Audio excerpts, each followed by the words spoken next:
Hello. How's everybody doing?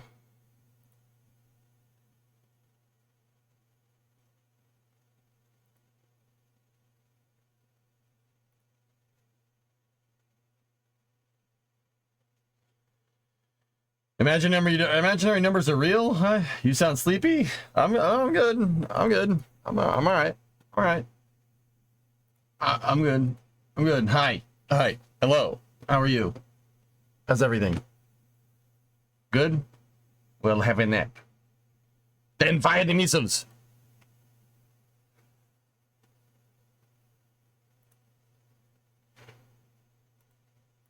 Give me 1 second.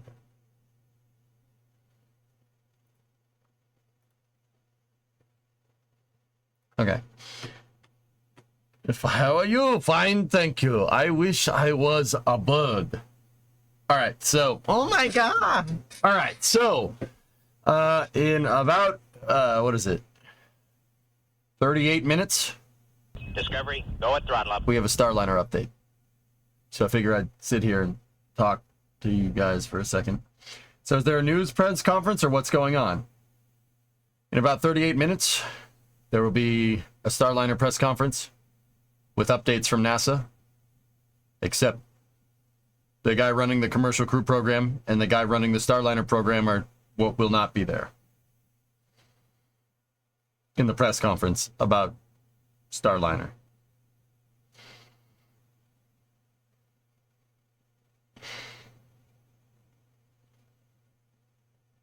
This ain't the real EJ. Where's the real EJ with a hat? Oh, sorry. All right. Here we go.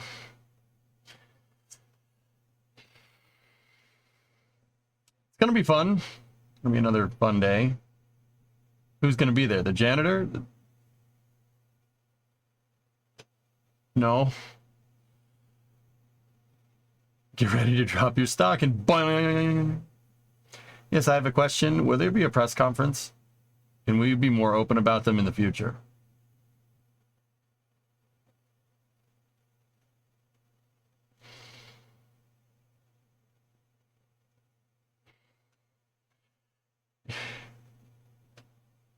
Yeah, the next one is starting right now. Just here, just wait.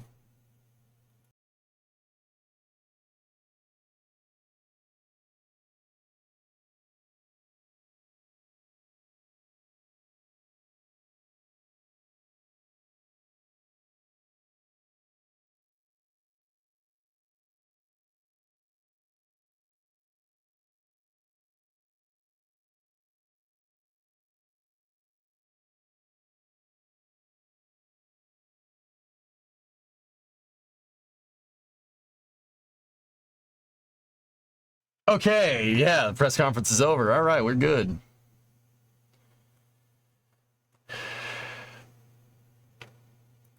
Yeah.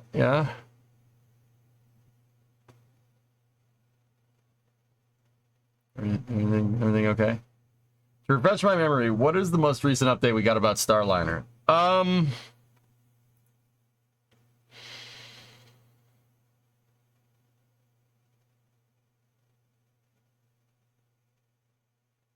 I think I need coffee. Sorry, I got very distracted by these MPTA pictures on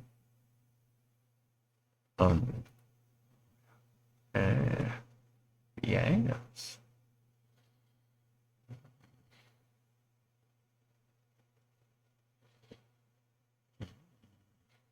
Momento. Are you gonna make parts in Maya? Sure looks that way.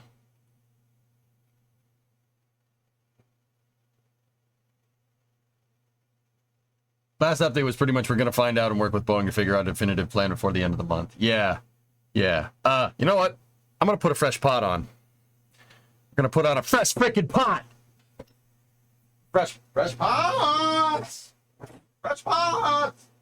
Ah!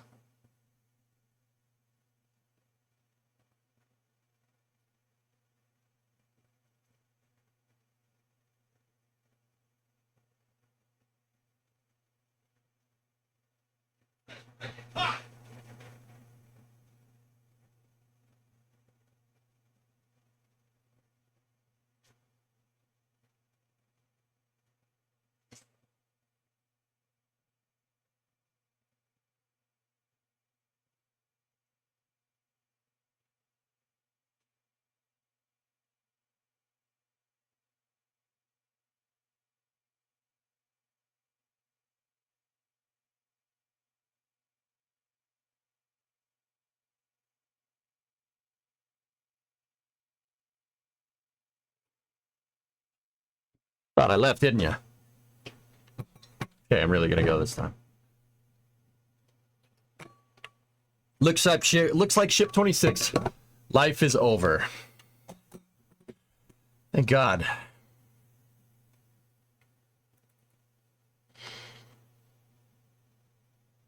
Stop ship 26 hate. You know what, Grav? I'm sick of being inclusive for test articles that Discovery, suck. go with Okay? throttle up. Calling ship 26 a real ship is like calling that MPTA that I just showed a real space shuttle. It ain't no real space shuttle. It's a half of a shuttle, okay? It's a piece of a shuttle, okay?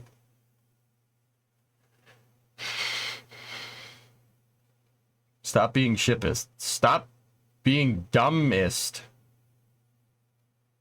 Got him. rip my life. How does the physics weight part balancing work after the import into KSP? 415, that's actually what I'm looking to figure out. I have made stuff for Kerbal and put stuff in KSP before. I have not. That was 8 years ago. Yeah, I think that was the last time we...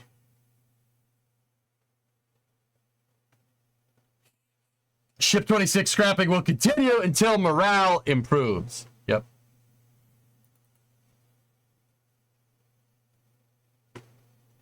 Whatever happened with the ULA pack? Well,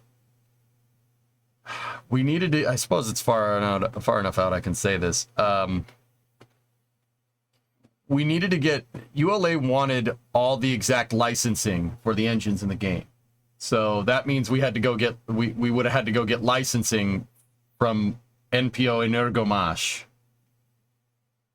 to license the RD-180. They wanted all the right names in the thing, and that kind of killed that project,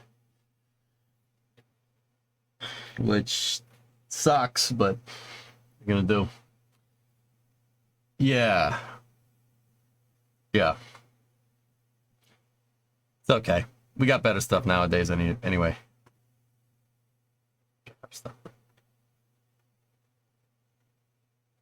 Those models were awesome. Was hyped for those parts. I mean, Daitor, I can make more. We should make a Raptor 3.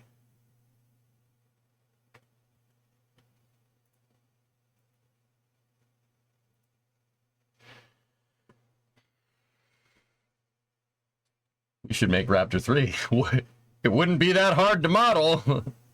Not Snay Sues, but here's a shelf I'm making later today. I'll keep you posting after all the grinding and welding. All right. Do Raptor 4? Oh. Here's Raptor 4. See? It's nothing. See what I mean? Look, isn't it awesome? This is Raptor 4. I have one right here. I already modeled it. See, it's right there. It's Bluetooth. It's Bluetooth. See? It's Bluetooth. Raptor 4 is an Epstein drive. It's anti-grav technology. Were you blown away about what happened on X Spaces the other day? What do you mean, Mock? What, Elon talking with the 45th president? They didn't really talk much about space, but... I mean, I haven't listened to the whole thing, to be honest with you. Let me just say, dude, I hope that audience would be extended for everybody. That's all I'm saying. I think it's pretty good to be able to have a one-on-one like that. I think that's Discovery, super cool. go with throttle up. As long as it's mediated across the board. You know what I mean? Hey, Zebby. Like, if you really want to hear any opinions I have about it, yeah, there you go. Like, dude, I'll be honest with you, though. I am really trying as hard as I possibly can to not get swept up in politics. That doesn't mean I'm ignorant to, I'm like willfully ignorant to what's going on. I keep track of them just like everybody else does. I just don't make it a thing to define my personality. Does that make sense? Like, I'm just me. I'm just me, and I like spaceflight. It's kind of where that ends. And I think, even if I did want to tell you guys political opinions about things, A, that's a great way to commit career suicide. Not everybody can be a political pundit streamer, okay? And B, look, man, this is an educational stream. What I think about this does not matter. We're here to teach people about space and what's going on in space, etc., etc. I stick to factual information as best as I can. Am I remembering everything off the cuff? Yes, I do get stuff wrong from time to time. I admit when I get stuff wrong because I'm not a psychopath. Like, not totally, at least. But yeah, dude, even if it was like okay, it wasn't taboo to share your political opinion, I still wouldn't do it. That's my business, not yours. My business, not yours. You know what? You know what is your business though? My coffee. I'll be right back.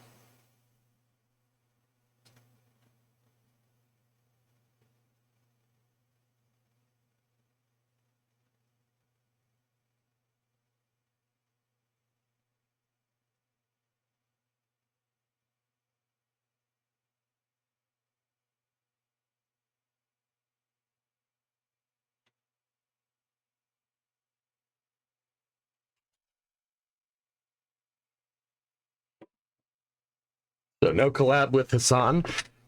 NG. Yeah, dude, he is wildly popular. Dude, somebody told me one time, I got my big Mamie hat on. Hell yeah. Somebody told me one time that he watches this stream for space news. Like, I said, you're full of crap. And somebody else, like one time we were talking about this, like this exact subject. Somebody mentioned him. And I'm like, they're like, do you watch him? I'm like, no, not really. I'm busy streaming. I don't have time to watch streamers. You know what I mean? Like, that's the plight of watching streams and also streaming. I don't have any time to watch anybody else's streams. But anyway, I was like, oh yeah, and you know, I don't even think he knows who I am. And somebody was like, no, he's mentioned you like a couple of times on stream. I'm like, what? No, he hasn't. You're full of crap. And then like two other viewers in chat were like, no, he says he goes to you for space news. I'm like, what the actual frick? I do not talk politics with family, neighbors, or coworkers. It never ends well. Dude, yeah, Element, you know what's weird? I find myself not even liking to like have political conversations with people I agree with about things. Like people I know I see eye to eye with, and then it just becomes this circle jerk of you saying, Yup, frick that guy, yup, frick that guy, yup, that guy sucks. Like you just rehash the whole thing, like you're going through some like bot programming about like making sure this person agrees. It's just, dude, it's just weird. I don't like it. It's weird behavior. You know, especially when you meet a new person and you figure out you see eye to eye with them on some things, and they're like, well, have you seen that this conspiracy theory is actually true? This is for either side, by the way. It's for either side. I've seen this doubly on both sides.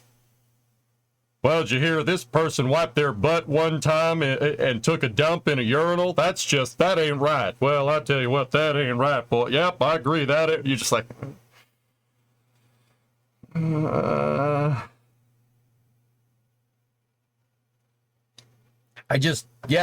need to do that. I'm not getting caught up in it, homies. Not getting caught up in it. Not doing that. I like what I like, and that's it. And even if I was getting caught up in it, I wouldn't tell you. I wouldn't tell you. That's Brimo's problem. I mean, hi, honey. Was the silt spot on only on Columbia? No, it was only on Columbia. They ended up taking it out, T-Man, when the experiment was done. Yeah. The only winning move is not to play. Shall we play a game? Mutually assured destruction, bub. You ain't wrong. You ain't wrong. That's what it be, dude.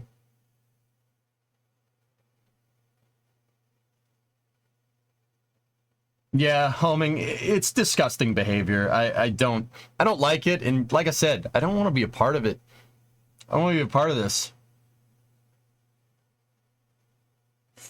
I'm Uncultured Husasan. He's a political pundit Twitch streamer. He talks about just political issues. Like, he does political news like I do space news. Yeah. Yeah, he is like the exact opposite of what we do here. Like, yeah. But I guess he comes to me for space news, which I'm not sure how to feel about that. I mean, that's kind of cool. Like, that's more people getting involved with spaceflight, which I'm kind of okay with, you know?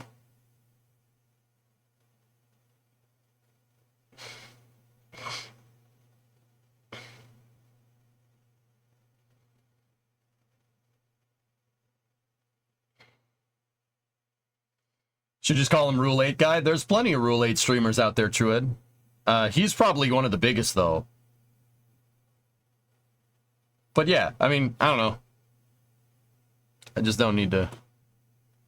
I don't feel compelled to tell people my opinions about things unless it's space, in which case I'm gonna let you know. You know, unless it's space flight, in which case you guys know very well where I stand on that. You know, like, or cars. Yeah, yeah, Jim's yeah, you ain't wrong.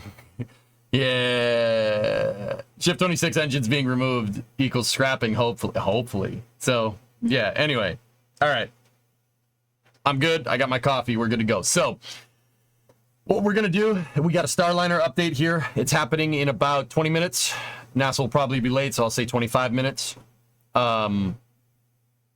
Discovery. And then after that, we're going to figure out how to make parts for KSP. I'm going to figure out how to do it again. I knew how to do it at one point, but not anymore. New England Air Museum's F-15C. Oh. We can stare at pictures of F-15s while we're waiting. Dak, I'm great, man.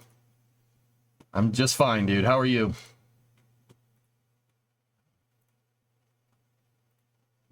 Yeah. Yeah. It belongs in a music. Wait. 104th. MA. Oh, that plane was either at Barnes or at Otis. Cool. Right on, man. What kind of parts are you planning on making for the next mission mode? Just ground infrastructure?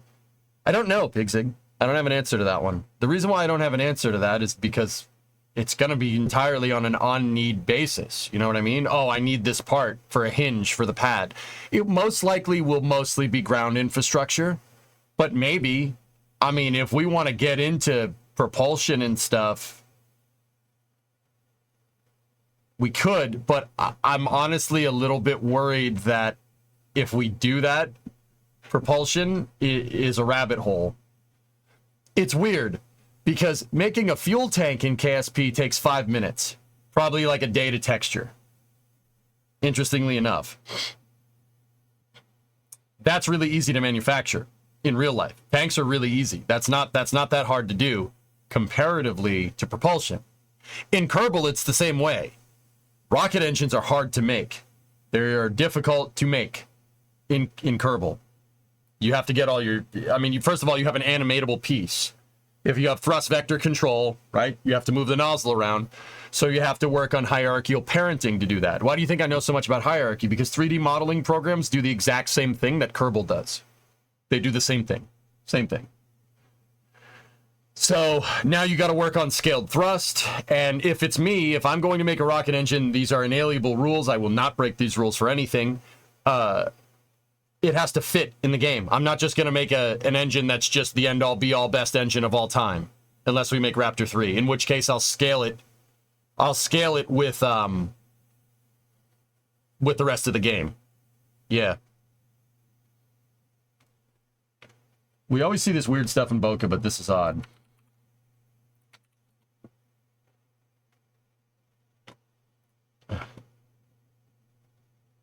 Making an asset from start to finish. Not sure if this will help. Oh, this is Rise. Okay. Yeah. Yeah, you got to get part tools. I remember. what I really want to do, the first part I want to make is a clevis. I want to make a clevis piece that the G11 hinge can attach to, and you can use same vessel collision to basically reinforce the G11 hinge. How cool would that actually be? I think that would be super neat.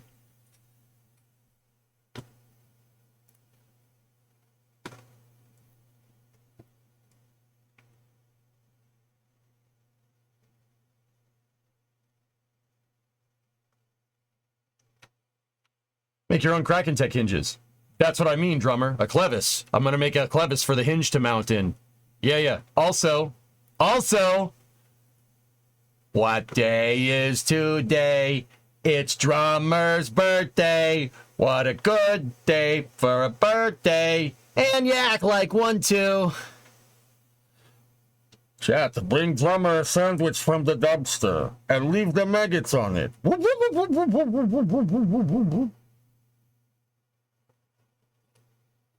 New header tank design? Yep. Yeah, probably.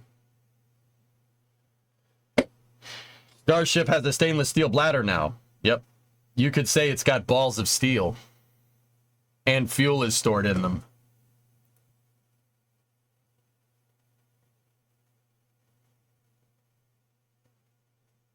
How does one make parts for KSB? I don't remember how to do it, homing. We will figure it out, though. Anyway, drummer, I honestly wasn't expecting that. Well, happy birthday, man. How old are you? 18? 19? You want a pony for your birthday? Old enough? Guys, drummer's like 25 or something. 25, so old enough. Oh, so old enough. Yeah, talk to me when you're 36. And now somebody in chat's gonna be like, yeah, EJ, talk to me when you're 73. I'm like, okay. You're older than me, I get it. Did you see the new merch available from Caltrain on their web store? You could buy a sweater, a soccer ball, a tote bag, or an EMD F40PH-2 locomotive.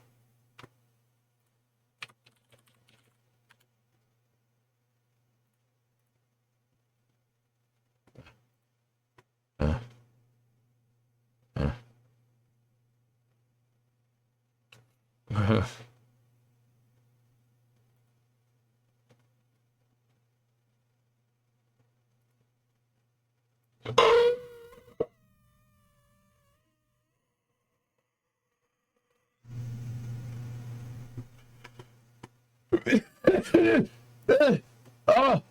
Oh! Oh! Oh, I love F40PHs. That's the best locomotive ever made.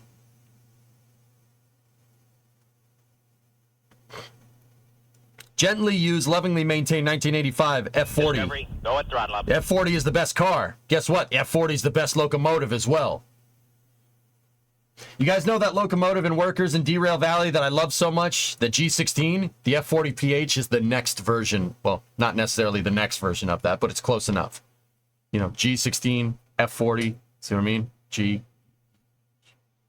kind of comes before it, but you get the idea. Whatever. It's an EMD locomotive. It makes 3,000 horsepower. It's the best locomotive ever devised by man.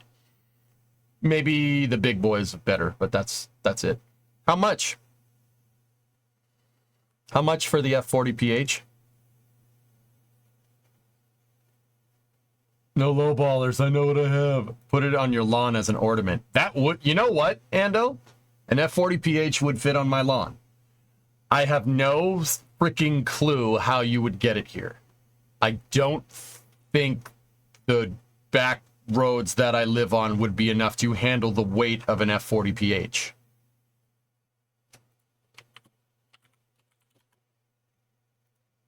F40PH, dude. Look at it. Oh, it's just a box. I love it. Oh, no, that one sucks. Yeah. Sky Crane? Guys, do you... I don't... Heavy. Oh, yeah. Build a new railroad. Oh, I like that idea. Oh, yeah, the MBTA uses them, by the way. Rocket Cargo. Caltrain. They have 20 of them. Dude, it's an MPI, multi-port injection, F40PH 2C. That's what 920 is. Oh, that's a nice one. Dude, look at it. Look at that F40PH. It's a beast.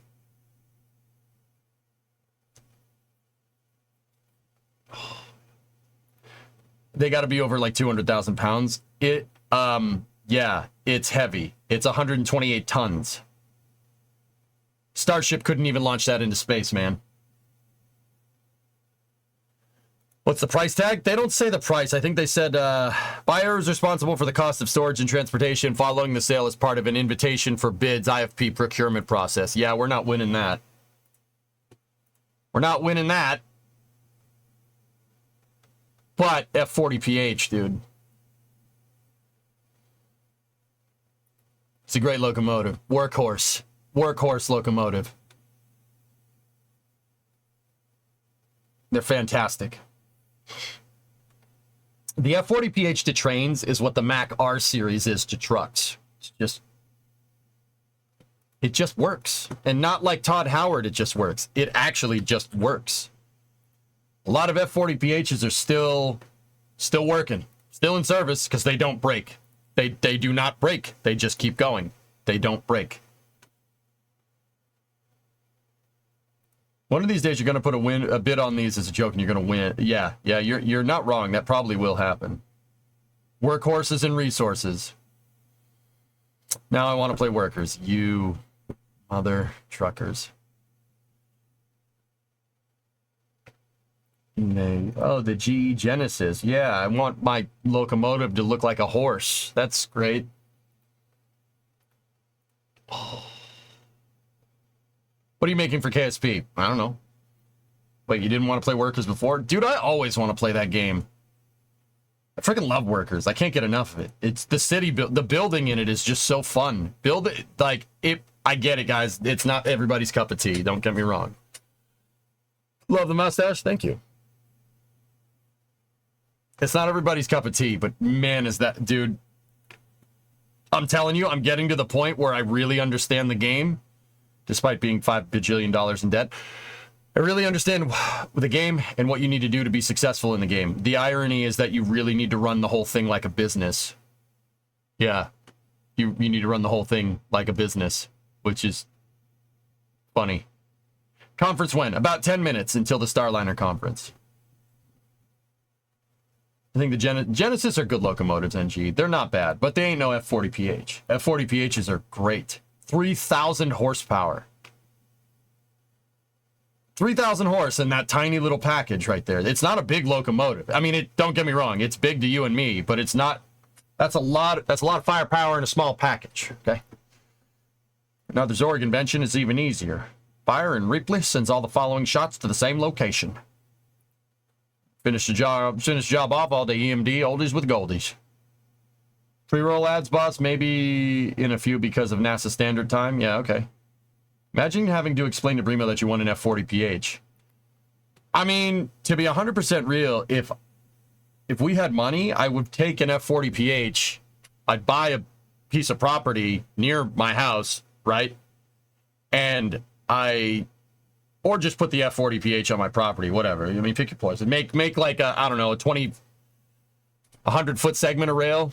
That would be enough to put the locomotive on. Make just a little 100-foot segment of rail. Perfectly graded, everything, right? Put the EMD on it. And guess what? Generator. You could power a whole town with one of those things. You'd never run out of power. Ever. Ever. It's the best generator ever. Shore power this thing. You could power a small city. That's how much power that thing has. Your neighbors would hate you. Give them power too.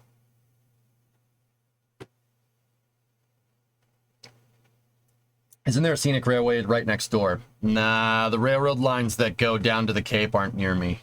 Discovery, go at throttle up. There used to be a train track near me, but they ripped that up probably about 100 years ago. Hey, Poison, 40-month resub. RT at a 81-monther before that. Yeah. What is it going to do? Break? They don't break. It's a freaking F40 PH. It doesn't break. Dude, the diesel motor in that thing will survive the apocalypse. It's an EMD 645, dude.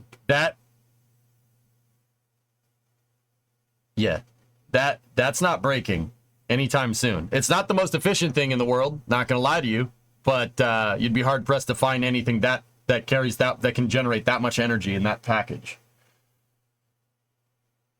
Yimit, 4-month resub. Thank you. Bro, the power's gonna go out, and everybody else's house would be dark, and they'd be using candles, and I'd be sitting over here watching TV. Going, it'd be great. And Ernok left his Starlink here, so yeah, we got that under control. We're good.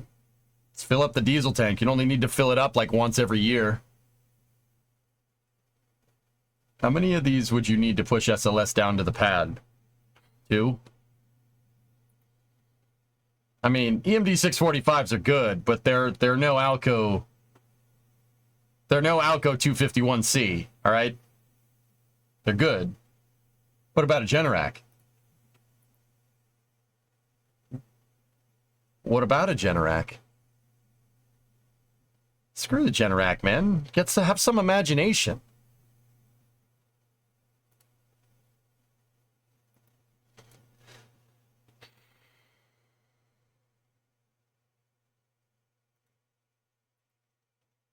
To power the house. What? Why buy a Generac when you could buy an F40 PH and use that?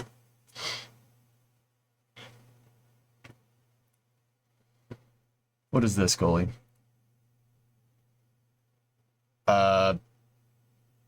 Okay. That. Okay. You could power the entire block with an F40. Dude, you could power an entire city with an F40 PH. But how much is an F40 PH? Oh. Look, all I'm saying is that if we won the lottery, that's the kind of stuff that I would do. Right? You know, we had that like whistling diesel money. Dude, that's the kind of stuff we would do. And don't get me wrong. I'm not going to sit here and pretend I wouldn't buy a tank like he did. Oh, I'd buy a tank. Yeah, of course. An M88. We've had that conversation before. And you'd finally get your K truck. Yeah. Like Storm, look, you know, Whistling is actually the exception to that rule. I'm just saying, all these YouTubers that have all this money and going, oh, buy a Ferrari or a McLaren in a nice house. That's it? That's it? That's it? That's all you're going to do? I mean, like, I respect guys like Whistling. I respect guys like Heavy D who bought a freaking Black Hawk. You know what I mean? And then paid to get lessons to fly the stupid thing, right? I respect that. I respect that. That's the kind of stuff we would be doing. Yeah, it's so uncreative. Oh, look, I have a Horizon pool. Bro, Horizon pool or F40 PH generator. Heavy D also has a Hammett. See, I respect that guy. I respect it. I respect that dude. All right? I respect it. When will you be playing KSC? Scrimline, we got a Starliner press conference happening in about 5 minutes. I'm going to watch that, and we're going to figure out what's going on. Or we probably won't. We're going to figure out what's going on with Starliner. And then my Kerbal play is going to be a little bit different today. I'm going to figure out how to make my own parts for KSP. That's what I want to do. And then Summer Car for after hours, dudes. Yeah. Whistling has a Killdozer. Dude, I'm telling you, man, I respect him. I respect the guy. Dude, he strapped a jet engine to a merry-go-round. That's hilarious. That's awesome. I'd do that. That's the kind of stuff we'd be doing. You guys don't know how nutty I actually could be. Like, don't tell anybody. I'm secretly like 25. Maybe 22 at best. Don't tell. I got a lot of people fooled, but don't. Yeah, Exo, most likely. What kind of Kraken tech are you planning? Oh, I don't know, Galactic. We'll figure it out. Can we make that in KSP? A Killdozer?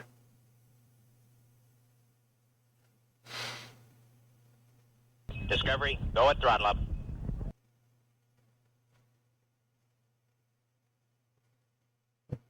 How many machine guns would you legally own? If we had money, I would get my class 3, right? I would get my class 3, and we would own as many guns as we could for all lawful purposes.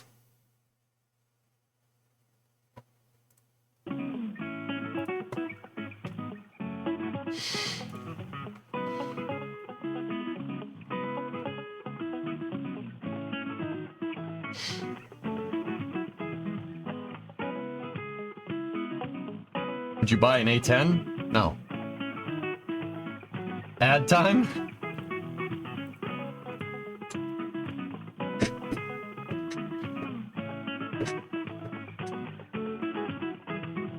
Look, man. All I'm saying, okay. Anybody ever play Halo 1? The Maw, the last mission in Halo 1. No spoilers, just in case you haven't. I mean, it's a 23-year-old game at this point, but whatever. There is a happy room. Before you go into the reactor core, there's a room that's just a little bit off the beaten path. It's the happy room, okay?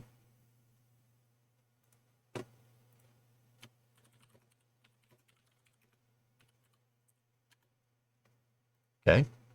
It's the happy room. Do you understand what I'm getting at? The happy room. Here. Look. I'll show you. See? This is the happy room. Okay? It's the happy room. You go to your happy place in the happy room. Do you understand?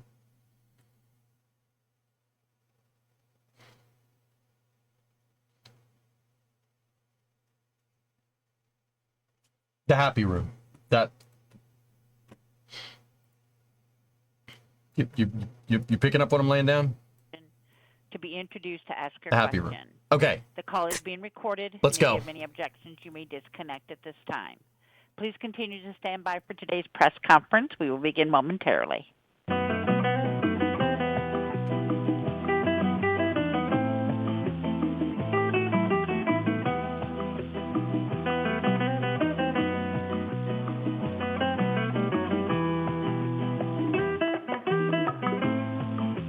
You think so, Scrim? Stream Halo 1? Yeah.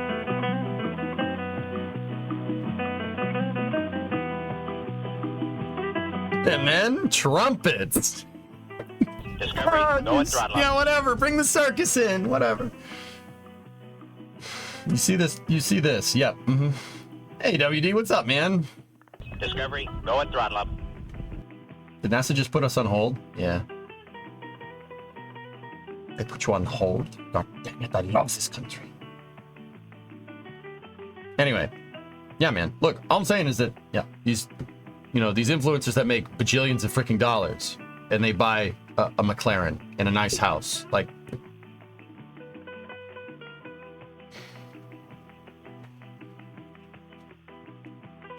I'd have a happy room. Demolition Ranch style. You know what I'm talking about? Like that.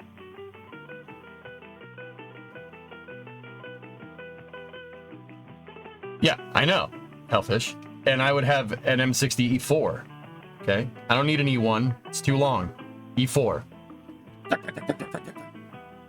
You know what I mean?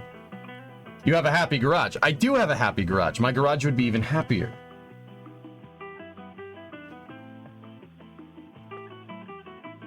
I'd have a Jurvetson room. See, EXO? That's what I'm talking about. A Jurvetson room. Yes. Yes.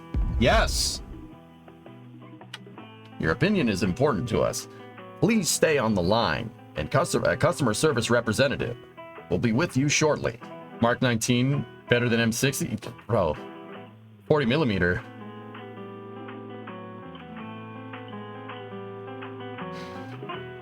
Okay, SW, yeah, you got a point, but also, procuring a Mark 19 might be a little bit difficult. I don't know, Coltec, maybe. Brendan Herrera Gunwall. Yes, Obsidian, like that. Yes. Yeah.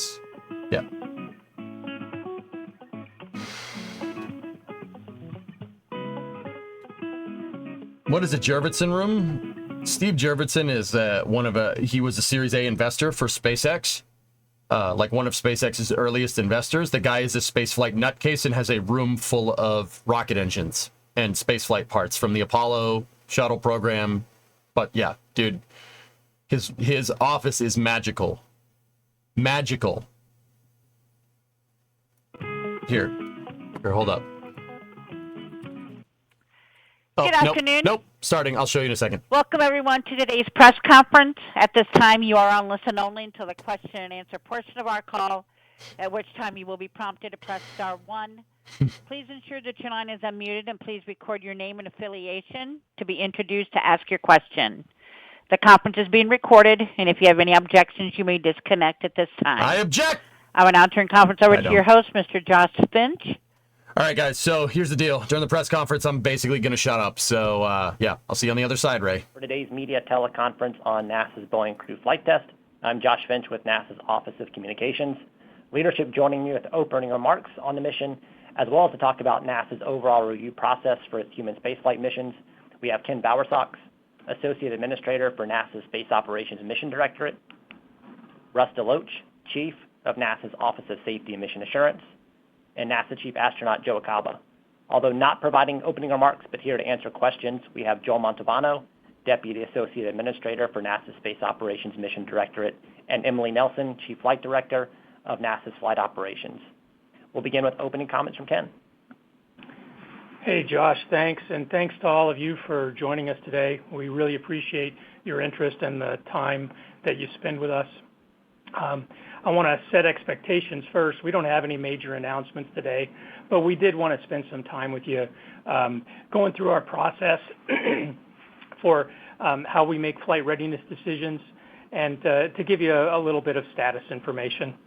Our technical experts are all busy diving deeply into all the data that's been generated over the past few weeks, going through the feedback of new propulsion system experts that have been brought in, looking at planning for our return options, and preparing for some decision points that are ahead at the program control board and eventually a flight readiness review.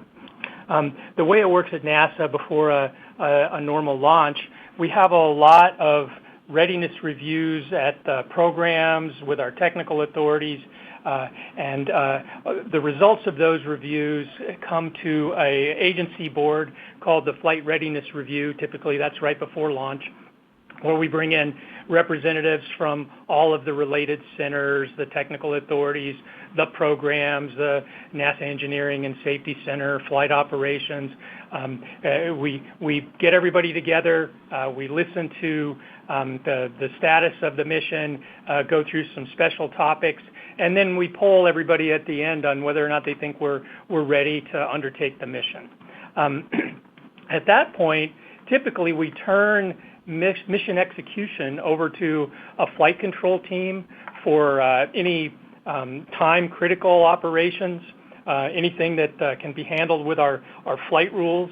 And we have a mission management team that we funnel all of our management inputs through to get information to the flight control team.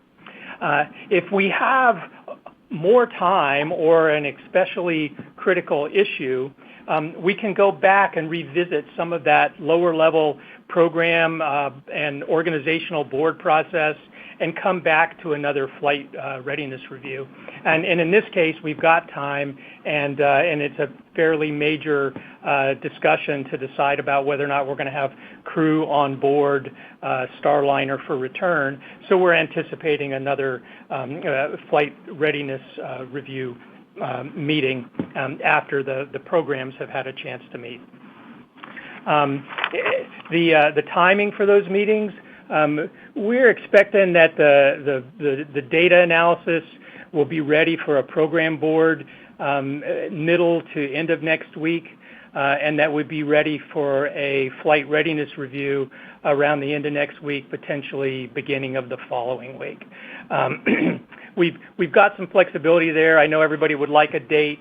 We've got some working dates, but I know that we need to maintain that flexibility so that we make sure that we're ready for the meeting before we have it, right? We don't want to just come to the meeting before we've had a chance to process all the information. We've got time available before we bring Starliner home, and we want to use that time wisely. Right now, Butch and Sonny are well engaged on board the International Space Station. I know if I was in their position, I'd be really happy to be there, and I'd be happy to have the extra time. It's great to be there, enjoying the environment, eating that great space food, and being able to look out the window. So I know that they're making the best of this time, but I'm sure they're eager for a decision just like the rest of us. And when we have that, we will be sure to get together with the rest of you and share that information.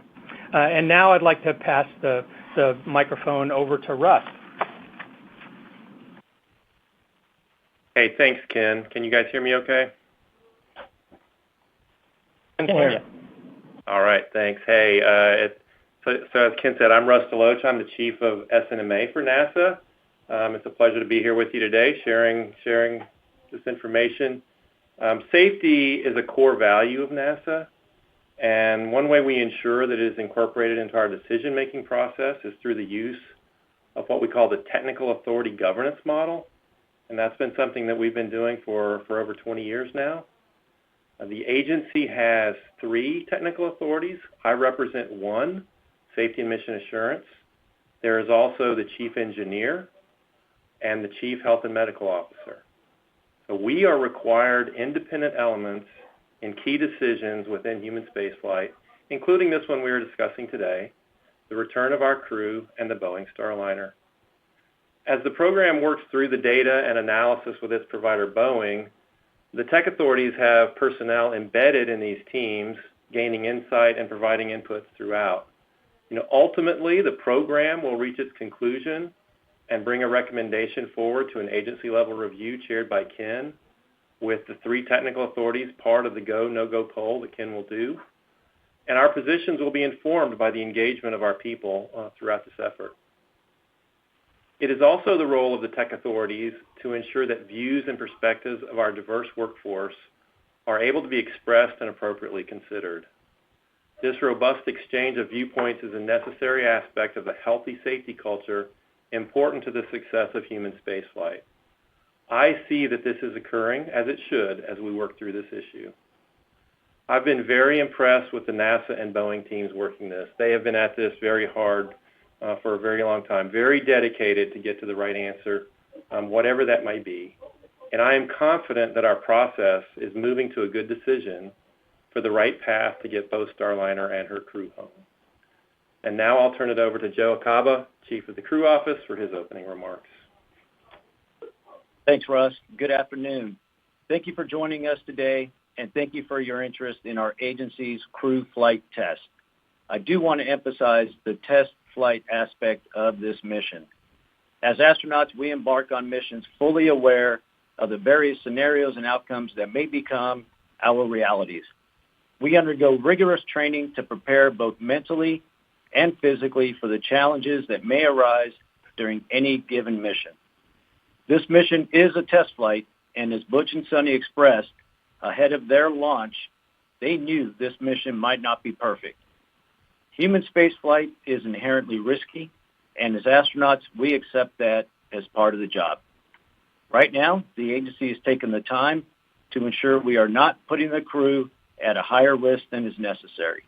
And as astronauts, that's always something worth waiting for. As Starliner's first flight with crew, Butch and Sonny gave the ground teams feedback and data on the spacecraft, both during the ride up and now docked to the International Space Station. That added human element continues to be extremely helpful for our teams on the ground. Butch and Sonny have also contributed to countless hours of science and research, which I know our ISS program is very thankful for. As most of you know, Butch and Sonny are very familiar with life aboard the space station. This is their 3rd station mission for both of them. I do want to put this into perspective. If Butch and Sonny do not come home on Starliner and they are kept aboard the station, they will have about 8 months on orbit. We have done multiple successful long-duration missions, even up to a year. Those missions have given us volumes of data about the effects of long-duration spaceflight that we continue to use in space exploration. As I assign crew members to a flight and before they launch, we discuss nominal and potential off-nominal mission durations. They are always prepared. We are lucky to be in a time in human spaceflight where we have regular resupply missions, enabling the crews aboard the station to receive any extra supplies they may need, and where an 8-month mission falls within our standard long-duration mission timeframe. I've talked to Butch and Sonny a number of times throughout their stay, and they continue to be committed to the mission. They are proud to represent our nation, and they continue to show their readiness and resilience. We are proud of all of our current expedition crew aboard the International Space Station as we work through this process. We are proud of the teams on the ground, and we know our CFT crew, Butch and Sonny, will be ready to support the direction our agency chooses. Thank you. Thank you, Joe, and thank you to our speakers for your opening remarks. We'll now turn it over to the question and answer portion. As a reminder, you can press *1 if you'd like to enter the queue, and we are asking you to state your name and affiliation, and if you could keep it to one question. We can come back around for more within the hour that we have as we get through the questions, but we want to make sure we get to as many individuals as we can during the time that we have. And with that, I will turn it over to the operator for the media questions. Thanks. Thank you. At this time, if you would like to ask a question, please press *1 and record your name. Our first question is from Marcia Dunn with the Associated Press. Your line is open. Yes, hi, thank you. Last week you said there was an increased likelihood of using SpaceX to get Butch and Sonny back. Are the chances even greater now? And after more than 2 months of dealing with all these problems, what could you possibly learn in the next week to convince you to choose Starliner over Dragon? Thanks. Hey, Marcia, I wouldn't say anything has really changed in the last week as far as that likelihood.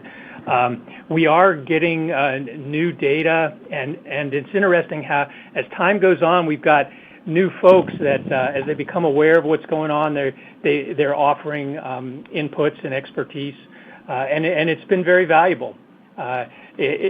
Sometimes it takes a while.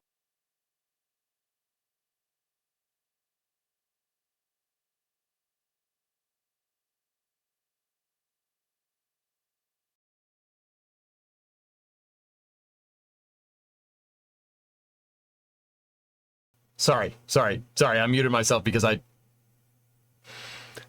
may have said some bad things a second ago. No, thank you. They didn't discuss contingency procedures. They only discussed contingency procedures from the last press conference, dudes. They did not say that we plan to bring them down. That was just one of a bunch of different contingency procedures that they could do. One of them involved sending the Crew 9 Dragon up with 2 people and having Butch and Sonny and the 2 people on Dragon do a 6-month duration and having them come down in 2025. Yeah, and the guy was saying the flight rationale hasn't changed. It's still a contingency. That would be classified as a top Sorry, tier. Got to back us up a little bit. If the Starliner comes down without a crew on board, and even if it's a fully automated, successful reentry, it goes well, you get the craft back, does that qualify as a loss of mission from a mishap reporting standpoint? I was looking through the guidelines this week, and it appears that would be classified as a top-tier Type A mishap. At least that's how I read the webpage. Is that correct? And if so, what would that mean in terms of post-flight investigation, corrective action, costs, etc.? I'll let Russ talk the details. All I'll say is whether it's classified as a mishap or not, we will do a very in-depth analysis of the mission, right, just because it was a flight test.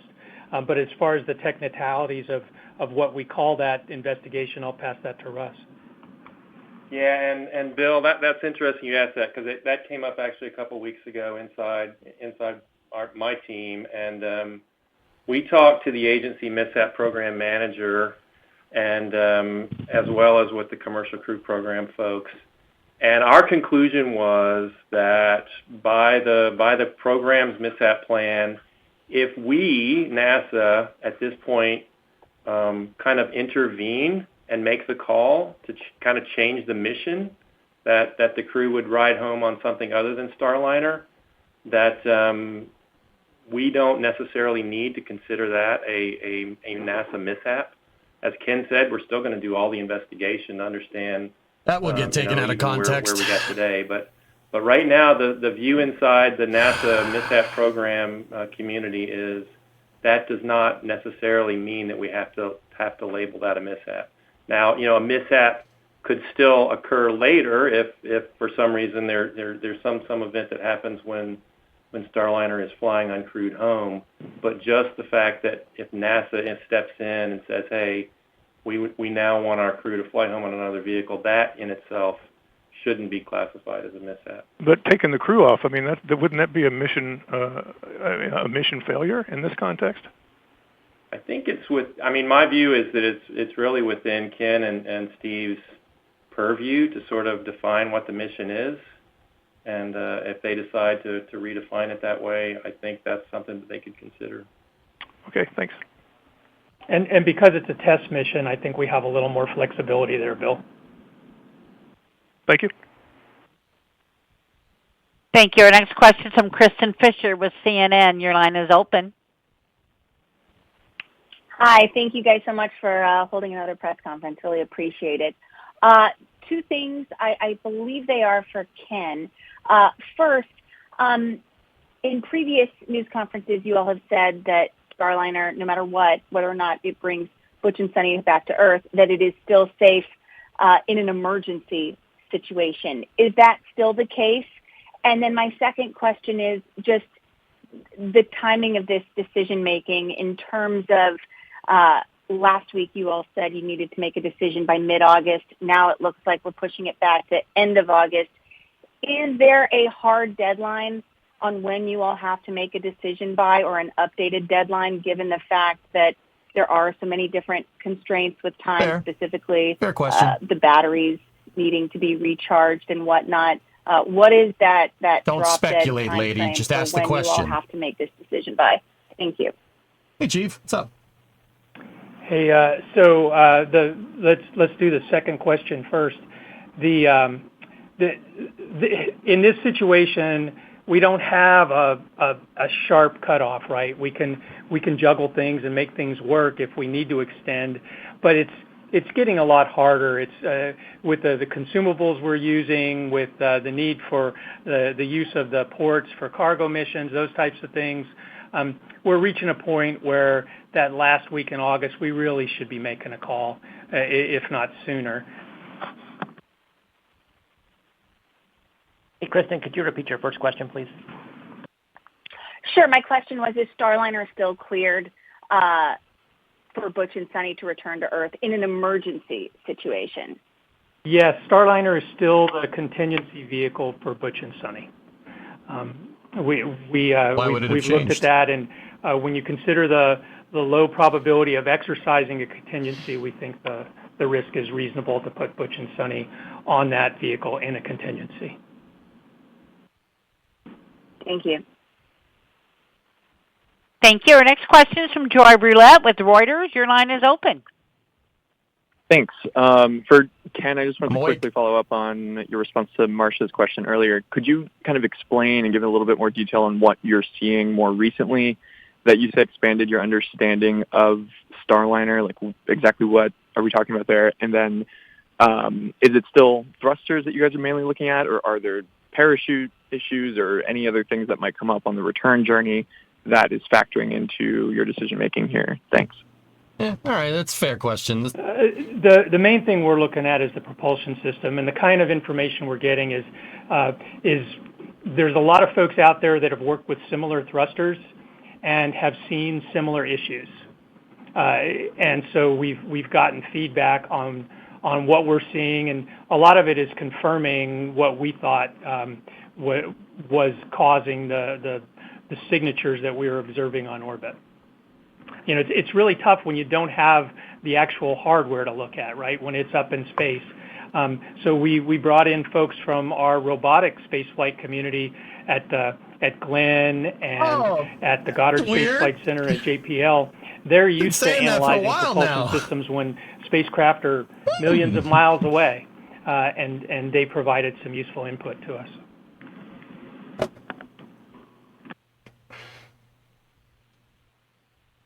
And then as far as the other issues, it's mostly just the prop system that we're tracking. We're always tracking a ton of issues, but I wouldn't say there are any other ones out there that are the major factor for this decision on a crewed or uncrewed return. Thanks. Thank you, sir. Our next question is from Michael Sheets with CNBC. Your line is open.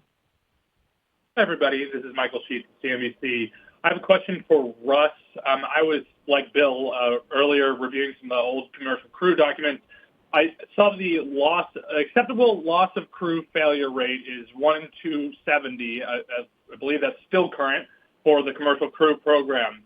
I know that things are changing and that you guys are getting new data in, but Russ, where is the current calculation for a loss of crew probability based off the information that you have right now? This man does not understand statistics. Yeah, Michael, to the best of my knowledge, that analysis has not been updated, as part of this mission operation.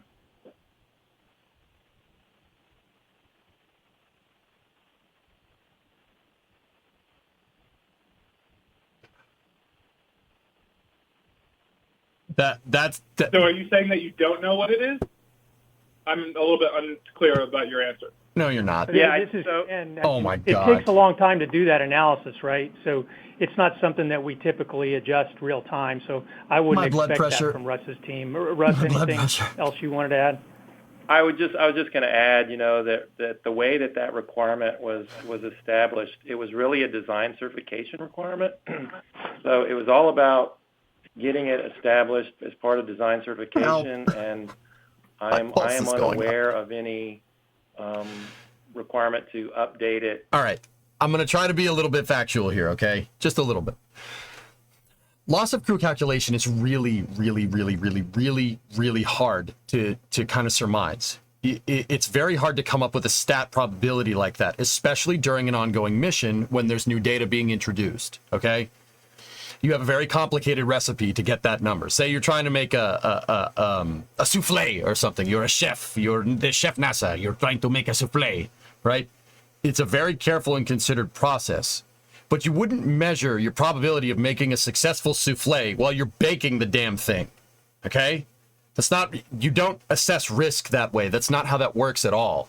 The number wouldn't change based off of their fault tree analysis data. It wouldn't. That's not really how that works at all. That's why I'm sitting here going, you wouldn't compound it during a mission. You wouldn't try to come up with that stat during a mission based off of bad thruster data, bad thruster performance. That's not really how that works.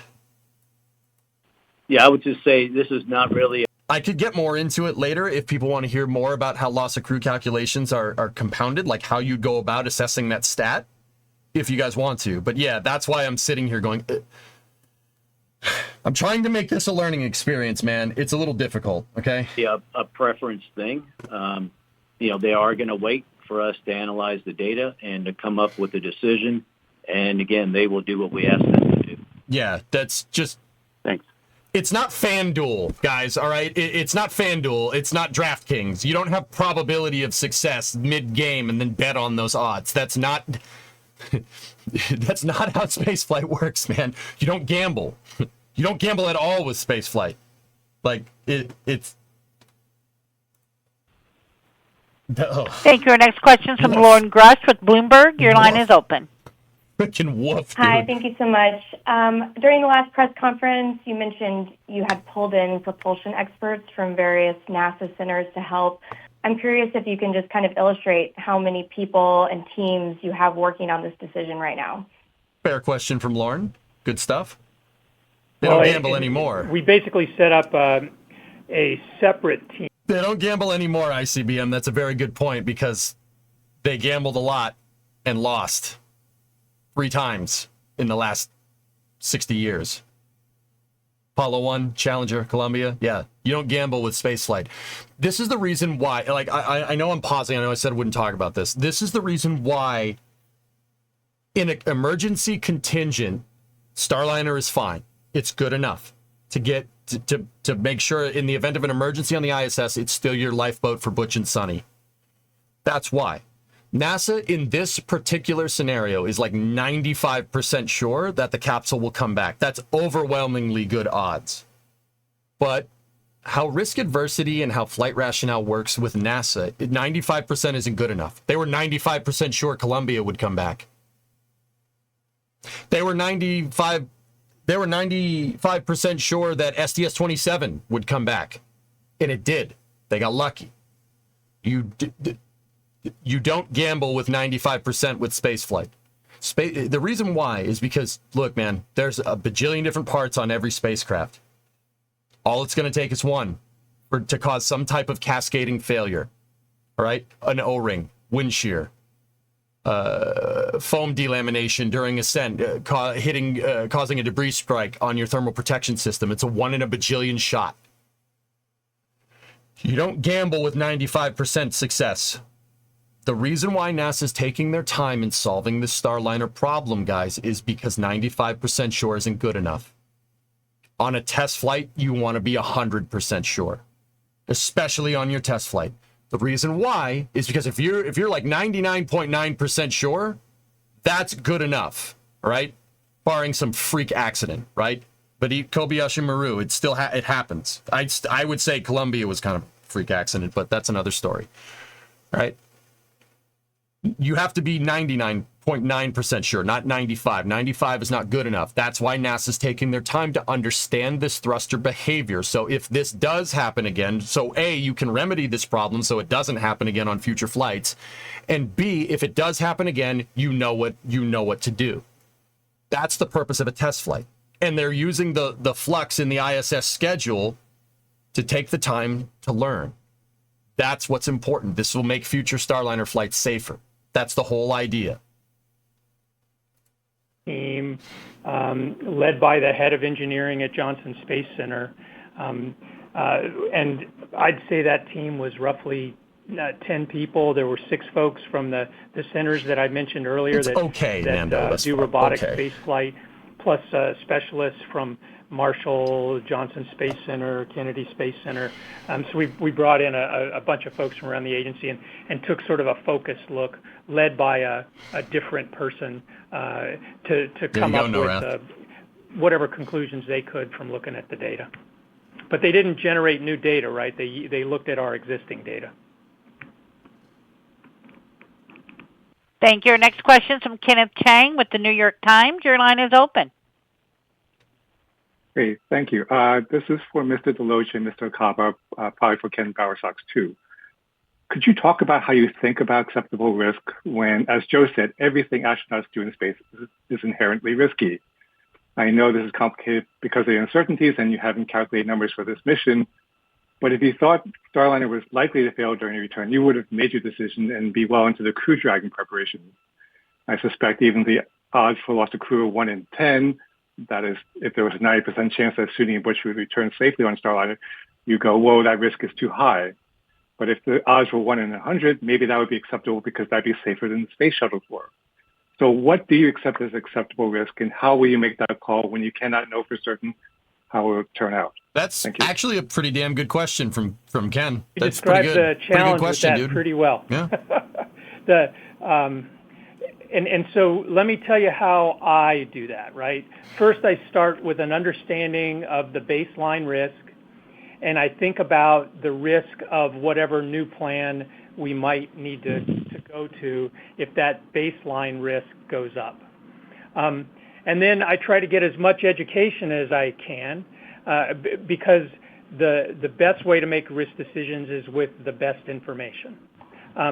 And then finally, I know other people may see things that I don't, so I pay attention to the rest of the members of the team. If our technical authorities have a different opinion than I do, that makes a big difference to me. It may mean that I'm looking at something a different way, that we need to spend more time discussing the issue in order to see if we can get to consensus. If we can get to consensus, all see the risk the same way, then I think we have a higher likelihood of a positive outcome. That doesn't mean that we necessarily have to have consensus to make the call. There are some times where you just have to make a decision and you don't have time to bring everybody into agreement. And in those situations, our process is set up to get us a decision when we need it. But those are all the factors that I look at. And the challenge in this situation is the alternative plan raises risk. We've got increased risk on the baseline plan, and we always knew that a test flight potentially was a bit higher risk than return with a vehicle that has a lot of flights under its belt. So those are the things that we're working back and forth and trying to work together as a team. Russ or Joe, anything you want to add on your approach and thoughts on risk management? That was a good question and good answer. I agree. Good job, Ken. Really, the question I'm serious. is exactly the crux of the matter, and why it's really taken some time to work through this and getting experts together. Because we don't have enough insight and data to make some sort of simple black and white calculation says this is what you should do or not do. And I think that's why we bring a series of experts in from different backgrounds, gives just different perspectives, and that means there is different opinions. I mean, there's a lot of engineering judgment that goes into this, looking at the anomalies and trying to bound the cases of what could be going on and what's potentially the worst case. And if the worst case happens, what are the potential consequences? And I mean, I think that's really what the teams have been working hard to figure out over the last couple of months. Yeah, and this is Joe. As you know, astronauts, we're not really looking at those numbers. And like I said in my introduction, we all went into this knowing that this is a flight test, and with that, it does come with some risk. And again, Butch and Sonny were aware of that when they accepted this mission, and they understand that throughout. And I'll hand it over to Emily as well. Yeah, once we get in flight, B-Dean, funny, huh? Not always useful to try to put a succinct number on the risk that you're trying to weigh, because you're going to fool yourself if you think you can measure it that closely. That's, as Russ pointed out earlier, that's more of a certification. That's a pre-flight method of assessing risk. Once we're in flight, we can use some numbers to try and gauge where we think the risk is, but honestly, you're then trying to measure with a ruler and cut with a chainsaw. So we have to look a little more holistically at all of the information that we have available. It's really valuable to get experts who have a totally different perspective to come in and look at the data that we've pulled together as we try to understand what it is we may not understand. Like we have a lot of confidence in this spacecraft, and we're trying to make sure that we fully understand the unknown before we make a final decision. And luckily, the space station provides us the capability to take our time and understand that as best as we can. Since four of us have answered. Did I not just say that? Look, man, I don't like tooting my own horn, but that's what I said. That's what I just said, right? I said the same thing. You don't assess risk mid-flight. That's just because you can actually. She said it right. You can fool yourself. That can give you a go fever. You have to sit there and you have to review the data. And NASA has the luxury, because of redundant dissimilar architecture, to be able to do that. This is making space flight safer. This is smart. I'm telling you, that's exactly right. You don't screw around. You have to be 99.9% sure. And if you're not, your opinion means dick. Manager, he got to weigh in on a lot of risk decisions, and I think it'd be good for him to weigh on the idea of philosophy of risk decisions. Oh yeah, Poison, for sure. Thanks, Ken. Who's Richard? Emily summarized it great. That was perfect. kind of adding to what Russ was saying about, use those numbers pre-flight, and then once you get into flight, you go look at, the actual systems, what's happening, and look at fault tolerance, look at all that work, and then make the call.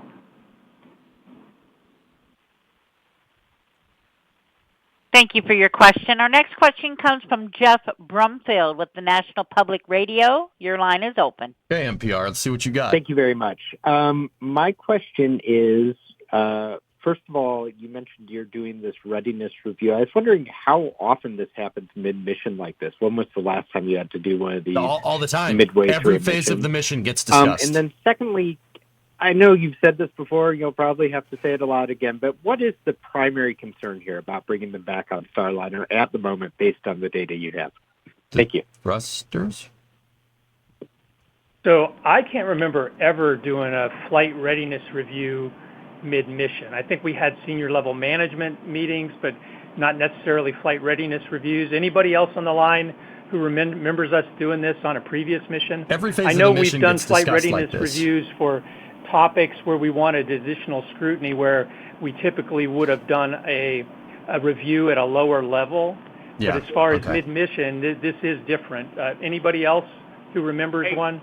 Hey, Ken, I don't know if we called it an FRR, but we had something very similar for the SpaceX, the first crewed demo flight for the SpaceX mission.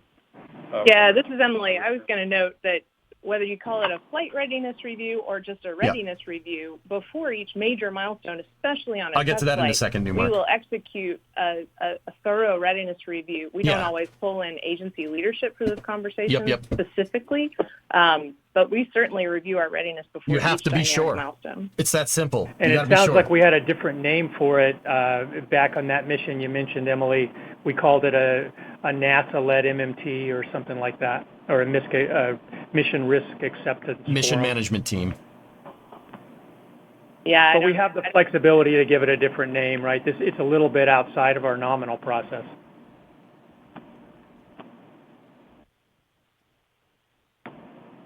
Thank you. Our next question is from Mark Carew with Aviation Week and Space Technology. Yeah, Your Emily's line is cool. open, sir.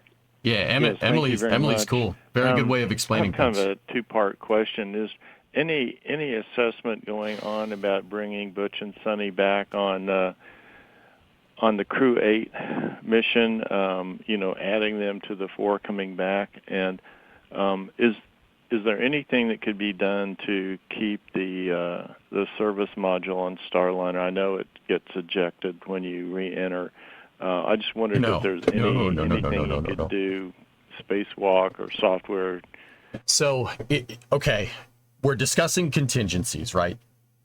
So, say they're gonna answer it, but here's my I want to. So, guys, why I do this is I put myself out here to answer the question and then see if my answer is close to their answer. That gets me a good gauge on what's going on. I check my answers against theirs. All right, so you wouldn't want to do something like that. The reason why you wouldn't want to do something like that is the same reason why a car with 4 seats, you don't want to put 6 people in. All right, if the car gets into a crash, not enough seat belts. Where's the seats on that Crew 8 Dragon for 2 more people? There's no seats there. So essentially, it would be the equivalent of Butch and Sonny riding in the trunk of an automobile. If that automobile gets into a crash and something bad happens, something really bad is going to happen to them. That once again goes back to risk assessment. That's a bad idea. That is a very bad idea. Do not do that. Like, the seats on Dragon have to rotate on the one that's up there. Could SpaceX modify a Dragon to have more seats? Sure. But once again, now you're decertifying your capsule for human spaceflight. It was rated for 4 people, just like a car has 4 seats in it, or 6 seats, or 8 seats, or whatever, right? If you try to clown car your spacecraft, you're introducing more risk, right? You wouldn't want to do something like that. And now he also talked about Starliner's service module. Well, remember, could they find a way to grapple the service module or something and keep it on orbit or whatever? Yeah, maybe. And maybe there was a time where we had a vehicle that you could put it inside of its payload bay and bring it back down. But now you're introducing more risk. This is uncharted territory. You only get into uncharted territory in spaceflight if the shit hits the fan. I swore for emphasis there. Do not guess unless you absolutely have to. Don't roll the dice unless you have to, right? That goes back to risk assessment, what we were just talking about. Do not do anything unless you are 99.9% sure you're going to be fine. Spaceflight is tough. Just because your odds are in your favor doesn't mean you're going to win. Don't roll the dice unless you have to. Trying some way to preserve Starliner's service module to understand what's wrong with it. So even if we could, like, take it and attach it to the ISS and get Starliner home, even if they could do that, now you have a potentially leaking service module that was only designed to be used for a certain period of time sitting on your ISS, a potential bomb, so to speak. The reason why I say that is because Starliner's service module is not designed to be up there for very long. 6 months, 8 months at best. That's what it was engineered for. Having it up there and keeping it up there and then starting to take it apart is introducing crazy amounts of risk to not only your service module, but to all the astronauts on board, the Russian astronauts on board, and to the ISS as a whole. What if you untighten the bolt and something happens that you didn't anticipate? This is a fully fueled service module. You do not want to screw with that. Not to mention that propellants can kill you if it doesn't explode. You know, you get that stuff on your suit. It degrades stuff. We know it degrades things, and nitrogen tetroxide is it degrades anything. Heck, it even degrades metal over time. If this thing is already potentially leaking because of degraded seals, you do not want to bring a person near it. It doesn't matter if it's down there or up here or up there. Don't do that. Doing contingencies like this is rolling the dice. You do not want to roll the dice. All right, now let's listen to what they have to say. Wise to try to get that back. Thank you. That sounds like a good question for Joel or Emily. I would say at this time we're not looking at Crew 8. And then on the keeping the service module, doing a spacewalk or anything, we are not looking at either of those. Just the way the system is designed, right now we just don't get this hardware back, and there's not much we can do in real time. So I would say no to both of those. I was expecting a little bit of a longer answer, but Joel just said no. I mean, my answer's good, but a simple no, I guess, is good too. And just for context, the engines and the piece parts that we're looking at most closely are all pretty small, so that's not really EVA-able. If I can create a new word. EVA-able. Yeah, I think I probably missed the part of a previous question, but our big concern is having a successful deorbit burn, making sure that the prop system works just the way it needs to all the way through the deorbit burn. And that's why we're looking so closely at the thruster jets and even thinking about how the larger thrusters work. Yep. Preserving the continuity of the mission. Remember, it's a test flight. That's the one part I forgot to say. It's a test flight. You're supposed to test bringing Starliner up, jettisoning the service module, and bringing it back down. Taking the service module and somehow, if you could, leaving it on the ISS that's not a good test flight, right? Because you're not doing that on future Starliner missions, right? You wouldn't want to introduce that type of contingency into your flight rationale. That's not good. That's terrible testing. That's like saying, I want to test to see if all my tires are inflated by revving the engine. What? See what I mean? Thank you for your question. Our next question comes from Jeff Faust with Space News. Your line is open. Come on, Jeff. Give us something good. Good afternoon. A question for Ken or anyone else who wants to weigh in. What data or analysis do you expect to see or hope to see between now and the end of next week? Good question. To inform that upcoming flight readiness review? Basically, what do you expect to learn in the next week and a half? I knew I was doing that wrong. To enable you to make a decision on Starliner. Thanks. That's a good question. The major piece of analysis that we're waiting for is a kind of a detailed 3D model of the system inside the valve to see if we can model the effects. That'll feed into the program boards and discussions. They'll go through all the data they've gotten so far, and then the program will make a recommendation. Our tech authorities, some of the other organizations may want to have their own reviews, and then if they're not satisfied with the work at the control board, and then that would bring a recommendation from the control board forward to that management level review.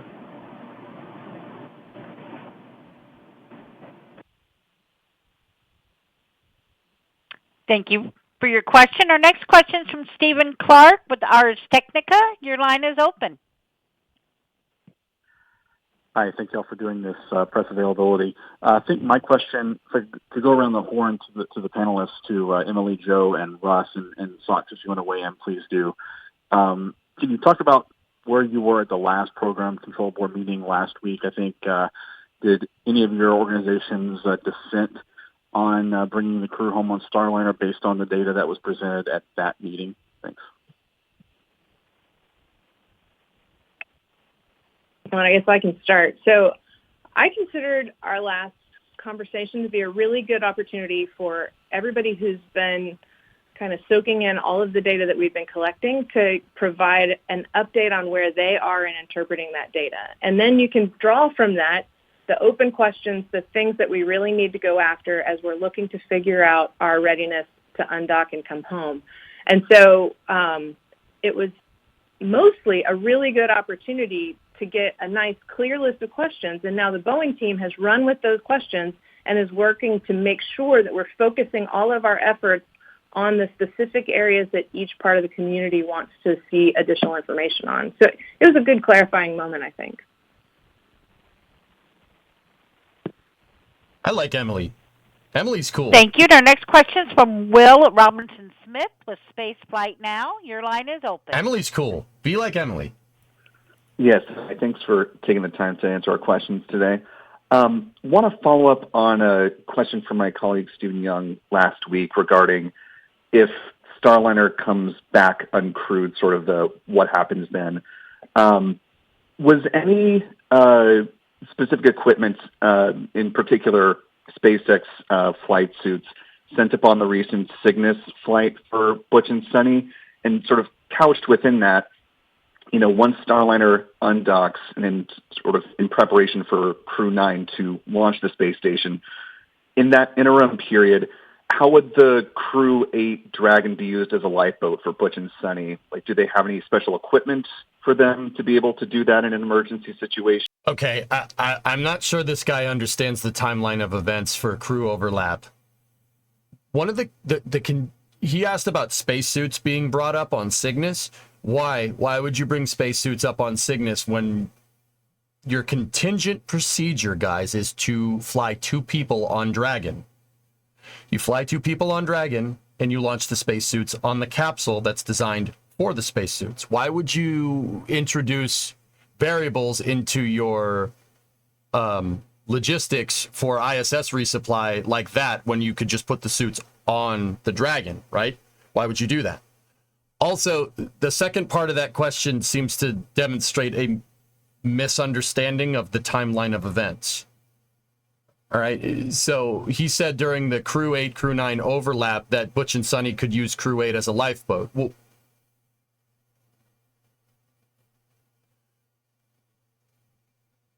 oh, no, I see what he's saying. He doesn't misunderstand. He's not misunderstanding. I see what he's saying. Sorry, I had to talk myself through it. He's right.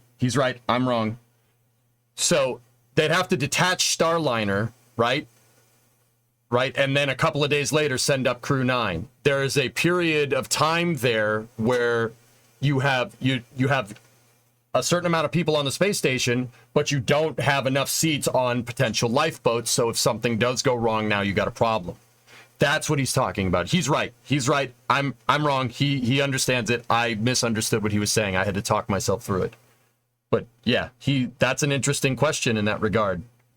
Let's see what they say. I'm not sure. Yeah, that was a good question. It took me a second to understand it. Sorry about that. mission, or could they modify their current Boeing flight suits to be able to work with the Dragon on station in that scenario? Clarification. Hey, Dax. So let's think about this for a second. What would you do? Well, if it was me, I would have Butch and Sonny get their spacesuits and get them on Crew 8 in the event something goes horribly wrong. Like, there is a low probability of that happening, but it's not a zero probability either. You're never going to be 100% sure, like we said, right?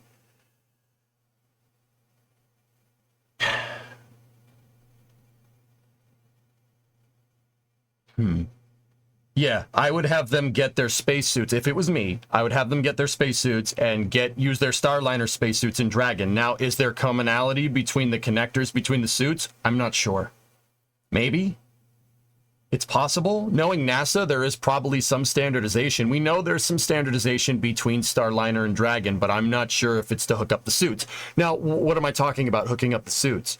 Well, the suits are basically just a suit. That's it. It's a suit that can pressurize. The reason why they wear spacesuits inside of the capsule is in the event of cabin depressurization. It's like on an airplane where the oxygen mask comes down, right? The suit does that. So there's no life support systems on the suit. But what the suits for Starliner and the suits for Dragon do is plug into the ECLS on either spacecraft, the environmental control and life support systems. It's the air conditioning and it's the AC, your heater, and the oxygen that you need to do that whole breathing thing.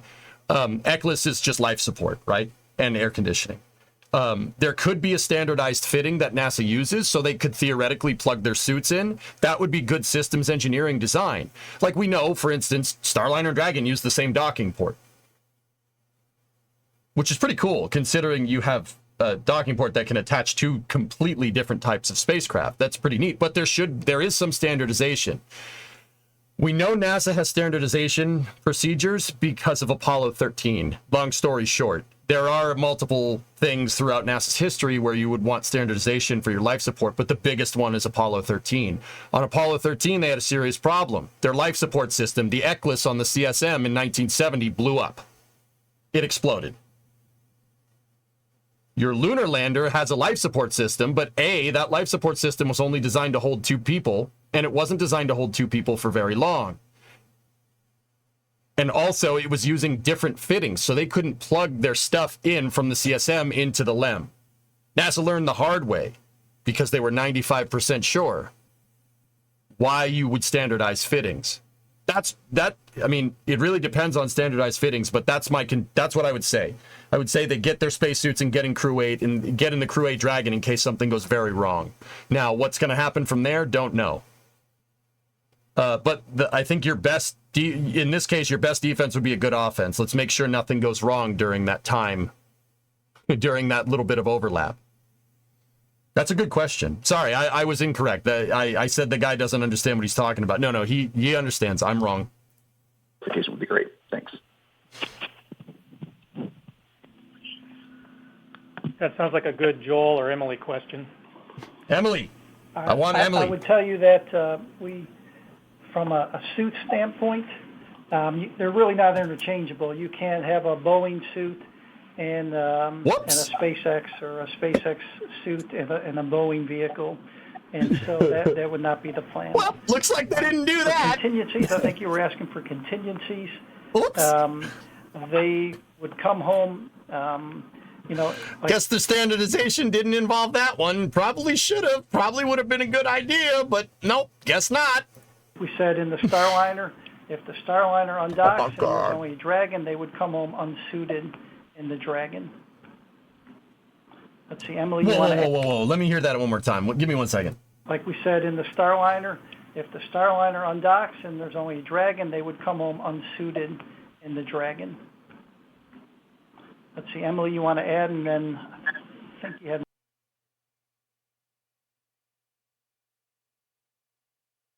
Ooh.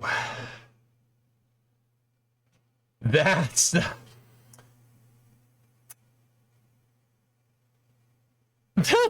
a little dangerous.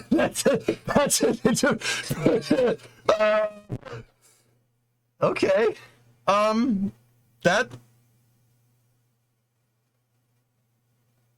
Remember what I said when I said the best defense is a good offense in this particular context? Yeah, that's why, because there's really not much you can do here in that particular contingency.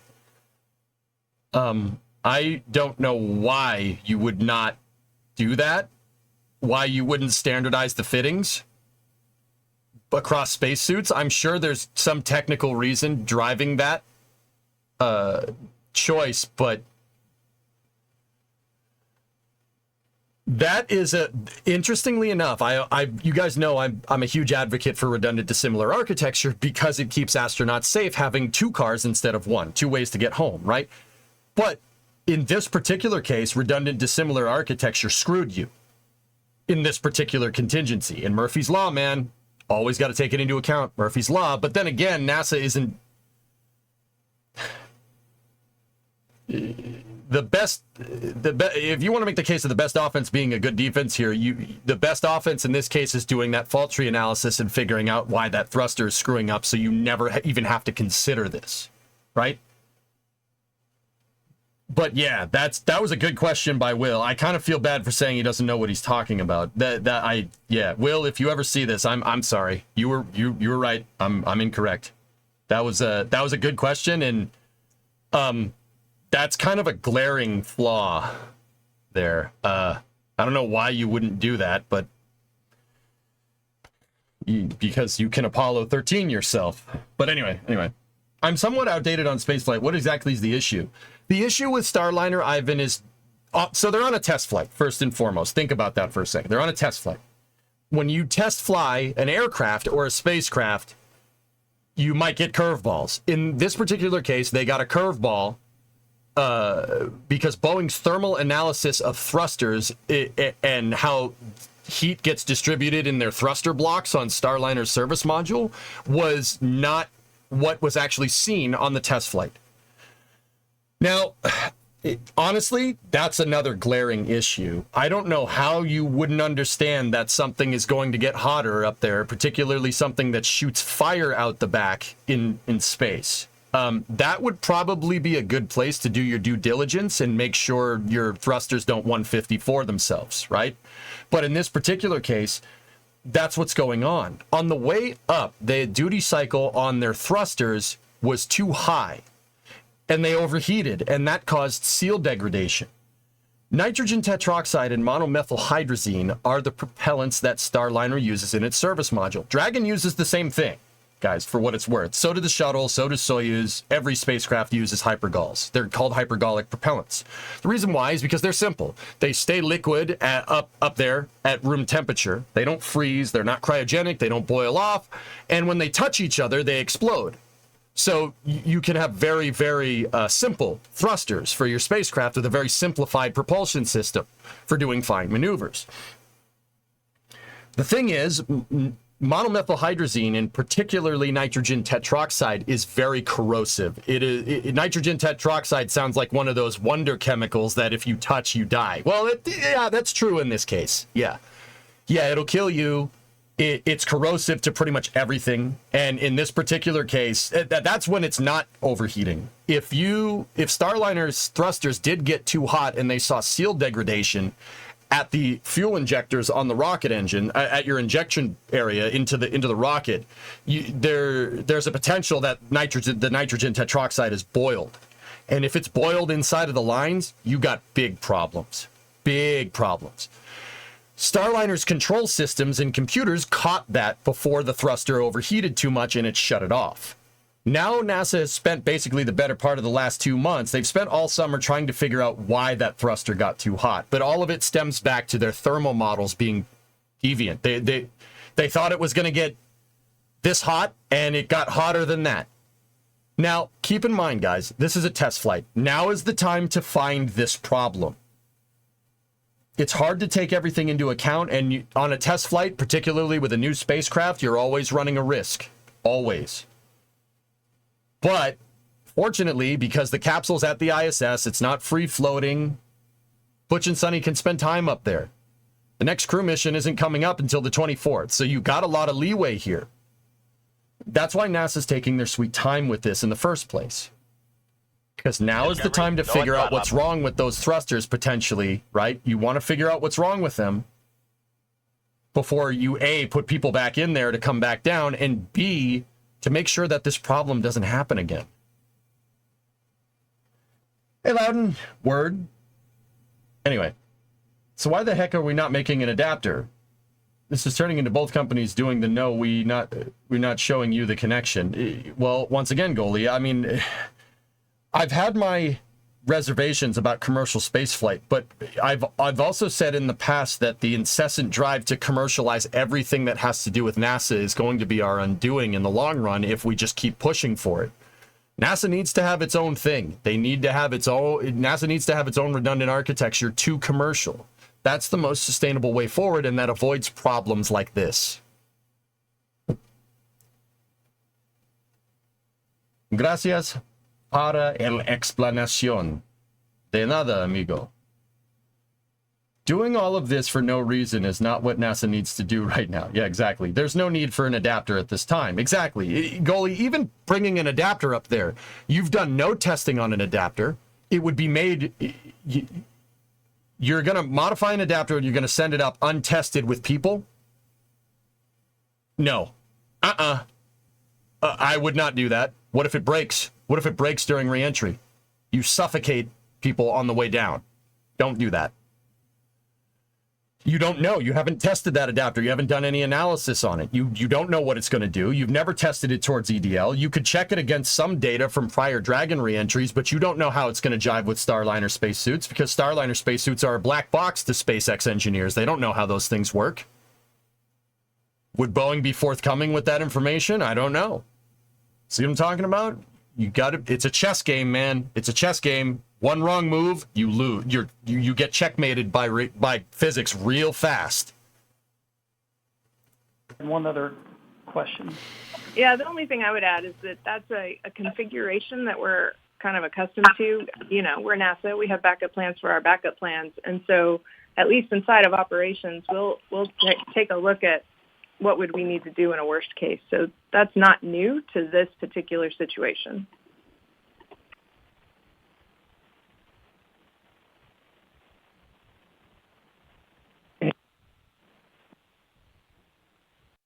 So how does sending people down without a suit that has not been tested with work? Yeah, Travis, that's why I think Will's question in retrospect, you know, I misunderstood his question. I thought it was just another dumb press question. That's why I think his question is so good, right?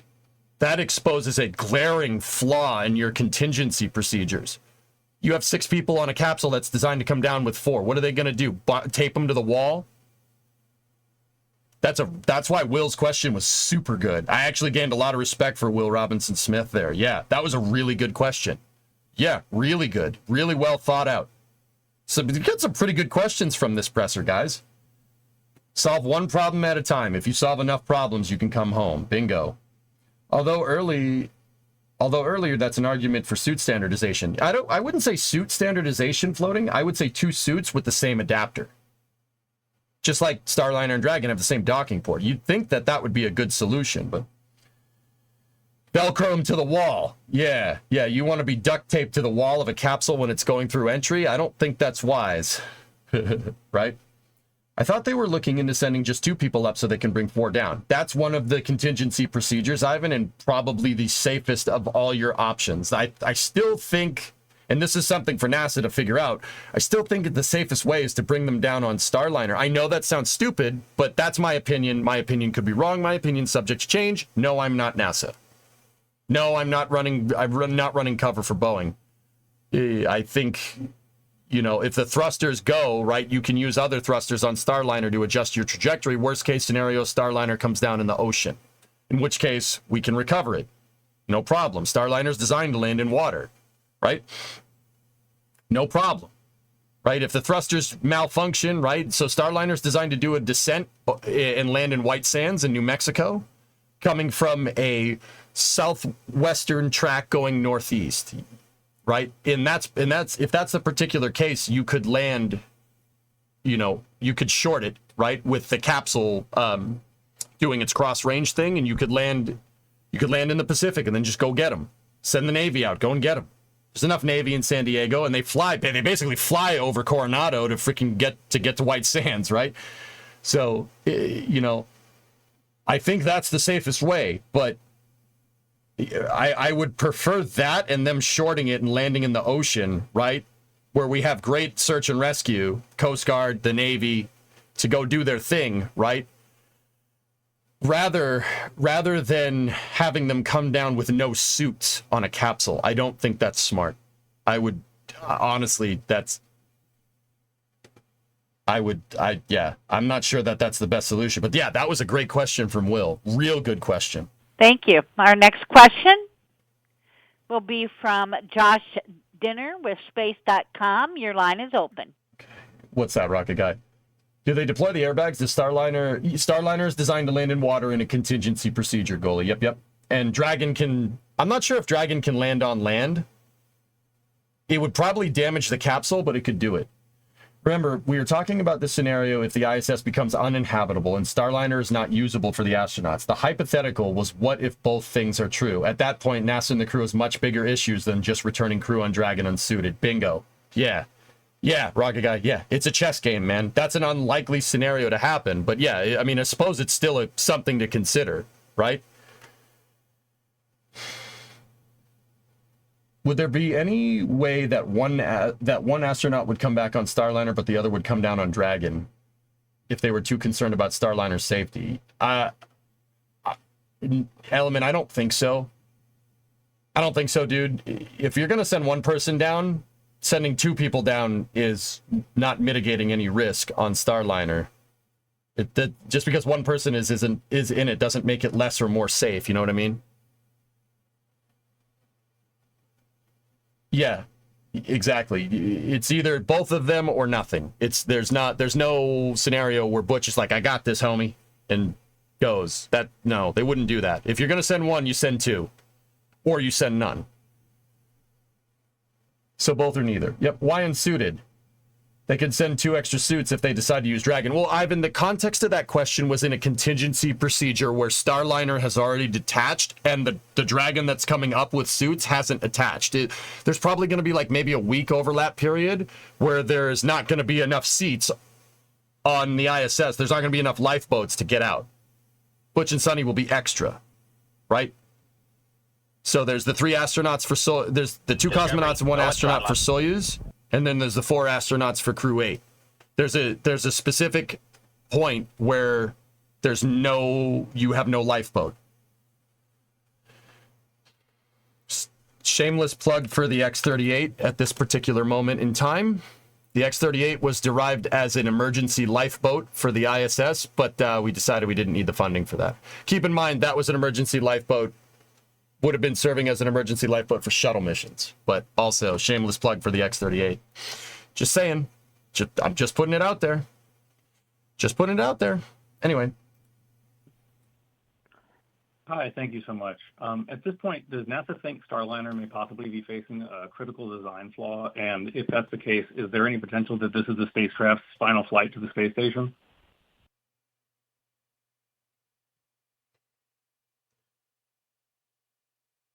No, Starliner doesn't have a design flaw. It just has misunderstood behavior because your analytical model wasn't corroborative to what happened in real life.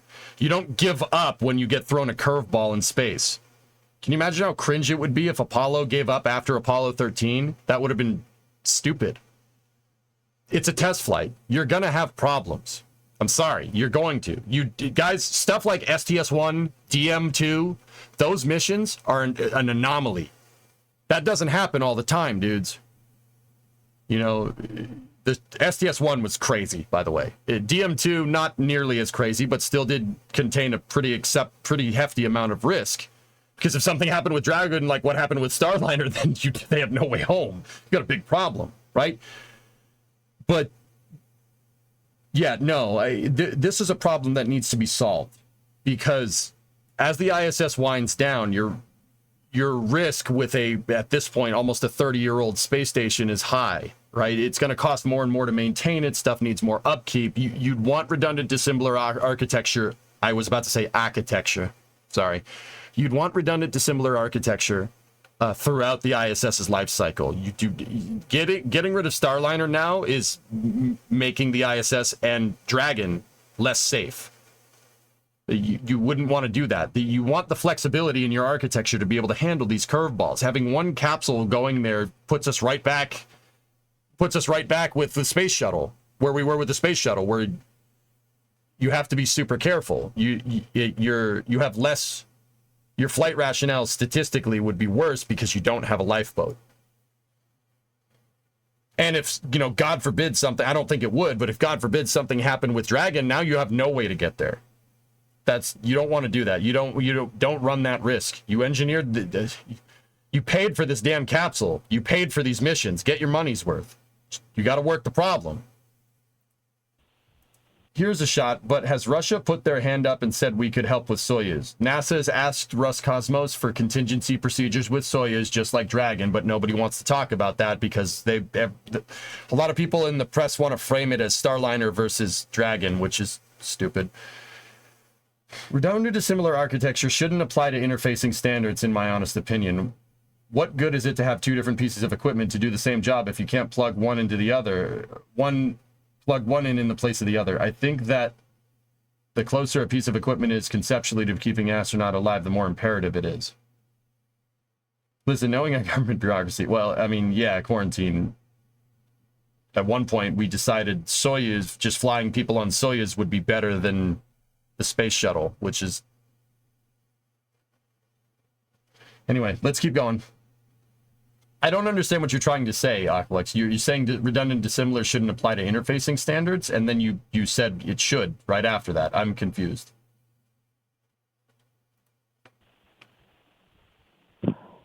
Well, all I can say is that our intent is to keep pressing to have two providers. We've got two very good companies, and we want to develop two strong and capable spacecraft. We think we still have a very good chance of doing that, but the answer is always in the data, right? That's why we're doing this mission. We're going to analyze the data, and we'll be driven in our next decisions by that agree data. With you.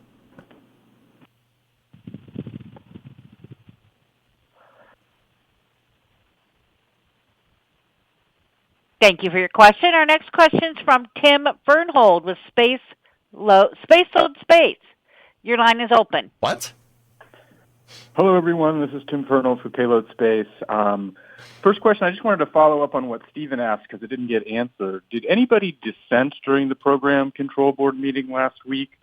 And can you say who that was? And then I was curious myself how the flight readiness review interacts with the agency level review that's going on. I guess, Ken, you are the decider, but you mentioned last week it could get kicked to Jim Free or Administrator Nelson. Can you talk about what scenarios would lead to decisions? Why would it get kicked to Jim Free? Jim Free is in charge of exploration ground systems.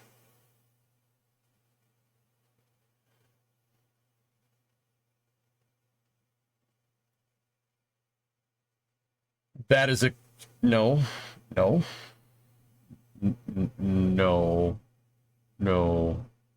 Can I hear this question again, guys? I'm sorry. First question, I just wanted to follow up on what Stephen asked because it didn't get answered. Did anybody dissent during the program control board meeting last week? They're not going to answer that question. And can you say who that was? And then I was curious myself how the flight readiness review interacts with the agency level review that's going on. I guess. See, I don't understand why the press does this. They try to frame context to their question. I don't know if people do this to sound smart or whatever, or they do this because they think the context is needed. They know what a flight readiness review is.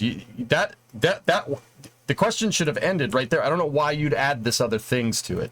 For Payload Space, first question, I just wanted to follow up on what Stephen asked because it didn't get answered. Did anybody dissent during the program control board meeting last week? And can you say who that was? And then I was curious myself how the flight readiness review interacts with the agency level review that's going on. They're two different That's a higher level review. That's the difference, guys. The flight readiness review is done by the flight controllers and ISS mission operations because the ISS is involved. A higher agency review, something that would go to like the, that flight controllers are below in hierarchy of NASA. They're below like Bill Nelson or Pam Melroy or Bob Cabana or something. Well, Bob Cabana retired, but we're still here. Flight controllers are under a NASA program called Human Exploration Operations Mission Directorate. Okay, HEOMD is what it's called. Under that is human space flight, right? And then exploration ground systems, right? They're kind of two separate divisions of NASA, but they both pertain to human space flight. But HEOMD is ISS operations and commercial crew. Exploration ground systems and exploration systems development is Jim Free. That's the public space program. So that's like SLS, Orion, and anything that has to do with Artemis. Landers, commercial or not. Well, there's only commercial landers. The additional framing of this question is a little bit weird. I'm not sure why you would do that, but let's see what they say. I guess, Ken, you are the decider, but you mentioned last week it could get kicked to Jim Free or Administrator Nelson. Can you talk about what scenarios would lead to decisions going from the Flight Readiness Review Board to you, to Jim, to Administrator? Jim Free is not part of this equation, guys. He's not part of this equation. It would go, like I said, HEOMD, Exploration Systems Development, two different things. They're both under the umbrella of the NASA Administrator and NASA's Administrative Office. You're conflating two programs here. Yeah, Aqualix, I agree with you on that one. Yeah, absolutely. I don't think the ECLIS itself needs to be standardized, but the adapters for the system should probably do that. Just saying. Nelson. Thank you. Yeah, so let me start off talking about the PCB a little bit.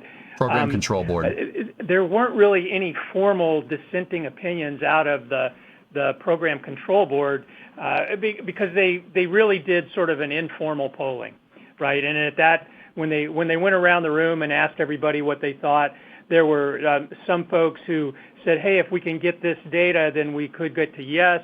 There were some that said, hey, we think we're at a no. And then there were some that were at a yes, right? But again, the process is still ongoing, so we don't have formal dissenting opinions yet. The flight readiness review that I keep talking about is an agency flight readiness review. There can be lower organizational flight readiness reviews that come together prior to that agency review. At the agency. Yeah, Cryo, you're right. I'm incorrect. Jim Free got promoted. He took Bob Cabana's spot. That's right. That's right. In this particular case, I'm wrong again. It would go to Jim because he got promoted. I forgot about that.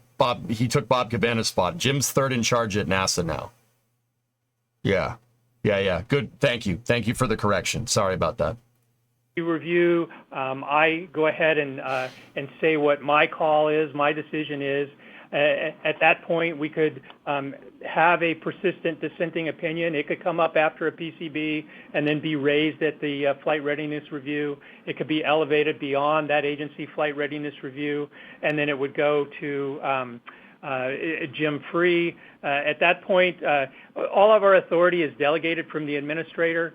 So in this case, the administrator could decide that he wants to weigh in on the discussion too, or he could decide that he's going to allow Jim or my decision to stand. That's my simple description. And Russ knows a lot more about the process. Russ, anything you want to correct me on? If I got it wrong, go ahead.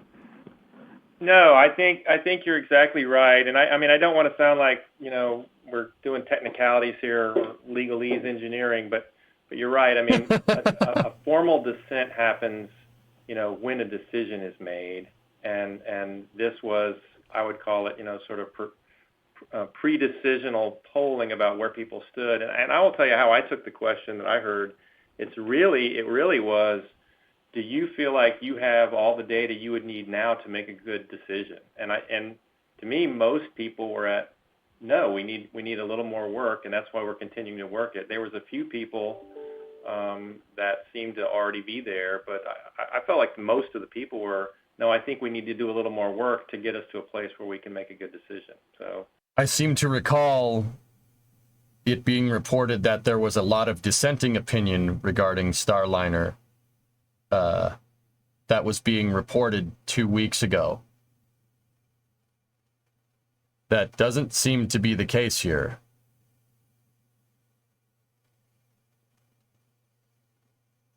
Anonymous sources, though. Okay.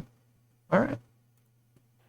That's how I took it. So I didn't hear those as dissents.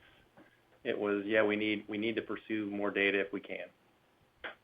Nope, Farnight, not them. Thank you for your question. Our next question is from Morgan McFall Johnson with Business Insider. Your line is open. Oh, this is going to be good. It's going to be a good question. You've mentioned a couple times, of course, that there are risks with both options. Can you explain what specifically are the risks with the alternative plan, bringing them back on Crew Dragon? Are you just referring to the extra months of radiation exposure, or are there other safety or health risks that you're considering? Thanks. What? Not really. You're going to get more radiation exposure being on the ISS, but most of the radiation that you would get gets contained by the Earth's magnetic field. There's really no, and that's actually an important thing to kind of touch base on. Guys, there's no harm, no foul. The only if Butch and Sonny did end up doing Crew 9, right? The Crew 9 mission and stay up there until February 2025 when Crew 9 Dragon is supposed to come back down. If they did end up doing that honestly, no harm, no foul. You might. The only problem with that is that you might need to send up another Starliner test flight. You wouldn't want to do testing on an operational mission. So the Starliner 1 mission, that could create problems there. It depends on the data learned and the certification there. That's the game that NASA's playing, guys. This is a test flight. Now would be the time to understand the behavior and try to get that Starliner certified. Now is the time to solve this thruster problem, right? Yeah, if they can't figure it out, you might have to launch them on Dragon, right? But that's honestly no harm, no foul. At best, you're pushing, right? But you're not learning anything new. The whole point and the whole reason why Starliner has been up there for 2 months as opposed to what it was supposed to be up there for 11 days is because of the lack of understanding from the thrusters, from what's going on with the thrusters. So say Butch and Sonny do come down on Dragon in February 2025 and Starliner makes it through re-entry just fine. That's fine, but you're missing a critical component of certification, having people on board during re-entry. Butch and Sonny's feedback through entry, descent, and landing on Starliner is very important to human rating certification. This is the conundrum that NASA is facing. But fortunately, because we're at the ISS and you have Dragon just in case, they can take their sweet time trying to figure it out. Because you don't, once again, now's the time to figure that out. Now's the time to do it. So there's not really that much inherent risk to leaving them up there. It's just you're not going to get the data that you needed from the test flight that you wanted to do. That's all. So we can let other folks weigh in on this. The type of risk that I see if we go with the uncrewed return for Starliner is, as you mentioned, there's additional radiation for Butch and Sonny. There's additional time on orbit. There is the contingency question. If we use the Dragon as the contingency vehicle for Butch and Sonny, Joel mentioned that they would have to execute a contingency without suits. There are some of our contingency situations that require suits, right? So we don't have full protection in those situations. So those are the types of things that raise the risk level and complicate our decision process. That was a weird way of answering that question. wait, he said there's no suits, right? But in a Crew 9 contingency, they would have suits. That was the whole point of their contingency contract that everybody made a big deal out of 2 weeks ago.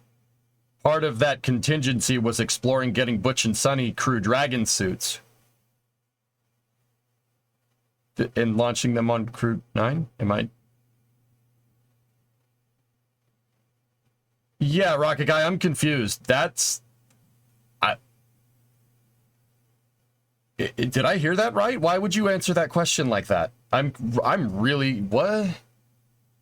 Why would you say that way?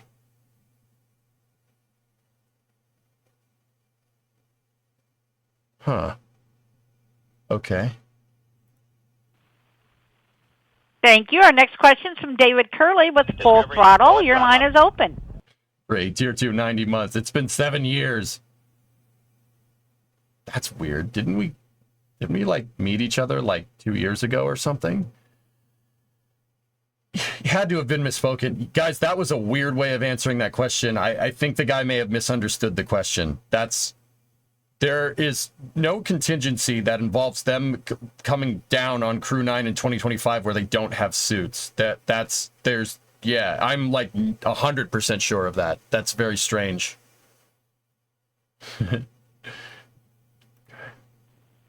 David Curley, see what we got. Thank you very much. Ken Bowersox, it seems like Boeing and NASA are in two different spaces. We haven't heard from Boeing for a little while, but their latest posting suggesting all the data points that they had hit, that they feel like they're ready to go. Can you give us a sense of how that's going between customer and contractor? Okay.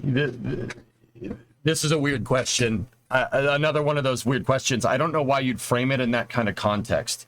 So first and foremost, guys, Boeing and NASA are working very closely together. NASA is involved in the fault tree analysis and has significant input to what's going on with Starliner. They're way more hands-on with Starliner than they even are with Dragon at this point in time. The reason why is because in December, December of 2019, Boeing launched the OFT-1 mission, and that was by all measures a catastrophic failure. Catastrophic failure. You did get your capsule back, which is pretty cool. I would attribute that to Flight Director Richard Jones being an absolute G and basically doing an Apollo 13 style mission analysis in like less than 5 minutes and them getting Starliner back. Yeah, NASA flight director by the name of Richard Jones saved the OFT-1 mission. And they did get the capsule back, but it's been a catastrophic failure. It was a catastrophic failure. NASA has been basically using Boeing commercial space programs as a sock puppet since then. So to imply that at this point that there's some kind of disconnect between Boeing and NASA is a little bit weird. I don't know why you would ask that way unless you were trying to stir the pot, which case, whatever, if press stirs the pot, what else is new? I think what Joel is going to say, or Ken is going to say in this particular regard, is that, look, we have confidence in the customer. We just need to make sure we understand what's going on, and we need to make sure that we're all in agreement before we try something here. That's probably what he's going to say. I like your insights, but maybe better to listen to the entirety of the answer before your analysis or comments. Algol, I get you on that one. Sometimes I do it that way. Sometimes I do it this way. You tell me what you like better. What I like to do here is answer the press's question.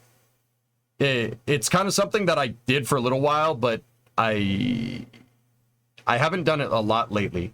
What I like to do is listen to the press question and answer it and provide context to it, and then compare my answers to what they say. One, that's a way to keep me honest. I'm not going to spin anything because NASA won't spin anything, right? Two, if I get it wrong, it's a great opportunity for me and chat to learn. Like I said, keeps me honest. Three, if I get it right, it helps me. If I get the answer right, it helps me a lot with A, explaining it to you guys, and B, proves that I at least understand what the heck they're talking about at a superfluous level. But yeah, if you want me to just go through the whole interview and then do this later, Yeah, just let me know. You guys let me know which one you like more. But yeah, cool.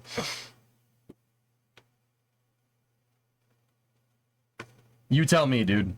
I appreciate it. Thanks. Yeah, there's a reason why I'm doing it this way. I'm confident enough in my answers to be able to check them against NASA. And I've been kind of right, but I've been kind of wrong a couple of times too. In that last question, I think the guy at NASA misunderstood what the guy was trying to ask. Oh yeah, Redbeard, you like the stash? Redbeard over at YouTube, you like it? It's pretty good, right? Pretty good. This is way better. Cool. Just play it at, 125. Yeah, the downside of that is that we don't watch the conference kind of live. The press conference probably already ended at this point, but I like doing it this way. It really puts me on the line, and it really keeps me honest, right? I have no axe to grind here. I want Boeing to be successful. I really want SpaceX to be successful. I want NASA to be successful, right? That's my only axe to grind. I am... In that regard, I'm very, very much interested in technical analysis. I want to know what's going on because this is a STEM stream. I teach people about spaceflight. Am I an engineer? Hell no. But, if I'm going to sit here and teach people about this stuff, it'd probably be good to, understand source material, right? Like I said, I like doing it this way. It keeps me honest. Let me just say I've got tremendous respect for Boeing and the Boeing team.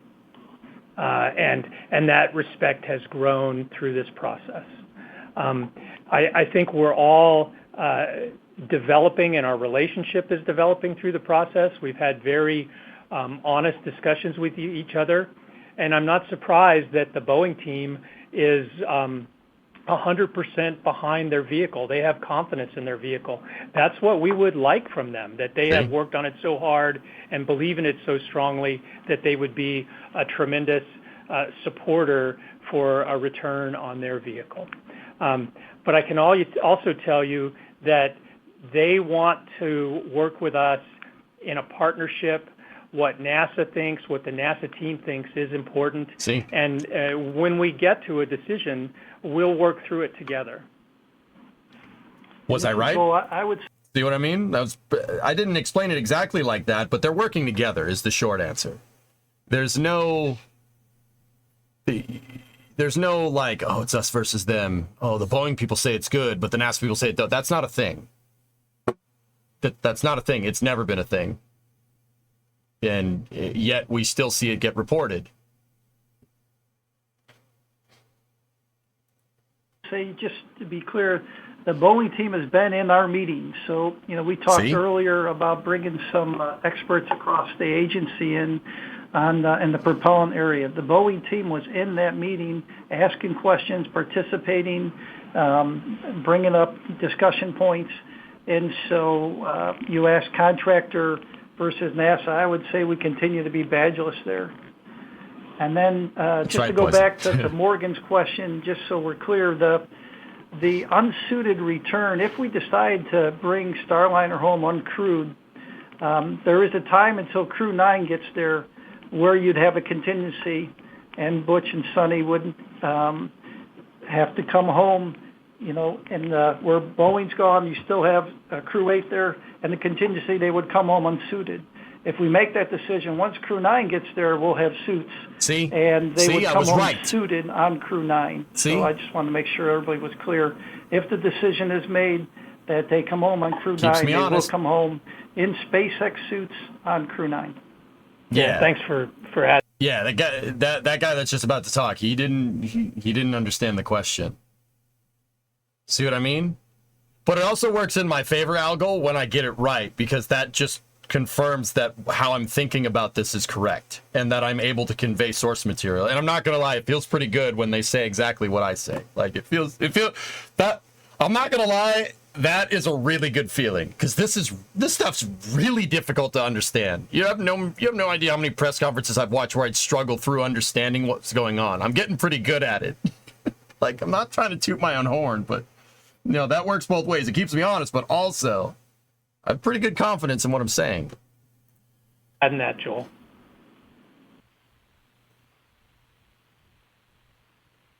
Thank you. Our next question will come from Marcia Smith with SpacePolicyOnline.com. With your mouth away from the mic, please. Thank you so much for taking my question. I think Thanks, it's mostly for Ken, but man. also for Russ. And I'm just wondering if both of you could think back to the time of Columbia, and I'm sure there are folks there still from the time of Challenger, and talk about how this process has evolved from what happened with those tragedies. How do you see all of this playing out differently than it might have played out in the past? Okay. I usually think it's a little to mention that, like it's a little taboo to mention that with spaceflight, especially, I mean, dude, you know, NASA's all about data-driven stuff, right? The data-driven metrics. You make your decision. You don't make your decision based off of rolling the dice, right? You're right. You don't do that because that's what happens. People get hurt, right?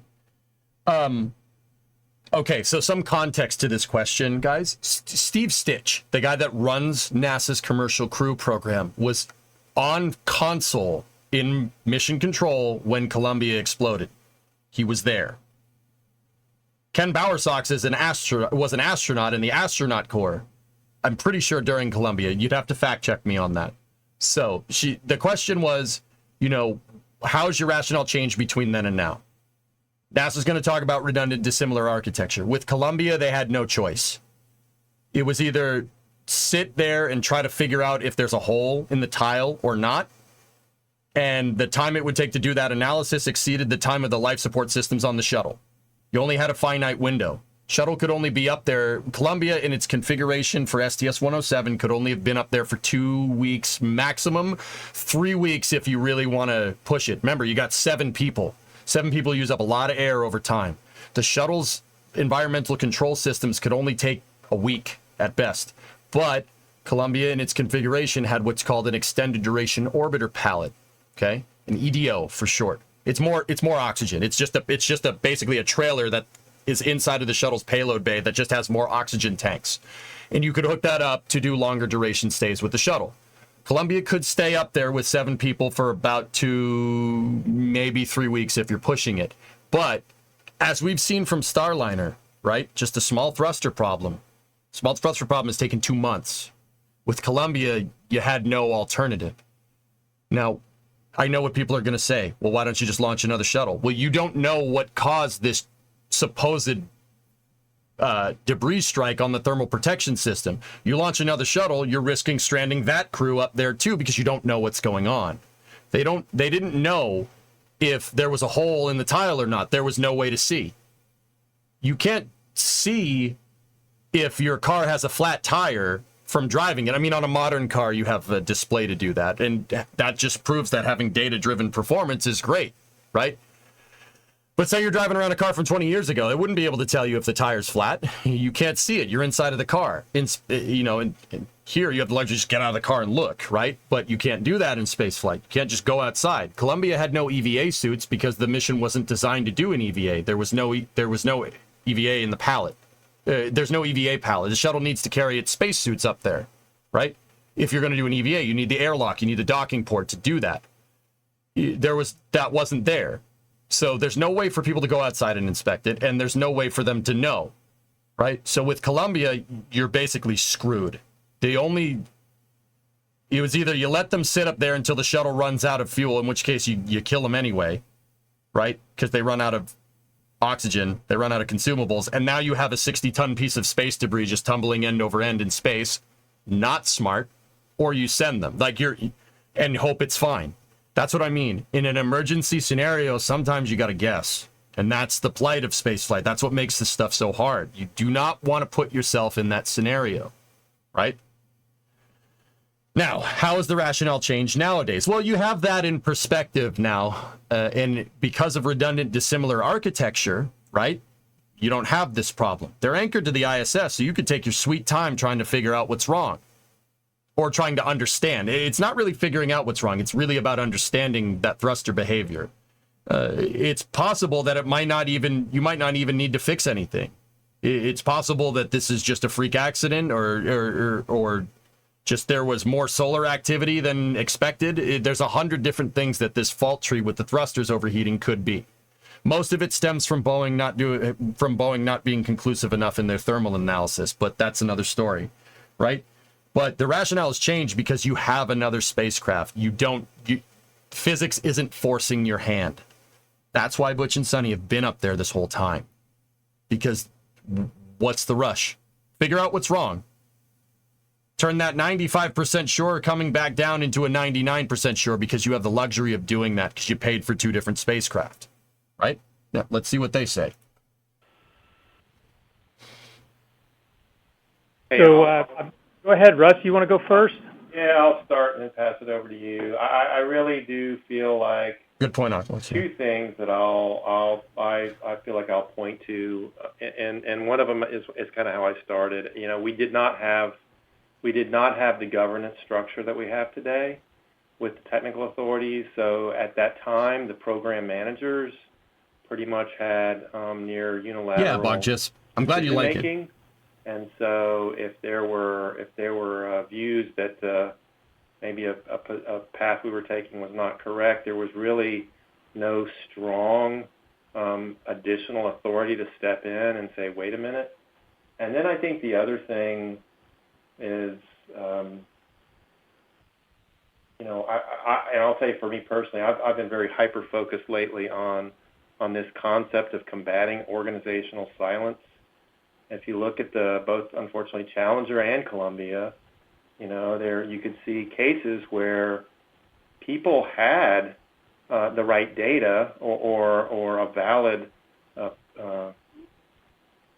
position to put forward, but the environment just didn't allow it. And I think we've worked a lot harder these days in sensitizing everyone to making sure that we have the right environment for people with different positions can bring them forward. I recognize that may mean at times we don't move very fast because we're getting everything out, and I think you can kind of see that on at play here, where I think some people were like, hey, let's get on with it. But it really is part of that lesson that we learn is you need to have equivalent technical authorities outside of the program, and we need to be very careful to make sure that everybody's perspective is shared. So Ken, over to you. That's one part that I didn't really touch on in that regard. Yeah, because of Columbia and Challenger, if someone has a problem, and guys, SpaceX abides by this rule too, no matter how low you are on the SpaceX totem pole, you can elevate a problem basically right to SpaceX management if you think something is going wrong. And there won't be repercussions. Yeah, SpaceX has talked about this many times. And NASA does the same thing. NASA's just a little bit slower because commercial versus public. Now, you'd put a negative connotation on the public sector is so slow. Well, you got to remember, NASA is science-driven. Science and data-driven. It's about understanding with scientific and public missions. That's the whole point. Profit is not the end goal. But you can leverage that same structure for either one. Right? Let's hear what Ken has to say. Yeah, and I was going to say that back around Columbia, we had an input from safety. We had inputs from engineering. We had dissenting opinion process, but it wasn't really called that. I mean, back then we had this thing called the NASA Safety Reporting System, and if you saw something that wasn't good, you were supposed to bring it up, and something could get elevated right away. But what our current process does is it raises the volume on those inputs from the tech authorities, from the safety folks, the engineering folks, from flight crew, the centers, and it gives us a formal way to encourage and to analyze and make a decision on dissenting opinions. So there's still one point where it all comes together, right? And that's up at the top. This gives that person at the top a chance to get the best information when the decision's made. I mean, thank you for your question. That didn't really answer the difference between then and now, except that they're doing pretty much the same thing with more emphasis on listening to anybody that has any potential issues here.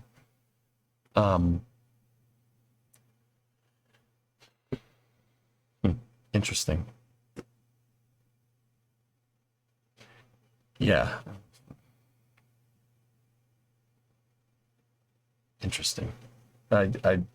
So actually, my question to that would be, okay, what's the difference between then and now? You said you're basically doing the same thing, you know? Interesting. Anyway, Andrew, thank you for that 10-month resub. Just started your calculus journey in college studying AE. So YOLO, yeah, there you go. Have some fun, man. Your brain's about to get turned to mush. But remember, calculus is just like speaking another language. There's syntax to it. There's an order of operations, like constructing a sentence.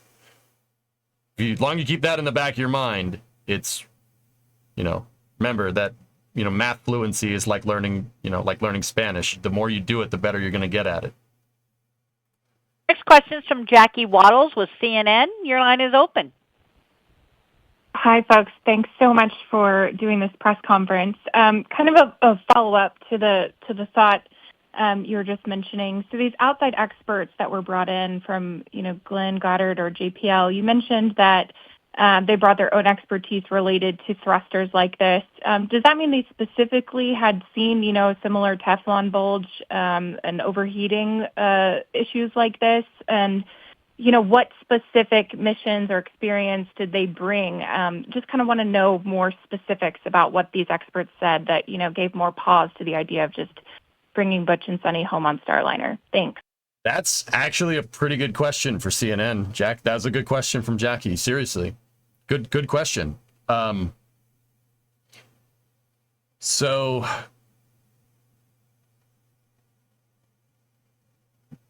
nitrogen tetroxide thrusters, NTO-MMH thrusters, right, are used on all different types of missions. Every different type of mission. Science missions use them. Human spaceflight uses them. Exploration systems use them. Probes use them. Everything. Any spacecraft that needs maneuvering capability up in space, albeit a satellite, lander, whatever, uses NTO and MMH. So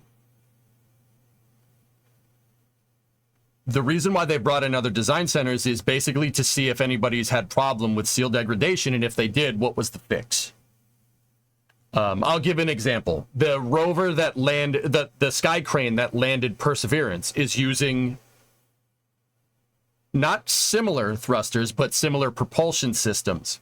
That sky crane is basically a service module, right? That lands Perseverance on the surface. That's using similar propellants.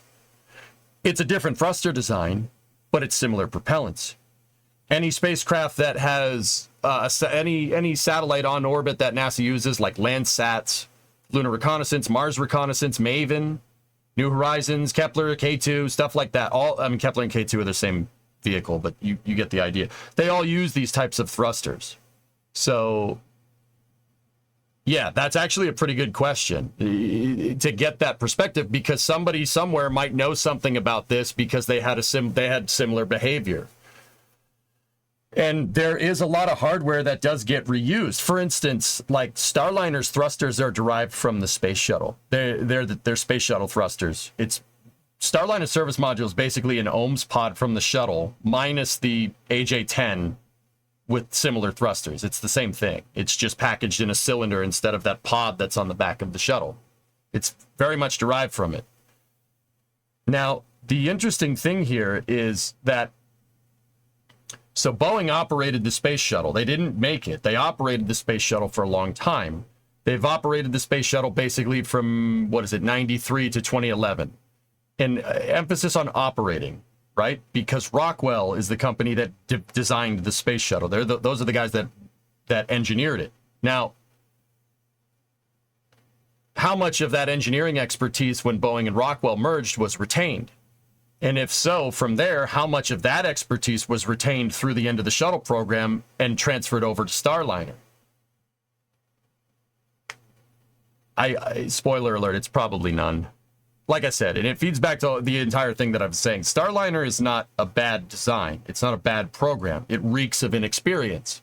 Because anybody that did have experience with these thrusters, they basically canned like 13 years ago. And you're not retaining engineers for that long. You know what I mean? So they had to hire new ones, right? For the new program. Because Starliner didn't come about until 2014. The shuttle program went out in 2011. You're not going to have people on the payroll for 3 years in the event of a contract, like anticipating a contract that you may or may not get, right? Just something to consider. I don't think it's right, personally. It'd probably be good to retain that technical expertise on the thrusters that you're using, because your whole idea of reusing these thrusters is to save money. And part of that isn't just reusing the hardware, but having the people that know how to use these thrusters and know their behavior transfer over. Now, there is a lot of that with like Steve Stitch, Ken Bowersox, guys that flew the shuttle, guys that worked on the shuttle program that are now NASA higher-ups. You do get some of that overlap. But I'll be honest with you guys, Rocket Guy in my chat, who's an actual aerospace engineer, he found a NASA technical reports document about STS-32 indicating seal bulging and degradation on the thrusters. So this is not, the long story short is that this is not new behavior. They've ran into this problem before, and they're running into it again. What's the difference between then and now? You don't have the same people working for you. See what I mean? The whole thing reeks of inexperience, not incompetence. It's inexperience. I'm not saying that, they don't have the chops to do, the younger engineers that are working on the Starliner program don't have the chops to do it. It's just inexperience. Because that hardware is basically a black box, because anybody that knew anything about it, you fired a long time ago. Does that sound right?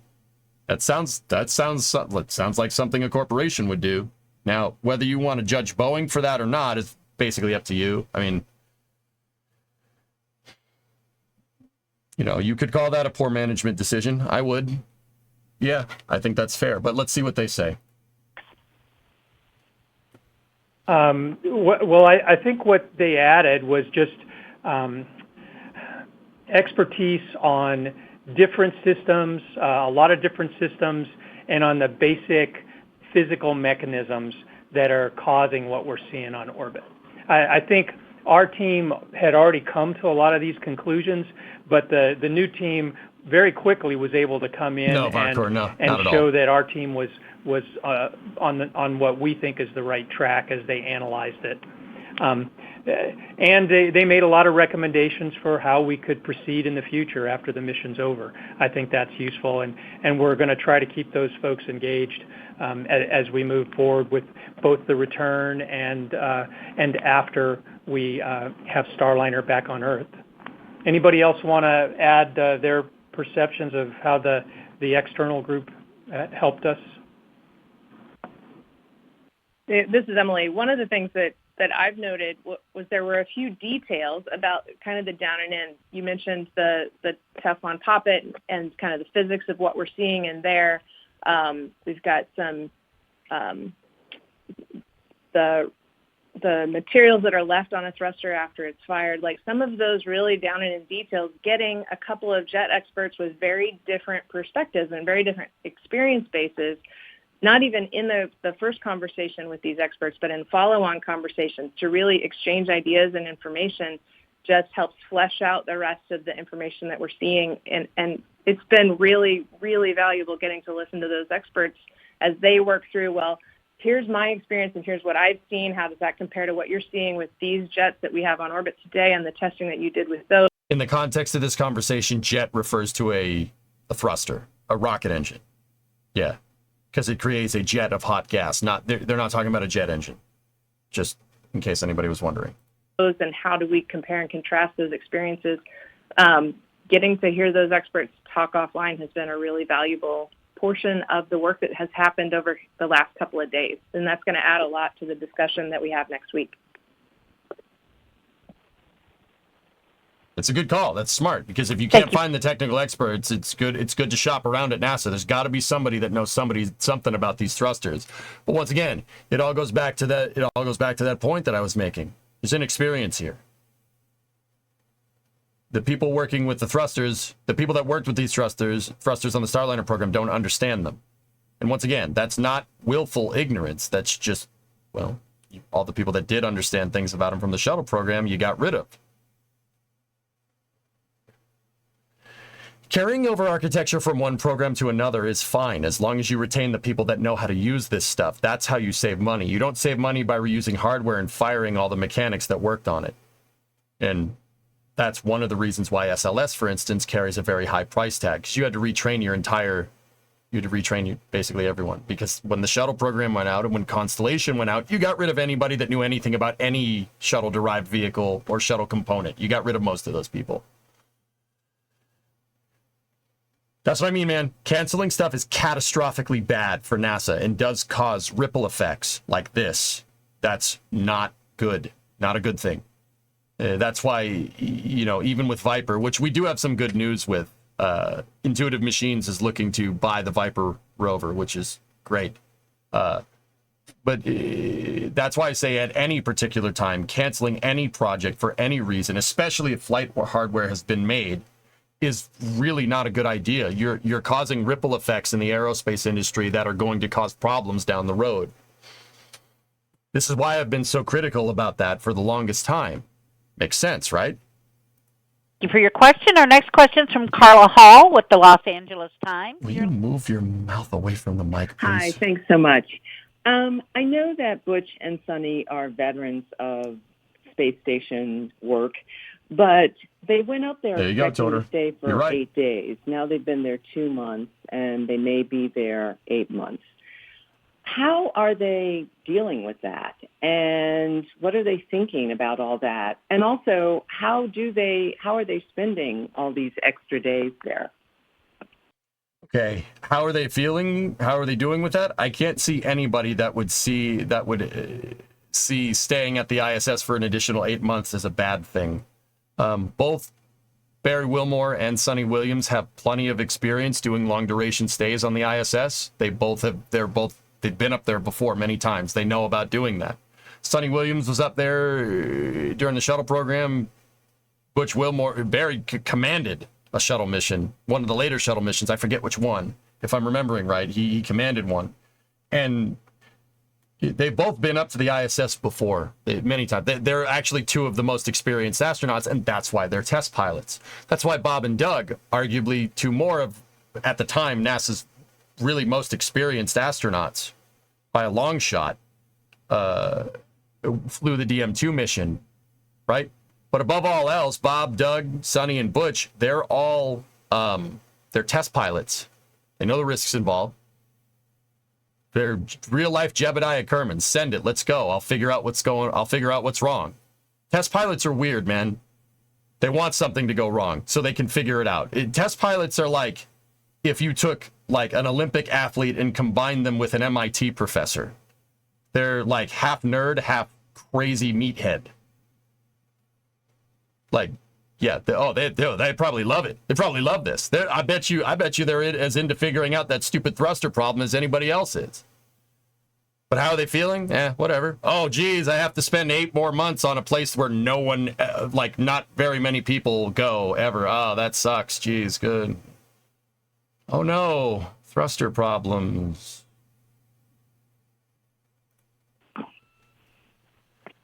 Hey, this is Joe. And so again, with this being a test flight, they went up and I think the nominal timeline was around 8 days. Whoops. But when you do a flight like this, you're always thinking, okay, could it be longer? And again, like I told you, when we talk about these flights, you should go in with that expectation that you're going to do a long duration mission. So I actually spoke to both of them in the last day or so, and they are they're doing fine. In my office, right now I can watch them working on the International Space Station. Yeah. So, I didn't answer that part of the question. What are they going to do for the 8 months? Science. Going to do science, baby. Pharaoh, you said in chat, maybe they created the thruster problem to stay longer. The overheating of the thrusters did happen during manual control of the vehicle. That's all I'm saying. That's all I'm saying, dude. That's all I'm saying. That's all I'm saying. You're not wrong. I'm serious. Go look. That's when they first started encountering thruster overheat, when they took manual control. I'm just saying. Just putting it out there. That's all I'm saying, man. That's all I'm saying. Now, it's more likely a control systems problem, but also, that's all I'm saying, dude. That's all I'm saying. They have fully integrated into the increment crew, so they are as busy as any other as long crew as it takes that the is salt up now, there. But we are humans, and this is hard on crew members and their families, and we take that into account. But again, as professional astronauts, they're prepared for this, and they're doing great. And I would add, in terms of what we have been working on, those 8 days was really what our our flight teams had determined was the bare minimum of the number of days you had to have on orbit for Butch and Sunny to complete the test mission objectives on orbit. And then, honestly, the team wanted more time. And we, in respect to schedules and everything, you might be right. You plan for the minimum, and then you're going to take whatever bonus time you get. As soon as we transitioned Butch and Sunny from their specific Starliner test objective activities to becoming full members of the increment crew, of the Expedition 72 crew, Just saying. one of the very first tasks we had them do was take the spare parts from several different pumps and put those together into a new pump, which was a highly surgical operation that we had not necessarily prepared anybody to do. And these guys are so experienced and have such high capabilities that they honestly raised their hands and volunteered for the task. And that pump is now installed and working great for us. And is They're talking about the pump on the toilet, by the way. Yeah. So the first thing that they did up there after they finished all their mission-specific duties is volunteer for fixing the toilet. See what I mean about test pilots, dude? See what I'm saying? Test pilots are crazy. The good kind of crazy, though. The hard charging kind of crazy. Oh, sweet. Let's go. I got a problem. Let's fix it. I'm going to fix that damn toilet. I'm serious. The test pilots are nuts. I've talked to them before. They're crazy. How do they get paid, goalie? They're racking some hazard pay, dude. Oh, yeah. ISS ops? Hazard pay, baby. Oh, yeah. And astronauts are, I think, in the highest pay grade, highest government pay grade. I think it's, what is it, like 16 or something? Oh yeah, they're racking some hazard pay, so they're getting well paid for fixing that toilet. I would tend to say that's a pretty expensive plumber. You thought your plumbing bill was bad. I mean, NASA's like, part of our life support system. They have been contributing to our research on board. They've been contributing to our maintenance on board. Hazard? Nice. They are just highly integrated members of this crew and are always asking for more work to do, frankly. Yeah. See, test pilots are crazy. Some context for the pump. They didn't exactly fix the toilet. They fixed the pumps. So the toilet on the ISS, it works. It's always worked. It's the pump is pertaining to a urine recycling system. You don't have the luxury of water on tap up at the ISS. They have to reuse it. So the pump is what pumped urine from the toilet to the urine recycling system. So the toilet still works. It's just basically taking a dump and peeing into a beer keg. There's no recycler. That's what the pump is. It's been fixed now.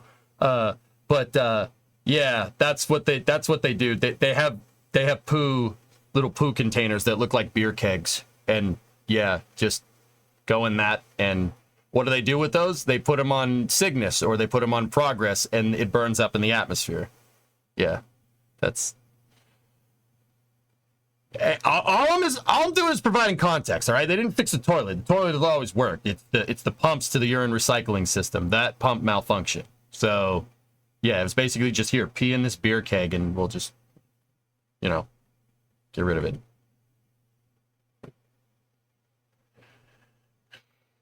Actually, the other thing is that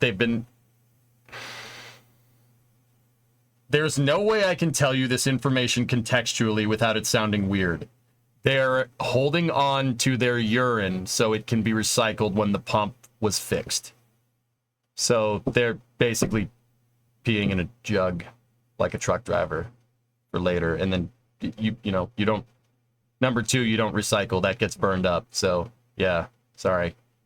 Yeah, there is a module on the ISS that's full of pee bags. Not sure which one, don't want to know. That's all I looked into it with that issue. I stopped there. I mean, yeah, it's either that or send up water. Water is a precious commodity up there. The other thing to take into account is that, why don't they just send up more water?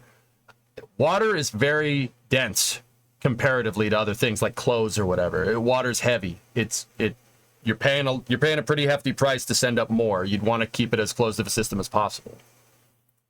And I would just add, in addition to the team down here looking at the data, Butch and Sunny know this vehicle about as good as anybody else. When we share that data, they ask great questions, and 8 pounds to a they're gallon. very involved with everything that we are doing here.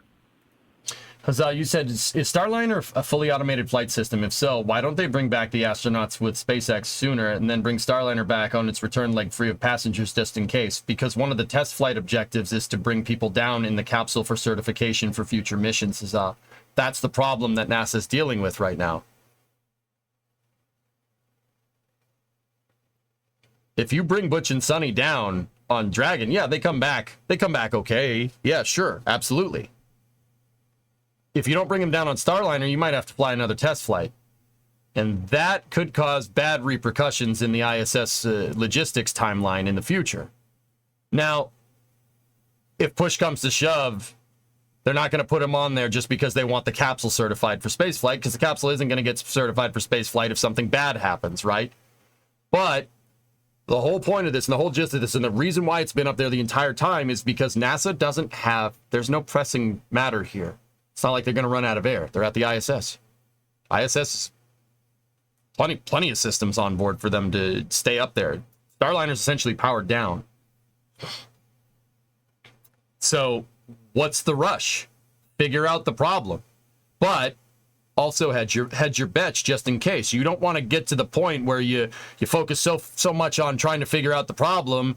If you figure out the problem and you deem it's not safe for them to come back down on Starliner, been watching The Boys too much. If you deem it unsafe, or you're not willing to work with it's not acceptable risk with their flight rationale to come back down on Starliner, right? And you send them back down on Dragon, or you don't have a contingency procedure to send them back down on Dragon, well, you got yourself into a right pickle. That's when you do strand 2 astronauts on the ISS, right? So they're looking at contingency procedures, but you got to take into account that that's the whole point of this test flight, is to make sure that Starliner is working and make sure that its behavior is understood, right? So that's the conundrum that NASA's facing, but it's not like, once again, there's no rush here. There's no rush for this. Take some time. The ISS has leeway in its schedule like this on purpose. Once again, just, hedging your bets, right? Does that make sense, dude? Mm-hmm.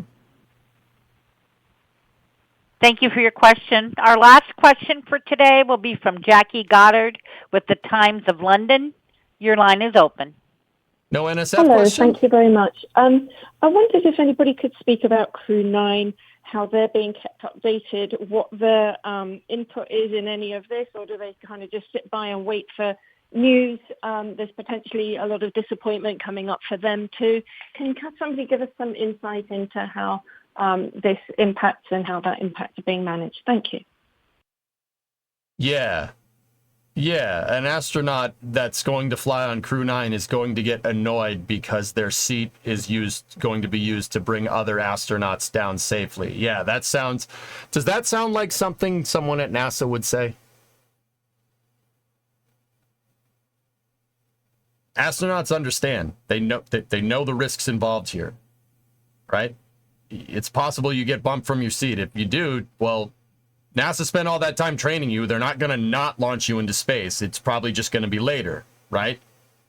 NASA's not going to invest a couple million dollars into training an astronaut on how to work on Crew Dragon, right? And then not put them on Crew Dragon just because they need to bring other astronauts down.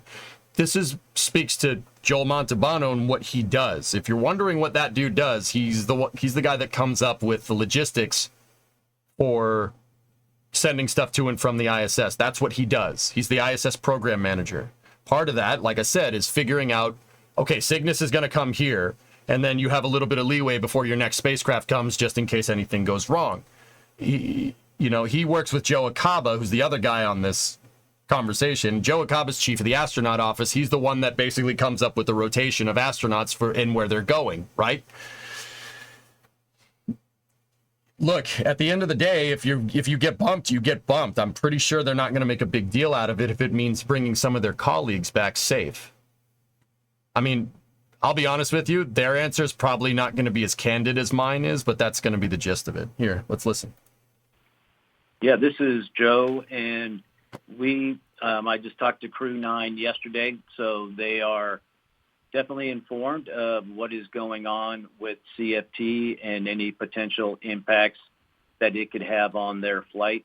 You know, we've moved their launch date from the August timeframe into September.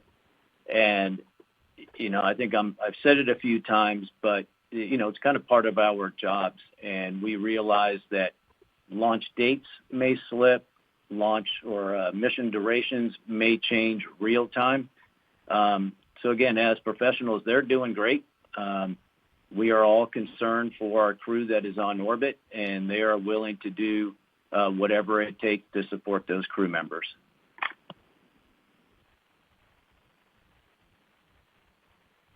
Thanks all. This is Josh, and I'm going to turn it over to Joe Montalbano for some closing remarks.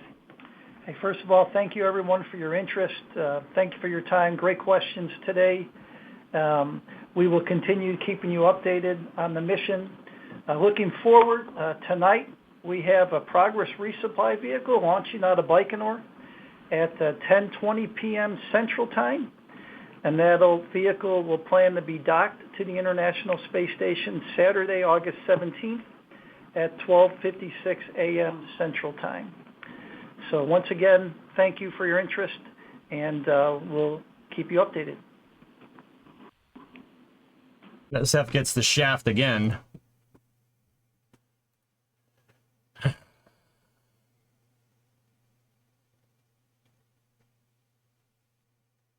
The spaceflight news organization that I work with, yeah. Sawyer was in the queue. He got the shaft again. Anyway, that's the Starliner crew flight test update. Long story short, guys, there's no new news, but I think it is cool of NASA to show a concerted effort to try and be more transparent. But it goes back to what I was saying. There are some spaceflight pundits out there that say that we're in an information vacuum. I've said many times that that's not what's going on here. Guys, a fault tree analysis is going to take time. Joe and Joel basically said it in their answer. Actually, I think Joel Montalbano said it perfectly. You're not going to be able to figure out what's going on with this capsule, and particularly the thruster block, because you can't get your hands on it. It's up there, going 17,500, 27,500 kilometers an hour, 17,500 miles an hour up there. And even if you could send somebody out to EVA to this thing, you're not taking apart a primed thruster. You're not taking apart a thruster block on a spacecraft in space. That's not happening. That's like trying to work on a car engine when it's running. Not smart. You don't take out a spark plug on an engine when the engine is on. That is a real good way to have, at the very least, some burnt eyebrows where the explosion or the compression stroke from the thing shot gasoline in your face, and hopefully it doesn't find a source of ignition, right? Like, or you shoot the spark plug out like a bullet while you're trying to get it, while you're trying to take it out while the motor's running. Probably not good. You don't work on something that's operational. That's not a good idea. You have to figure out what's wrong with it, and you can't get hands on it. But once again, you have the luxury of being at the ISS, and you have redundant dissimilar architecture, so they're taking their time. There's no rush to do this fault tree quick. There's no deadline. I mean, if there is, it's Crew 9. You have to make a decision because the next flight is coming up, but there's leeway built into the ISS schedule like this on purpose, dudes. This has always been a thing. Now, why does NASA build leeway in? Because you never know what's going to happen. Building in leeway time like this, at the very least, right? Say, you budget a month for Cygnus operations, and Cygnus operations take a week, right? Now you have 3 weeks to go and do the science, do the science on board, do station maintenance, etc., etc. So you're playing. It's all about trying to play with house money, so to speak. You gotta hedge your bets. So rather be safe than sorry, right? So, yeah, it's going to take time, dudes. It's going to take time. The fault tree analysis is going to take time. I mean, and yeah, there is some method of urgency, but there's no information vacuum here. They've been very forthcoming with exactly what's going on. And while I do think it's cool that NASA has done more of these press conferences and is there to answer questions, I think I think this is actually good to have like a no news press conference like this, because the press has had some time to think about the prior news, and I actually noticed that they asked way better questions this time around. There were some pretty damn good ones. Kenneth Cheng with risk tolerance from the New York Times asked a pretty damn good question. Even the CNN, the question from CNN was pretty dang good. Jim Boy, you asked what exactly is wrong with Starliner. There is some uncertainty about what's going on with a couple of its thrusters on the service module. They've overheated. At least that's what they think. They got to figure it out. It's going to take time to do that troubleshooting.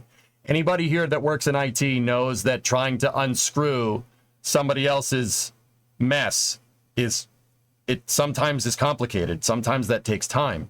Any IT people out there? Sometimes it's just turn it on and turn it back off again, but we don't have that luxury because it's a spacecraft that's attached to a space station going 17,500 miles an hour, right? It's not turning it back off and turning it on again. It's not the case. But anybody here, like I said, that works in IT knows that some problems require a hefty fault tree analysis. It takes time. I'm a retired software engineer, and you're so correct. Yeah. And then, yeah, you have unscrewing somebody else's problem is such a pain in the butt, dude. I did an IT internship one time in high school for a software company. I've had a taste of it, Rick. I've never done it as a full-time job, but oh my goodness.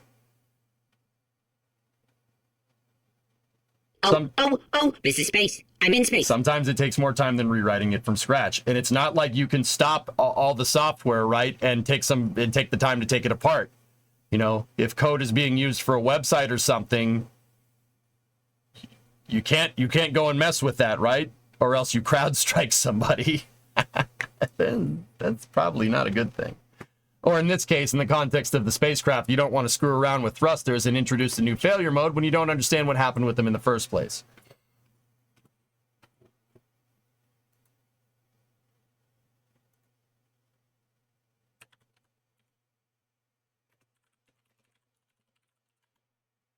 Yeah, Sawyer and Chris are not happy about that. Correct. Begin again goes much easier and faster. There you go. Yep. Hit the printer with a bat like Office Space.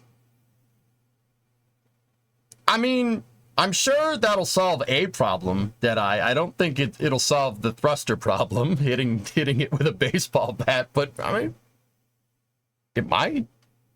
Maybe. Never did that, though. Mechanical agitate. Yeah, it's just percussive maintenance, guys. So, yeah, I mean, once again, I really, people said that there's an information vacuum. I don't think there's an information vacuum here. I think NASA has the luxury of being able to take their time with their fault tree analysis and, I'll use another IT reference. If you haven't solved the problem and the boss comes in and says, hey, have you solved the problem? And you say, no, your boss isn't interested in this specific thing that you're working on. They just want to know if you solved it or not, right? So, in which case, you get a press conference like today where, no, the problem is not fully understood yet. There you go. Thank you for being here and explaining it. My pleasure, Rick. Did you guys like that? I used to do this, pausing the press conference, unpausing the press conference. I used to try to listen to the whole thing and then recap the information at the end. But I think that pausing between each question is very important. And it's important to provide context, and it's important to really gain some insight into where the press's mind is at. If I try to answer the question, I basically rubber duck you guys into answering the question correctly. Keeps me honest, keeps you guys learning, and in some cases I'm wrong. So you know when I'm wrong and you know when I'm right. I like this accountability. I think it's a good way to do it, and I think you guys like it too. Yep. Yeah, so in the past, I've just sat there and said, that's a dumb question. Frick this guy, which doesn't teach anybody anything.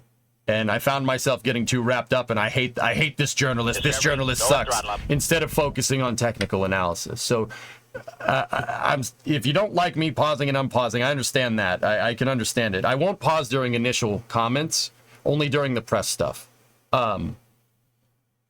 But yeah, I think this way is a lot better, and it's a lot better way to keep me honest going forward. What would I ask them, Int? Yeah, somebody asked me about that. Hey, Thorin, 78-month resub. So I'm glad you guys like it. Yeah, I'm going to be going forward with this format from now on. I'm sorry if it gets incessant and annoying, but yeah. I think this is the better way to convey the technical analysis, and I think it's a better way to understand where NASA's mind is at, you know, and yeah. And also hold the press accountable if they do ask a loaded question. We can talk ourselves through it and find out if it actually is. Like, there was 1 or 2 questions that were pretty loaded, and there were 1 or 2 questions that claimed to understand stat about loss of crew probability from CNBC that proved has no bearing on the conversation at all. Yeah. Mike, I'm looking at you.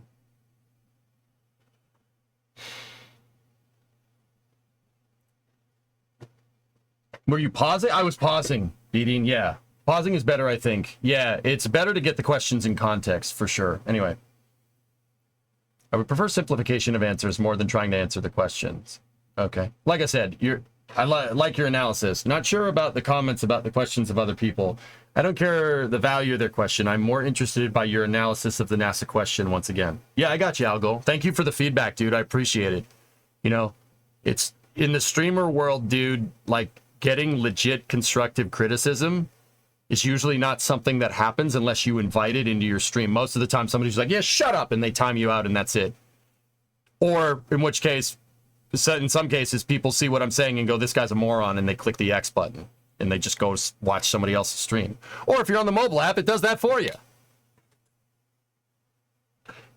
Sorry, it's a joke. Anyway, yeah, I appreciate the constructive criticism. I really do. I'm really trying...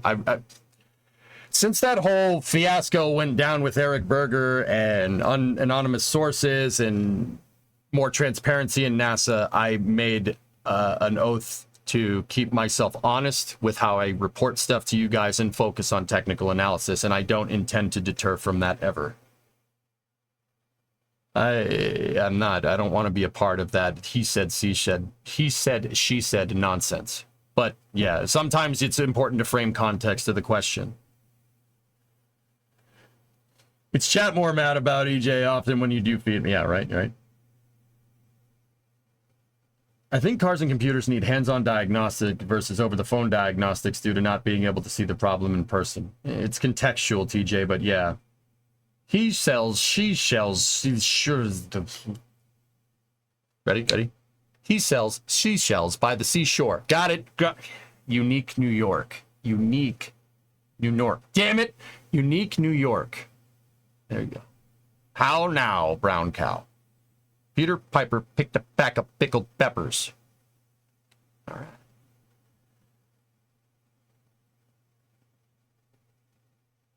Anyway, I like it the way you did it at the end. I like it that way. If you did that at the end, you have missed a lot of it. Also, if I wanted it live, I'd just view direct. There you go, Cubian. Yeah. You almost said something incredibly 18 plus in French there. Merde.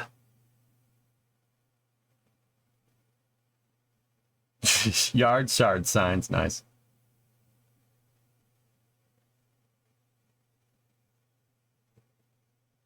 Also, yeah, once again, if I'm going to go barking up other reporters' tree, I don't see why you guys shouldn't do that to me as well. That's why I'm confident enough in my answers to, you know, if I'm wrong about something, it's there out in the public. You know, it's in the public space. Like, I was wrong about Will Robinson Smith's question. I thought it was a dumb question, and then I sat there and tried to answer it, and I thought about it. I'm like, oh no, he's right. That's and he ended up exposing a contingency procedure that NASA has thought about, but is really trying their best to not have ever happen. And that's if in the momentary part of ISS timeline operations, when Starliner is gone, uncrewed reentry, and Crew 9 hasn't launched yet, because you're not going to undock one and have the other one right there. You don't have 2 spacecraft try to dock to the ISS at once. That is bad. Long story short, the thrusters can interact with each other. You know, the thrusters from one craft could blow another one off course. Yes, that's a thing. Thruster plume interaction is bad for the ISS, and it's bad for other spacecraft. NASA did analysis on this with Space Station Freedom back in the day. There's a reason why with the ISS design, the solar panels are way out at the end. Because if you have a spacecraft that's outgassing and some of that outgassing gets caught on the solar panel works like a gigantic sail. Not great. I'm pretty sure you don't want that because it can introduce shearing forces into the truss segment on the ISS like this. That's why the solar panels are way out on the sides. So the spot where spacecraft dock, you don't have to worry about plume interaction with the solar panels. Ding! Our roof just decided it wanted to make a noise. Anyway.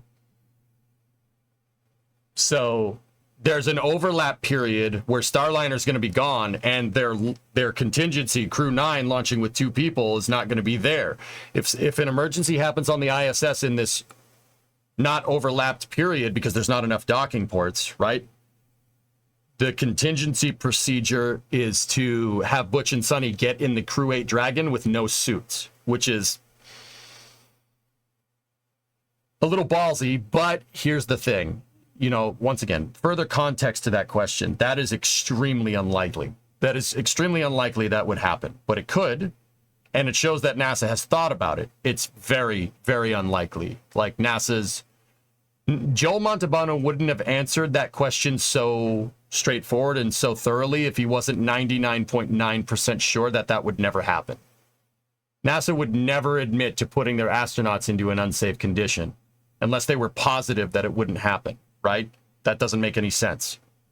You wouldn't say, oh, yeah, they might be dead. No, whatever. That's not a good look, right? So I'm pretty sure he wouldn't have answered that question so candidly unless he was absolutely sure that that the likelihood of that happening is very, very low. Do you think they'll minimize the time, though? Absolutely, Aqualux. Oh, yeah. Yeah. The media will spin it anyway. For sure. Yeah, int, for sure. Anyway, what question would I have asked them?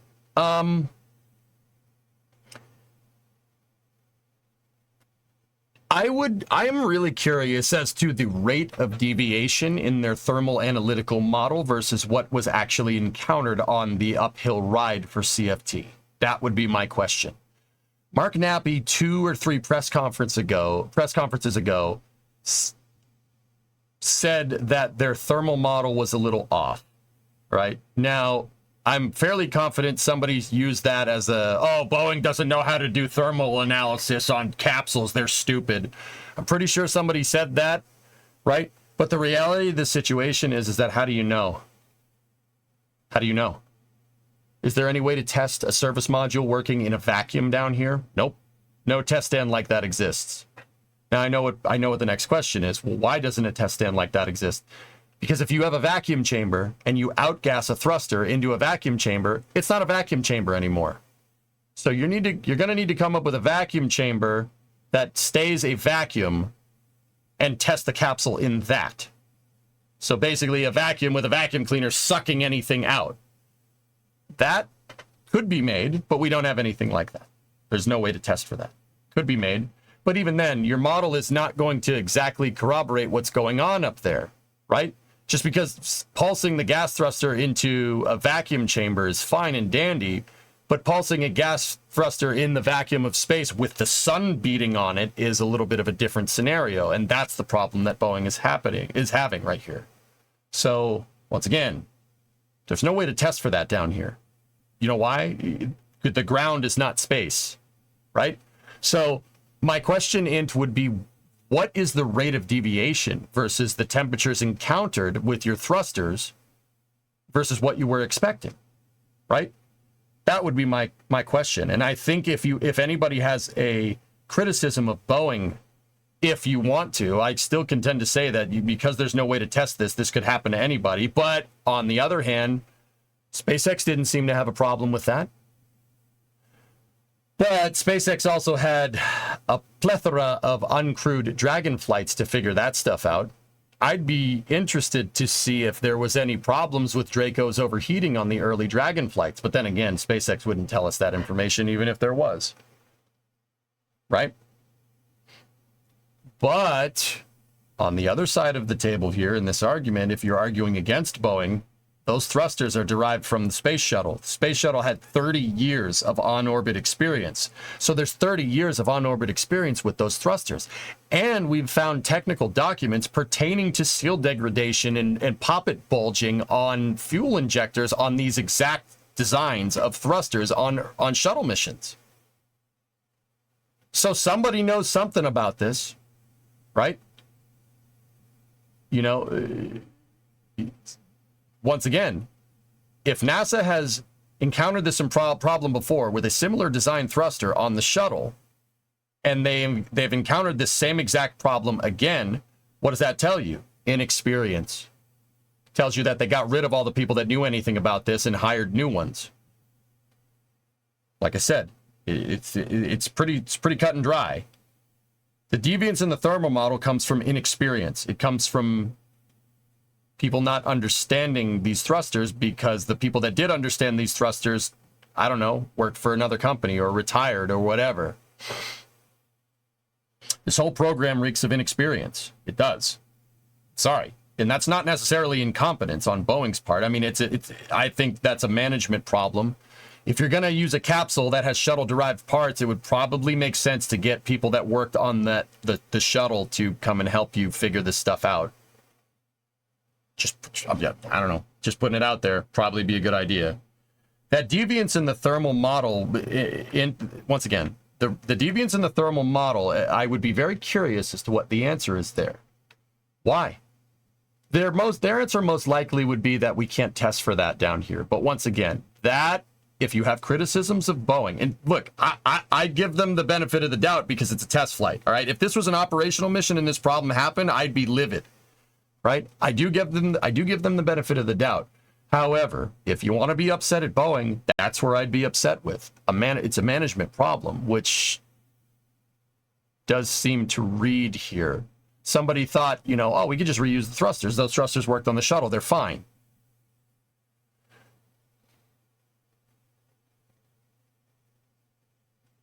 Oh, we fired all the people that worked on them? Whatever. It's fine. No, it's not. That's not how spaceflight works. That, if your bee flies there, yeah, I think that's a fair criticism. Absolutely. Like, I'm telling you the dissenting opinion to what I believe, right? So if you have criticism, make sure your criticism is on point, right? That's the problem. The problem is, so you encountered, how could you, with 30 years of shuttle data, how could you mess up the thermal model? How is that even possible? That would be my criticism. If I was, willing to hold their feet to the fire and be a jerk about it. How did you screw up the thermal model? These thrusters have 30 years of flight experience. 135 missions over 3 decades. How the heck did you mess that up? Once again, I know the answer to that question. It's inexperience. But there you go. How much of this is an Aerojet problem? They knew about it, dude. They knew. Dude, we have a PDF that talks about this exact problem from 1991. So it's very clear that they knew about it, and whatever it was, whatever that seal degradation problem was with the shuttle, they clearly have fixed it, because we didn't ever hear about it again. Never heard of the shuttle thrusters overheating. But then again, I'm not the end-all be-all guru of the shuttle. You know what I mean? How does a thruster overheat? Well, Milo, actually, super good question, dude. How do thrusters in space overheat? So in order to understand that, you need to understand what type of thruster Starliner is using. Starliner uses a pressure-fed hypergolic thruster. So, this is a very, very, very simple explanation of hypergolic pressure-fed systems. Just bear with me. I'm going to willingly omit some finer details to this process. If you know about thrusters, I'm doing it just to make it simple. So how these thrusters work: you have nitrogen tetroxide, or NTO for short, and monomethylhydrazine, MMH for short. MMH is your fuel, NTO is your oxidizer. These thrusters, these two chemicals are hypergolic to each other in chemistry terms. What does that mean? Plain English way of saying that is when NTO finds MMH, it explodes. It combusts. It chemically deflagrates, if you want to be very technical. Okay? It explodes. So, what are the benefits of using that? Right? The benefits of using that is that these two chemicals stay liquids up there for long periods of time. That's why we use them. Now, how do they get to the rocket engine to pop? It's a pressure-fed hypergol system. So you have a helium tank, and then you have a pipe that helium tank splits, and then you have pipes that go, pneumatic pipes that go to your MMH and NTO tanks, okay? These tanks usually are COPVs. Basically, it looks like a propane tank that's been wrapped in carbon fiber to hold stuff at high pressure. It's called a composite overwrap pressure vessel, or just PV for short, right? The fuel tanks have a bladder inside of them. So think about if you took that propane tank, right, and you had a balloon that could be inflated to the volume of the propane tank, and you put the balloon inside of the tank and you started inflating it. It would expand to the edges of the tank, right? Well, in this case, we're blowing up the balloon with NTO and MMH, okay? So you have a bladder inside of your pressure vessel that's full of nitrogen tetroxide and monomethylhydrazine, NTO and MMH. The helium pneumatic lines that go to these fuel tanks inflate the area between the outside of the tank and the outside of the bladder. So when you pressurize these systems with helium, it squeezes the bladder inside of the tank. And obviously, if you have a water balloon that's filled up and you squeeze it, it's going to shoot water out, right? If you don't have it tied off. Pretty straightforward stuff, right? Everybody with me? Cool. Now, from there, the bladder is connected to a pipe, and that pipe goes through a valve to your thruster. It's a little bit, like I said, a little bit more complicated than this. This is simple, right? It goes to your thruster. Your thruster has two solenoids on it. Those solenoids are pneumatically actuated with that same helium on just a different pipe. And when the helium line pressurizes, you can electronically command the thrusters to open, your two solenoids, your fuel injectors, to open and close, okay? Straightforward stuff.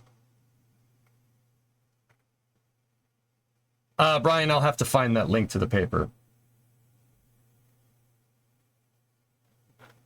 So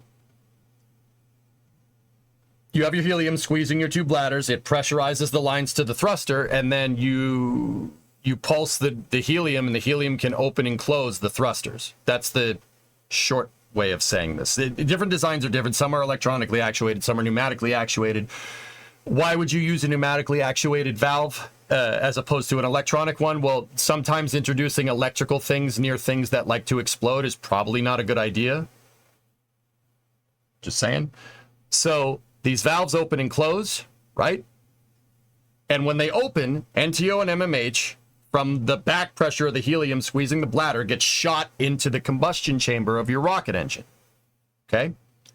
When they hit each other, they explode and they shoot thrust out the back. The rocket engine, combustion chamber, throat, nozzle looks exactly like, it's an hourglass. It just looks like a rocket engine. But once again, this is the simplest way of making a rocket engine work. Pressure fed. Easy peasy. There's no turbine machinery. There's no fluid impellers. There's no cryogenic propellants. Thrusters, as long as you have helium back pressure, they will never not work. Now, you asked, how do you overheat these thrusters? Well, knowing what we know here, so how do you overheat it? So take something like a shuttle engine or a Raptor. We saw that picture of Raptor 3 firing, and some of the engines look like they're some parts of the engine looks like they're encased in ice. Well, on a shuttle engine and on a Raptor, sometimes they use your cold propellants, liquid hydrogen, densified liquid oxygen, liquid methane, whatever, to cool the motor, right, with conduction. Basically, you flow cold propellant through cooling channels in your nozzle, right, to exchange the heat that's generated from the explosion that happens, right? Rocket engines make an explosion and shoot it out a nozzle, right? You don't have any of that with a hydrazine thruster. You don't have any propellants. There's no regenerative cooling. So there's no thermal conduction here. I mean, there is a little bit, but we'll get into that later. You can't use thermal conductivity from your propellants to exchange the heat. I mean, you could, but whatever. Now, So what are the other forms of thermal transfer in thermodynamics? So heat is quantitative, guys. Like, if you have a glass and you fill it up with water, it only holds so much water before the water starts to leak out. The ability of materials to conduct heat works exactly like that. But in this particular case, when the water starts overflowing, you've hit critical mass and something melts. That's it. Some materials are better at moving the heat around, and some are better at keeping the heat concentrated in one area. So that's like why if you see like a block of steel, right, and somebody heats the blowtorch, it's only going to warm up in one area because of how the heat fills up that material, right? So how do you get rid of the heat? You can't use conductivity, right? You definitely can't use convection. Convection is the way that cars stay cool here on the ground. Cars have coolants running through the engine, and the coolant goes into a radiator. That radiator is exposed to oncoming air, and the air passes through the radiator and exchanges the heat. You can't do that. Can't do that up there. There's no air, right? So convection is out, conduction is out. Can't do either one of those. So what's the last one? Radiation. You can radiate heat. How do these thrusters radiate heat? Well, they glow. Pretty straightforward stuff. They glow. They're made out of a certain type of metal that can move the heat around the entire engine evenly, right? And then when the engine glows, it radiates the heat out. It uses light to cool itself. Basically, it's shining, the motor shining and the motor getting super freaking hot, the metal on the nozzle getting super hot is your thermal radiation. That's how it stays cool. Now, you've seen this every time. If you've ever watched a Falcon 9 launch with me or just whenever, you see the second stage nozzle light up. Yeah, it's cooling itself from shining light. The ISS does the same thing with its radiators. It's using black body radiation to cool it. It basically shines infrared light, and that's how they cool, because there's no air up there, right? The hypergolic thrusters on Starliner, Dragon, Shuttle, whatever, they do the same thing. They glow. Now, there's the amount of heat that gets introduced from pulsing the rocket engine, and because of the metal that it's made out of, and this is why I made a point to mention that some metal can fill up the glass better than others, right? The metal, you can only put so much into it before it'll melt, right? And if it melts, then you got problems. And yeah, there's only so much. So RCS, reaction control systems on spacecraft, is the solenoids are modulated. You never just turn the solenoids on and have the thing go like what you'd see with Raptor or a shuttle engine. It's modulated by turning the thing on and off, by clicking those valves open and close. Right? They do that so they don't introduce too much heat. So the motor the nozzle can radiate enough heat. The amount of heat going out is more than the heat coming in, so the nozzles can stay cool. What Boeing seemed to forget to do in this idea is take into account that their thrusters are pointing backwards on the capsule. Starliner's service module on the back has solar panels. Solar panels need to be facing the sun or else they don't solar panel very well. Your thrusters are also facing backwards, and those thrusters are facing towards the sun. So if you go to fire your thrusters are already hotter than what you thought they would be because they're facing the sun. Spoiler alert, standing in the sun gets hot. It's even worse up there because, once again, you can't convect any heat. The rocket engine can't sweat, right? I mean, some can. That's basically what regenerative cooling is. But I digress, right? So Boeing seemed to have forgotten to take into account that their thrusters would get warmer in the sunlight. And once again, that's your kind of basic analysis or basic explanation for what's going on and how those thrusters work. You can only introduce so much heat into these things before they'll melt. And if they start melting, then obviously you can get the nozzle actually physically melting, which is death. That's bad. Because that means the explosion from the nozzle is not going where the nozzle is pointing, and it could leak into somewhere else. It could explode. That basically kills the thing. The other problem that you have is that if you introduce too much heat, remember I said you can't conduct heat here, but you can. heat is naturally going to get conducted by whatever is attached physically to this rocket motor. What's attached to the rocket engine? The fuel injectors, those solenoids. Guess where the poppet is that they're having problems with understanding what's going on? Guess where that is? Fuel injector. They're having trouble with a Teflon poppet seal on their injectors degrading because it's getting too hot, because the thrusters got too hot. Now, once again, before the poop actually started to hit the fan, Starliner's onboard computers just deactivated the thruster. The control systems on board did what they were supposed to do. They shut the thruster off. When it started detecting high heat, they just shut it off. The computers just shut it off, and it used the other thrusters to get to the space station and dock, right? So, I mean, introducing, you're going to conduct things like, once again, you're introducing that much heat into the nozzle. The only things that's touching it is the motor mount for the thing in the doghouse and your injectors. And your injectors are sealed against the motor. Your seal, it's engine, Teflon seal, injector. Now, what are other problems that could happen? You can boil the NTO. NTO is nasty stuff, dude. It is disgusting.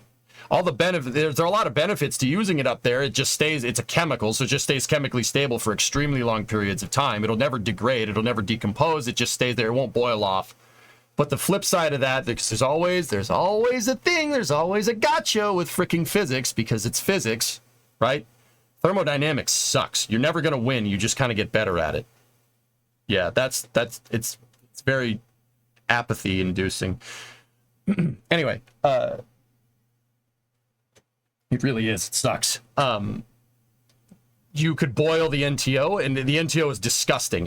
First of all, it's very toxic for humans. It'll kill you if you come into contact with it, like, instantly. That's instant death. I would rather drink mercury than nitrogen tetroxide. Don't do either one of those things ever. Not good. Both of those are bad for you. Don't do that. But, once again, so NTO is also super corrosive. It's super corrosive, and it's even more corrosive if it's boiling, because that means you've introduced it. I don't know what the result is of boiled NTO, but it makes nitrogen tetroxide gas, I would say. And if you're making NTO gas, that's even more corrosive. That's bad. That's bad. It's going to start eating away at components inside of those lines that go to the thruster, or potentially could. And that right there is what NASA's trying to figure out, because, like, basically how much, before the computer shut off this thruster, how much did the thing get screwed up? Because if you're starting to degrade other things downstream, remember, you have those bladder tanks. Hopefully you didn't screw those up. And then you have your helium back pressurant. Hopefully you didn't screw that up, right? And now another thing to take into account is that Starliner had one helium leak from one O-ring on their helium thruster actuators on one thruster when they sent it off the pad. By the time they got up into space and docked to the ISS, they had 5. Look, man, I'm not saying those two are correlative to each other, but also helium does leak. It just could be because it's rocket launches are violent. They really are. And it could have shaken something loose. But also, that overheating, they're seeing helium leak at the O-ring that connects the helium line to the rocket engine. I don't think that's a coincidence. I really don't. What I know, I'm an armchair engineer. I have no idea. It might not be, but it might. And see what I mean? You're trying to figure out all these downstream and upstream problems with these thrusters from overheating, but it all goes back to not understanding that your thrusters are going to get hotter in the sunlight. I'm not sure how that could have... How did you not take that into account? I'd be very curious as to what the answer to that question is. So yeah, a little bit of a long response there for me, but also at the same time, and that is very pertinent to the conversation. And I don't know why nobody has asked that. Is there a chance that SpaceX could send up Crew Dragon sans cargo to be used as a Starliner deorbit vehicle? No, it'll work by itself. Table 4. What's that, Phil? So yeah, sorry, that took a little bit. That was the simple explanation, guys, to be honest with you, for how those thrusters work and why they're having problems.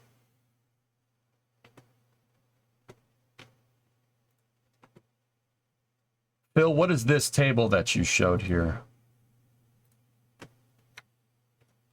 Causes and mitigation of fuel valve pilot seal extrusion in Space Shuttle Orbiter primary RCS thrusters. American Institute of Aeronautical Engineers, 2004. See what I mean, dude? Look, 2004. How did you mess that up? They're shuttle thrusters. They're the same thing. How did you not see this coming? Once again, it reeks of inexperience. You didn't see it coming because anybody that did know about this, you got rid of. That's a management problem, and that reads correctly.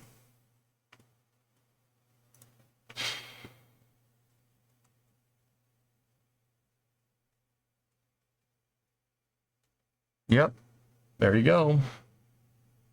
Pilot-operated valve cross-section showing the location of the polytetrafluoroethylene pilot seal. There you go.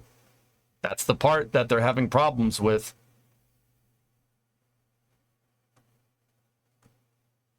This is from 2000 and PTFE. Teflon. Yeah. Whoops. Extrusion-related failures. Thrusters processed, in-flight anomaly, ground fit. Holy shit balls.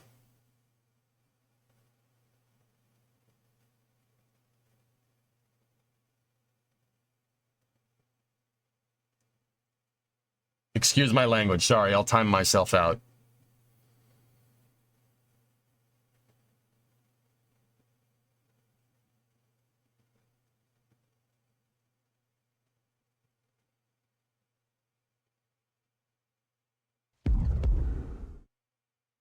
Quick, send a tweet to Boeing with this document attached. Dude, what? See, this is what I mean, man. They knew. It's clear that you knew about this. Why was your thermal model so off? That, like, once again, that's my question.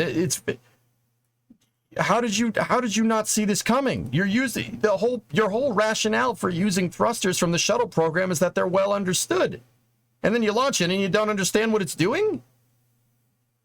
Look, man, if I have any criticism of Boeing, that's it. Why the look at how many of them had problems. This exact problem. Seal extrusion and seal degradation. What am I missing something here?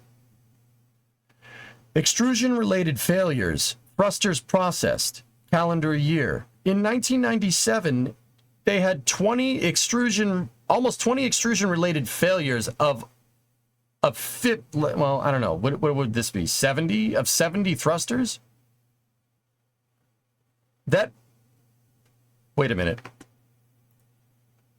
Okay, so let's say they had 19 thruster failures off of what? 75 thrusters processed?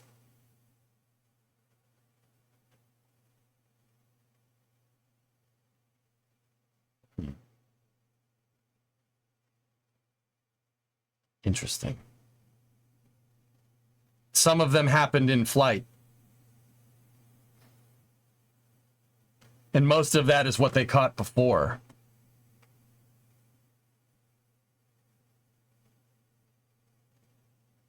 Oh, Jesus. For 1997 and 2002. Oh, you're right. So...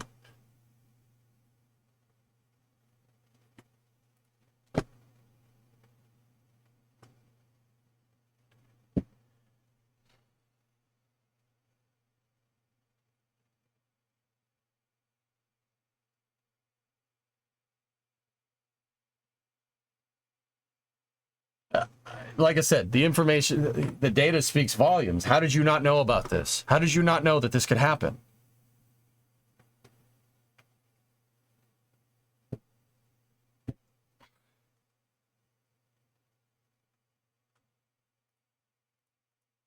That's really where I'm curious. Like, who did the thermal modeling and why?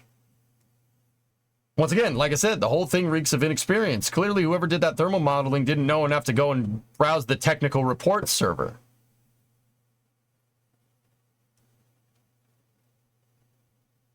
The y-axis is in two different scales. I understand that. I know because I mentioned both of the scales on either side. I figured that would be good enough to demonstrate that I know what that is. Just putting it out there.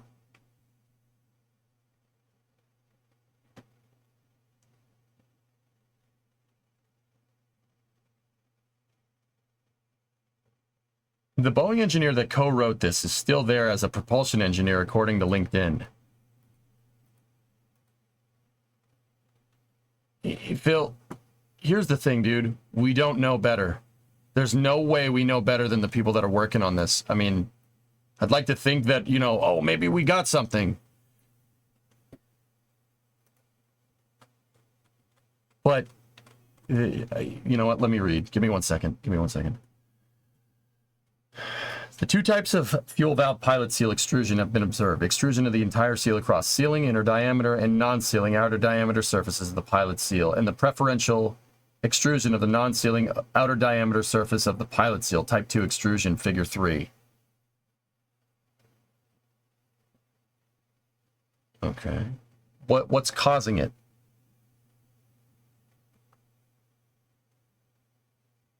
Extrusion was first documented after thruster sealer number SN325 failed off during Space Transportation System Flight STS-68 in December of 1994. Throughout 2002, and including the STS-68 serial number 325 failure, there have been a total of 10 in-flight anomalies attributed directly to the extrusion of the pilot seal. Yeah, what's causing it? Oh, extrusion mechanisms. Here we go. Soon after the first documented extrusion-related failure in 1994, two mechanisms were proposed to explain fuel valve pilot seal extrusion. The first mechanism involves thermal expansion mismatch of adjacent PTFE and metal C455 materials of construction, leading to gradual extrusion of the pilot seal.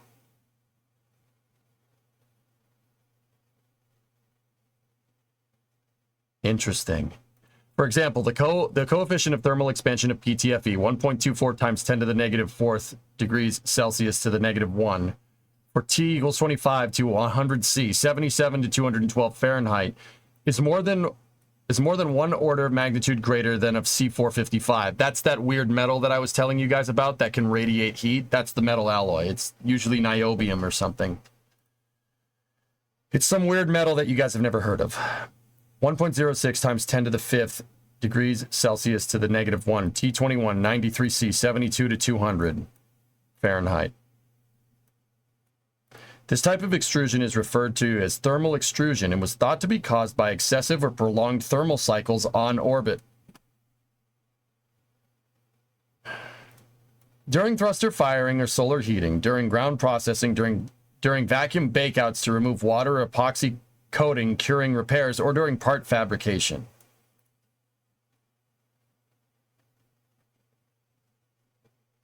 The second mechanism involves oxidizer leakage from the adjacent oxidizer valve on the same thruster during ground transportation operations at Kennedy Space Center, leading to a reaction with MMH and culminating in the production of fuel oxidizer reaction product, FORP, and liberation of large quantities of heat and gas in or near the fuel valve pilot seal or pilot seal cavity, leading in turn to more rapid extrusion of the pilot seal. This type of extrusion is referred to as oxidizer-induced extrusion and has been traced to the installation of a universal throat plug accessory, UTPA, in 1991. The purpose of the UPTA was twofold. One, to prevent moisture intrusion and alleviate associated nitric acid corrosion problems, and two, to prevent exposure. Oh yeah, NTO makes nitric acid. That's right. Yeah, corrosive. Not good for you. To prevent exposure of ground personnel to propellants. However, as an unintended consequences, the UTPA was later found to increase oxidizer vapor concentrations near the fuel valve. Oh, dear. A rash of oxidizer valve leakage during the early 1990s, coupled with clogging of the UTPA orifice during 1995-1996, exacerbating oxidizer buildup and subsequent implementation of a necessary discontinuous gaseous nitrogen trickle purge beginning in 1998, did not eliminate higher oxidizer vapor concentrations. Fix one problem, create two more. Yep, guys, that's the dirty little secret, man. That's spaceflight in a nutshell. Every time. The only way to solve this problem is to A, stay hungry, and B, prove everything out as much as you can with math.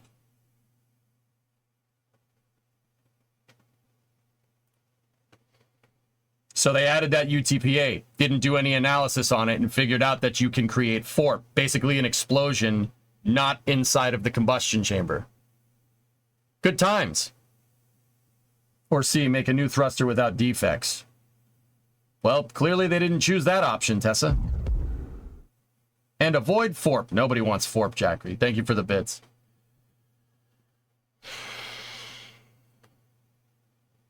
The potentially adverse consequences of having high oxidizer vapor concentrations at 1.82 megapascals, 264 psi absolute pressurized fuel on opposite sides of a 330 micron, 13 mil wide pilot seal poppet sealing interface are fairly apparent.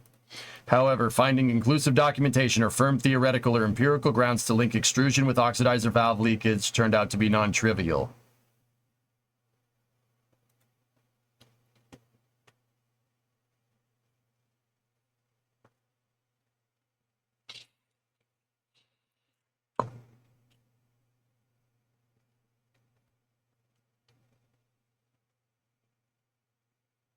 Redbeard, this is a paper from the American Institute of Aeronautical Engineering, AIAA. Sorry, I'm blanking on the adjective for it, and I'm an idiot for doing that. Just please bear with me.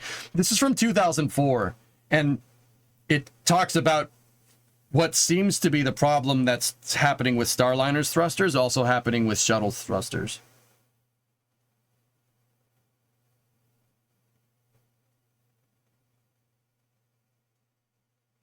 Like, legit send this document to Boeing. There's no way they don't have this document, Jackery. I'm sorry. There's no way that this hasn't been dug up because of what's going on. What is FORP? FORP is a fuel oxidizer reaction product. FORP is a nice way of saying, Willie, that you had propellant mixture in an area where you didn't want to have propellant mixture. Basically, your propellants are exploding not inside of the rocket engine. FORP is bad. Yeah, you do not want that.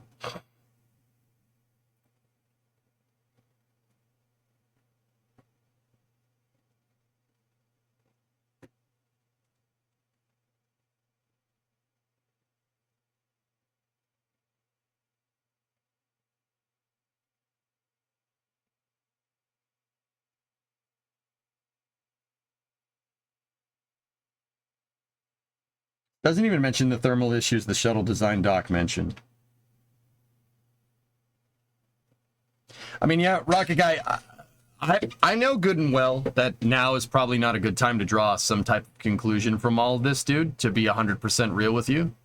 But also, I think what can be observed here is that clearly PTFE seals on this hypergolic thruster design is either A, a problem that is basically unsolvable just because of the confines of physics, like trying to solve hydrogen boil-off or hydrogen leakage, or B, it's been something that's been known about for a very long time and no one has done anything about it. And the people that did do something about it during the shuttle program got canned when the shuttle program went, and they clearly did not make it to the Starliner program, right? Do you think that's a fair assessment? Are you allowed to post a link to that or not? Yeah. Sure. This is a technical reports thing from NASA. Coltec, you used to make PTFE poppets for the microchip industry. We would have to use diamond-coated grinding wheels to polish the mating faces of the poppets. They were heavy QC inspections on those polished faces. You could not have a single scratch, and the tolerances were to the micron.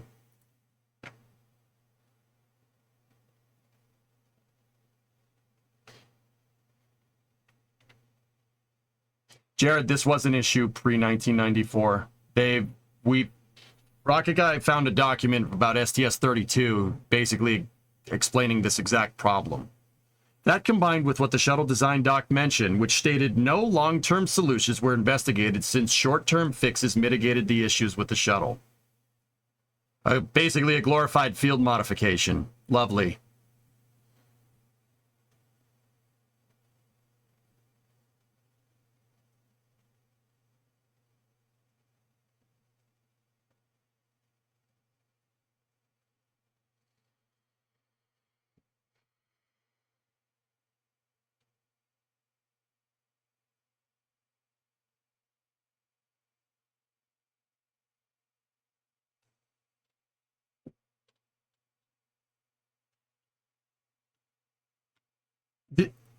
Dude, maybe I'm not giving myself or you or anybody here enough credit, but I refuse to believe that the people that did the thermal model for this, especially something that's very prone to overheating, with very good documentation supporting that, doesn't know about this. Like, I refuse to believe it. It's too obvious, guys. There's no obvious solutions when it comes to a problem this complicated in spaceflight. There's no obvious solution. NASA would even agree with me. They've taken 2 months to try and figure out the fault tree for this. I refuse to believe they don't know about this. So this might be something new. It might not be something new. Like, there's no way they don't know about it. I'm sorry. Like, it took us what? A day? A couple hours to figure this stuff out? Granted, we were presented context to this, right? It would be much harder to figure out if these thrusters have problems if there was no problems with them. You know what I mean? Yep, they just added a heater to keep the thermal expansion. They added a heater to keep the thermal expansion seal problem at bay and added an external thruster seal when on the ground to avoid moisture. What you're reading about there, these short-term fixes were good enough for the shuttle.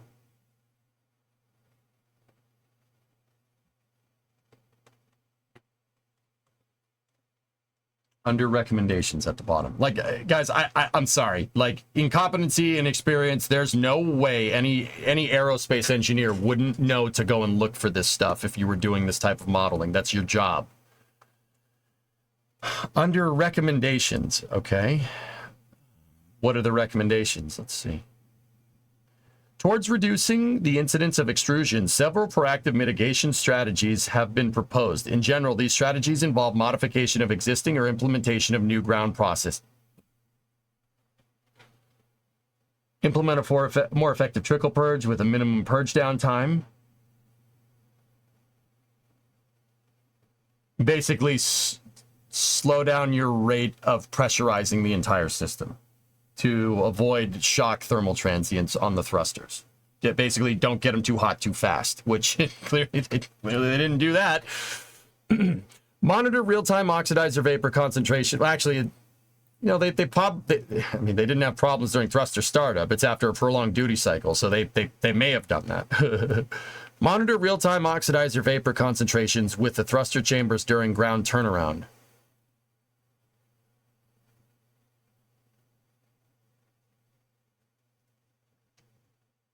Can't speak to that one.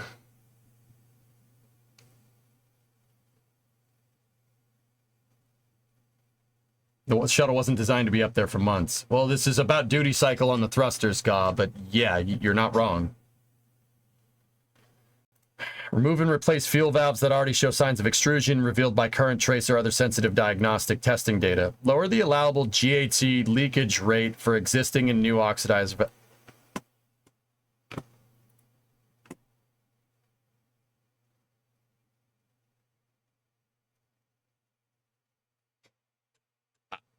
I'm failing to come up with some type of explanation here for you not being able to know this.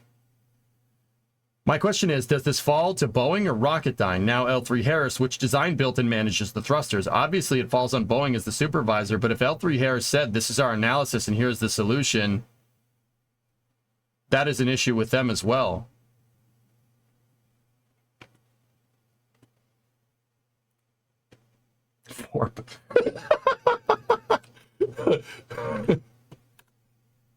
I'm really conflicted here because Forp is bad, but I like Forp.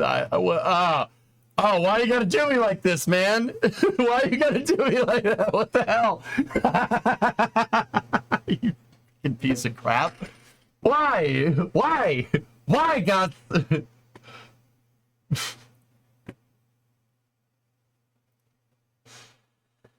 Oh, jeez.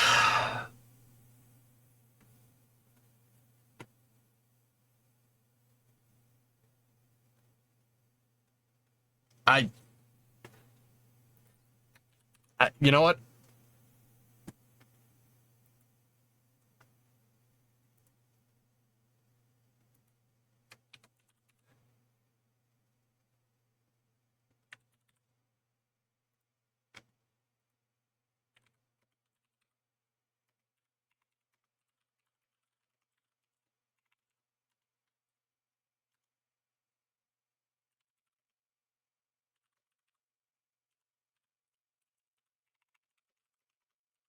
I'm sending this to Alex, to be honest. I want to see what he thinks.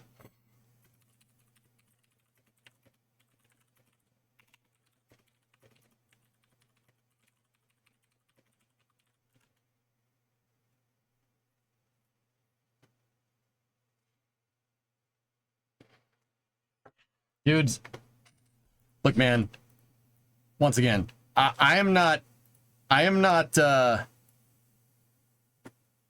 there's no way I know more than them about this. There's not a chance in hell. But also, based off of what I'm seeing here from that STS-32 PDF and this AIAA document on NASA technical reports, it very much seems like this problem was well known and well understood. Now, here's the thing, fellas. Taking that into account in your thermal modeling might be a hard thing to do, right? Like, how does it pertain to it? But honestly, these thrusters have problems of overheating just in general. So, dude, like I said, I don't know more, but I can't see a way where you wouldn't take this into account. Like, what?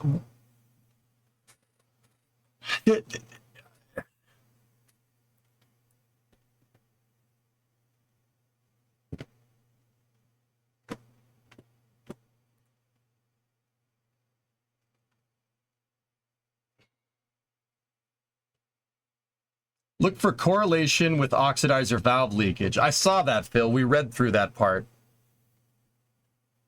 When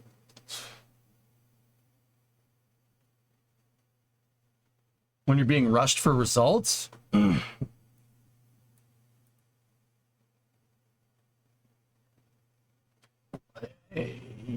Wolfie, it's possible, but I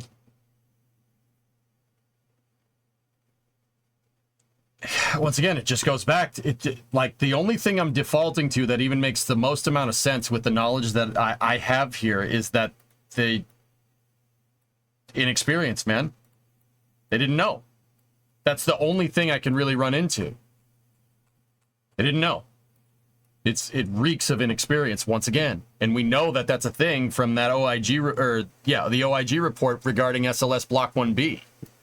Granted, that is for a different program, but that's still Boeing Commercial Spacecraft. It's the same company.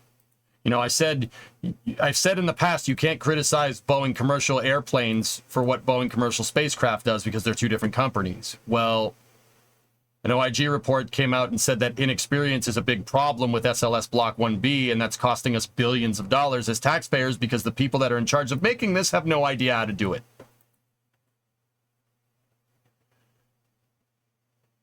That is the same company. So I think it's a reasonable extrapolation because it's under the same roof that, even though it's different projects, that there is inexperience going on here, and that's not good. But, see, here's the thing. What's the solution? You just get rid of all these people? No, the solution is learning from this mistake and make sure that it doesn't happen again, right? That's the solution here. You don't fire people for not understanding their job when you're not giving them the tools that they need to succeed. You know what I mean? Inexperience does not explain knowing the history of the thrusters.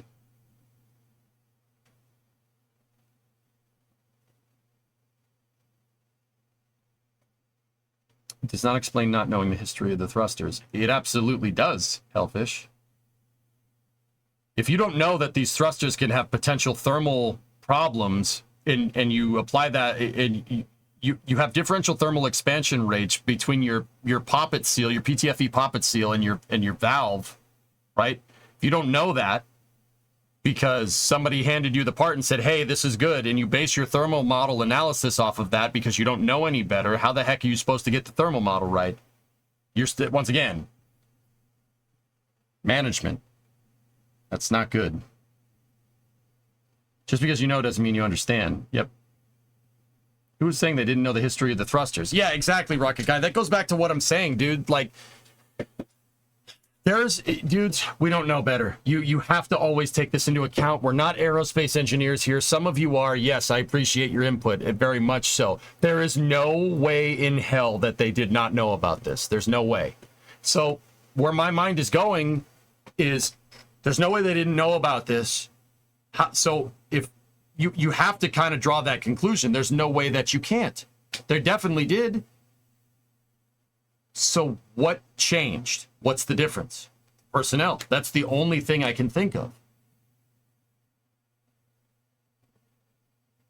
Here's a question. If Starliner has these mitigations, why are these not working where the shuttle worked? Because the people didn't know any better when they put this thing together, Blue. If you fire all the people that made these... I said before, right, that these changes to the thrusters, putting that plug in the thruster to prevent this problem from happening on the ground, right? Putting that UPTA plug in there, and all the modifications or all the mitigations that they did were essentially field modifications. Technicians do field modifications. Those same technicians got fired one day after STS-135 in July of 2011. Some of them may have made it to work on the Starliner program. Some of them, but not all of them. So you have to hire new people. And the new people don't know about this field modification. This kind of stuff happens a lot during war with militaries. You know, what comes to mind is D-Day. A little bit after D-Day, the Allies, June 6, 1944, in the weeks after that, the Allies were having problems with their tanks penetrating hedgerows. So what did they do? They took some of the tank trap equipment that was on Omaha, Utah, Juneau, and Sword beaches, and they welded it to the front of their tanks to basically create a comb on the front of the tank. Right? That cut through the hedgerows. I guarantee you there was a unit that got rotated in that didn't know about this field modification and suffered because of it. Guaranteed. I can't cite a specific example, but that is a good example that comes to mind. You know, you're rotating people in and out. You know, they don't know. There's no, you know, one guy's rotate in, the other guys rotate out. They don't know. They don't have the experience. Like workers and resources when firefighters shift change. That tank plow thing is a true story, by the way. They took the German tank traps on the beach and made a comb. It looks like a rake. Like an actual rake that you'd use to rake leaves, and welded that to the front of the Sherman tank so it could plow through the hedgerow correctly. Because hedgerows were impeding Allied progress in France. That's a true story. Now, once again, the field modification part, don't know. I just thought of a field modification that I knew worked, right? There's no way, you know, everybody didn't know about that right off the bat, you know? Like, you could potentially have fresh meat come in that wouldn't know about that. Like, this problem happens in war. I bet you it happened in Vietnam, too, with M16A1s. With M16A1s, because a basic rumor started going around that the M16A1 did not need to be cleaned. So, you know, you're a grunt, you just get to Vietnam in the 60s, right? And somebody says you don't need to clean this, and then you go to fire your rifle in the jungle, and it jams. And then you're screwed because of it. Because of inexperience, right? This kind of stuff happens, man. It happens.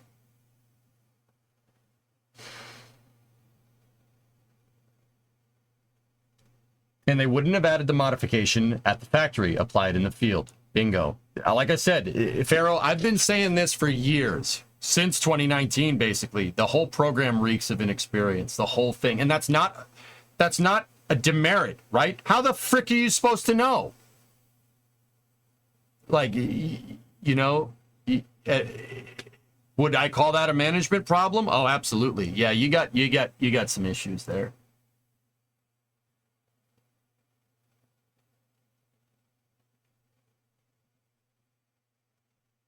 The Army also changed the powder in 5.56. This caused bolt bounce and damage. Oh, good times. Then pick up the next guy's M1. Yeah, there you go. Hey, guy, how you doing? What's going on, man? It's good to see you, buddy.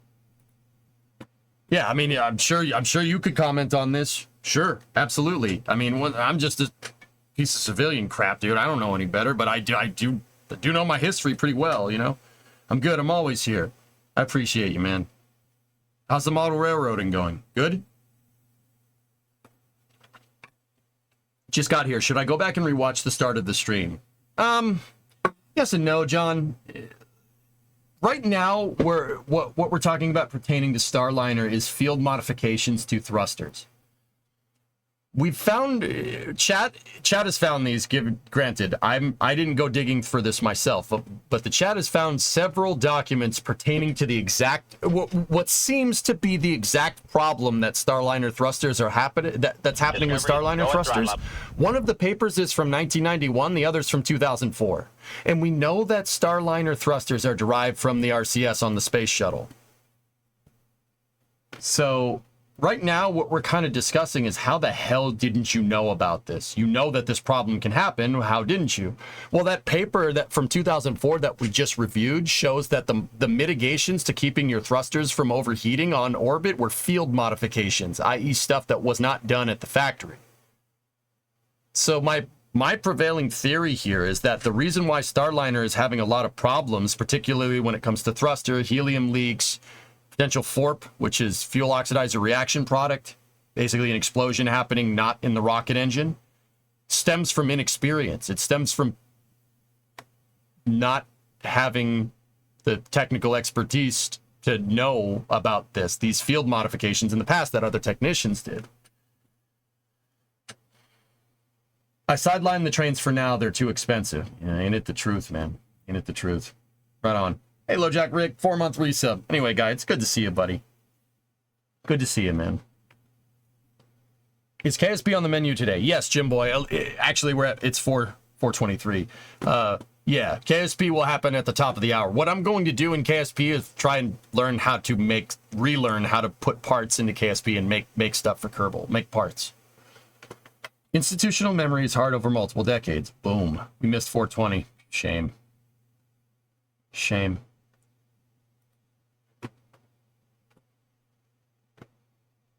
Yeah, there you go. There's an exact diagram, for the most part, not to scale, of the poppet seal and the PTFE poppet and what's going on. It also could be that because by 2004 it was known that the shuttle program is ending, so the field fix wasn't fed back up to the line of the manufacturer to recertify as what would be the point. Bingo. But Tessa, somebody somewhere probably knew something because Orion's service module was originally supposed to be somewhat like Starliner's service module, if I'm remembering correctly. You'd have to go fact check me on that one. Poppet, not pop-its. P-O-P-P-E-T. It's just an O. It's a nice, fancy, tapered O-ring.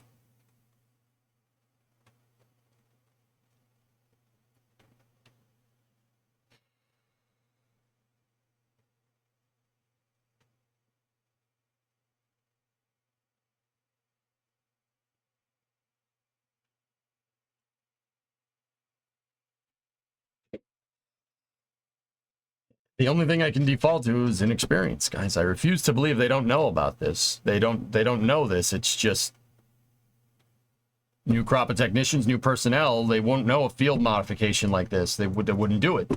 They wouldn't know it. Like, how could they? Oof.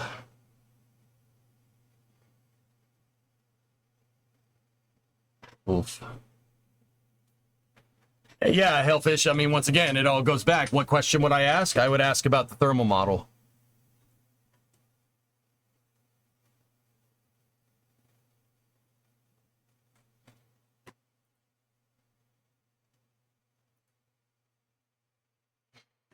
Email them, see if they answer. Yeah. We use poppet valves on things in the Navy. Yeah.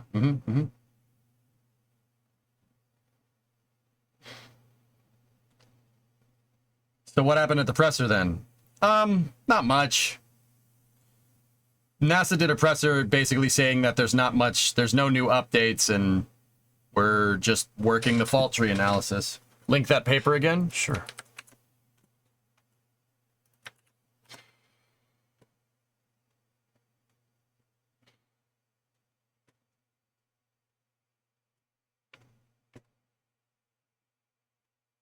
Real quick, 2 quick videos for space news.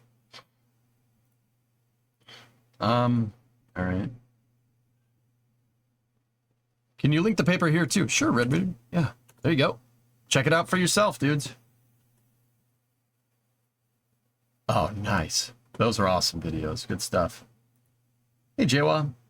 Does the ISS charge for parking?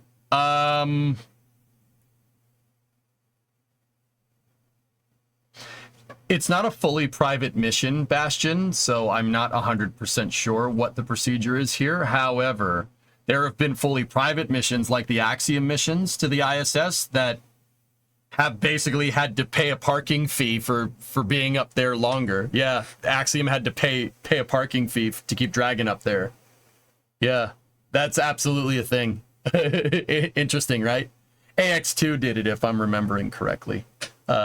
And yeah, Axiom did pay. They had to pay for additional station time, which is cool. I think that's cool. I think it's neat. Freaking basically gave him a parking ticket. It's like being in a parking garage. You pay. The longer you stay, the more you pay. Rhymes. Do you think this looks depart so far to a rocket engine? Yeah, sure.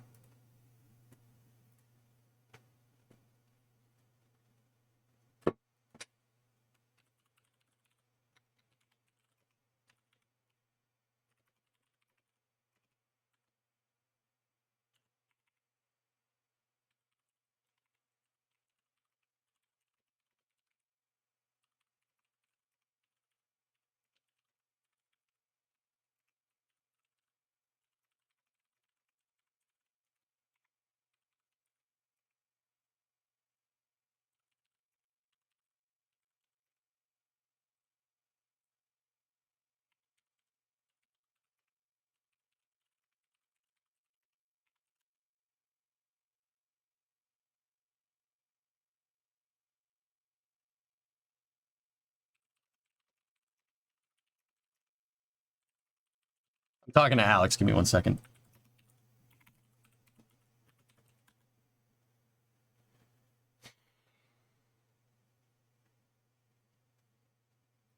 Quiet, JSA. Yep. Hope it's a no-tow zone. I don't think they have a space tow truck yet, Exo, so I think you're okay. Where do you put the coinage? Uncle Sam's pocket.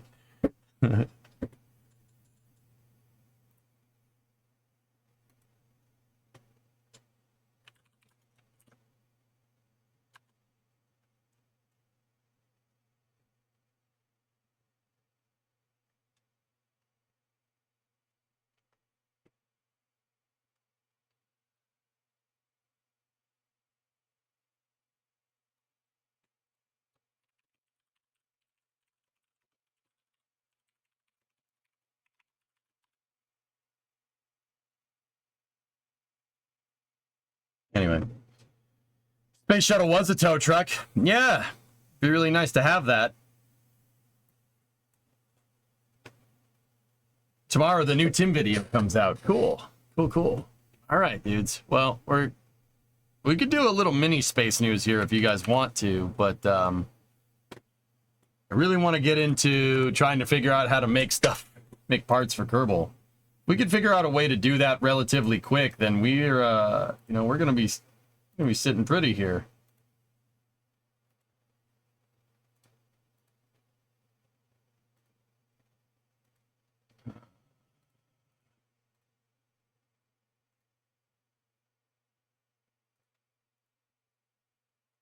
I'm just cleaning up tabs here. You're gonna make your own parts now, boss? Well, I'm gonna look into it, Tessa. Yeah, Barak, I think that would be a fun thing to do.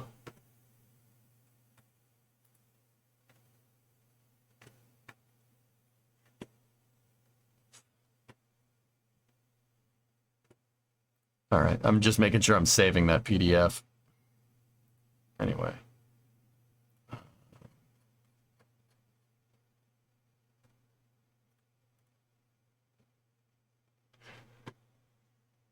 Okay, a couple of quick things and then we'll start off Kerbal. We'll start up to Kerbal. I'm going to change the...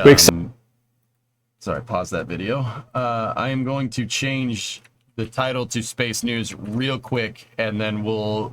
In the second slot today, we'll play KSP. Ow, whoa, loud. Yeah, sorry about that. It's loud. Are you awake now? Hey, I was just making sure. I'm just making sure you're awake. Okay, you awake? Good. Good. I hate that this headset shuts off after a little while. Sometimes I can't hear it.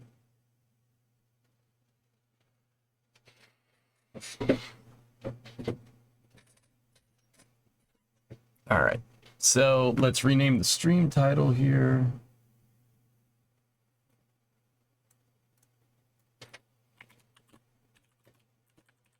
Discovery, go at throttle up. EJ's mini space and rocket review. Here you go.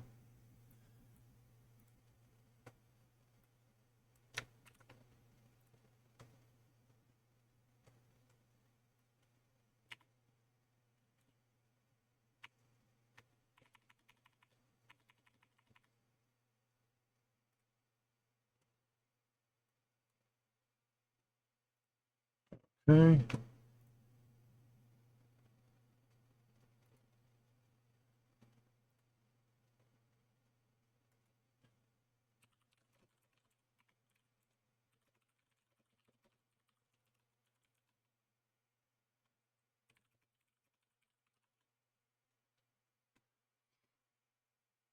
Hey, Merkers, 31-month resub.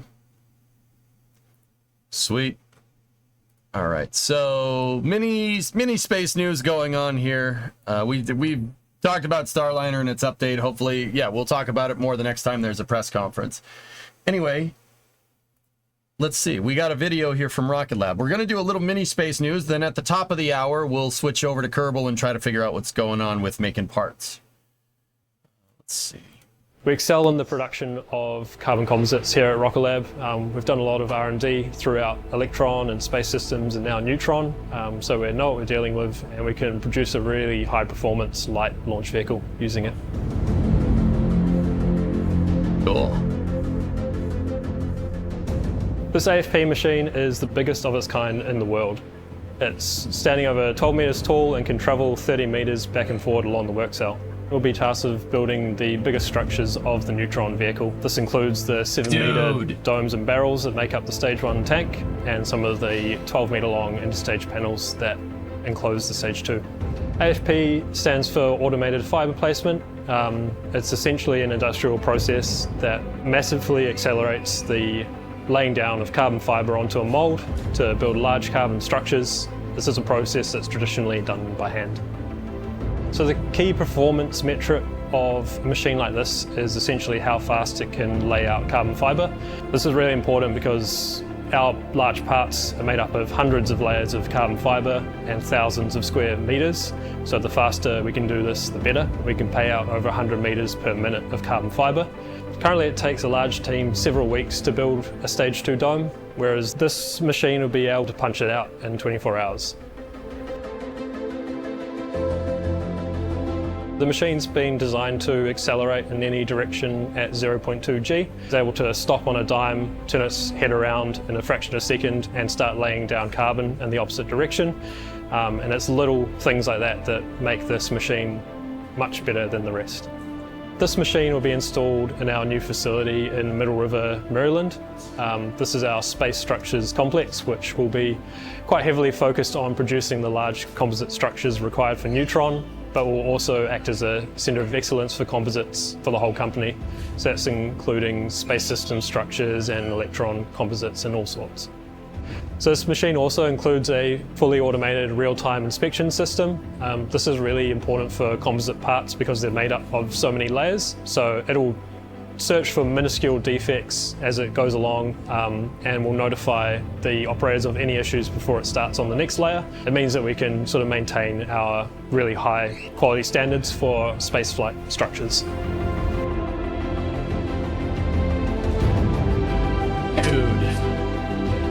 That thing Me is personally, sick. as an engineer, I love machines, I love automation, and this is state-of-the-art automation.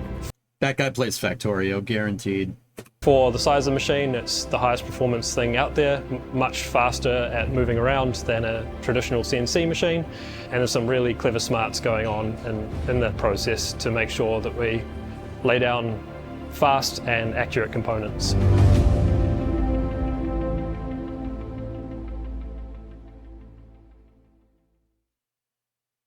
Cool. Cleaner. That's super cool. Yeah, that's a hell of a machine. It's basically a big old sewing machine. 5-axis sewing machine. It's laying down carbon fiber, guys. What do you think? See all the spools? It's a big old sewing machine. Why you booing me? I'm right.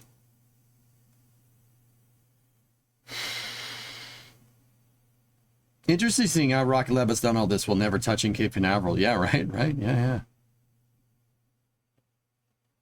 Or a giant spider.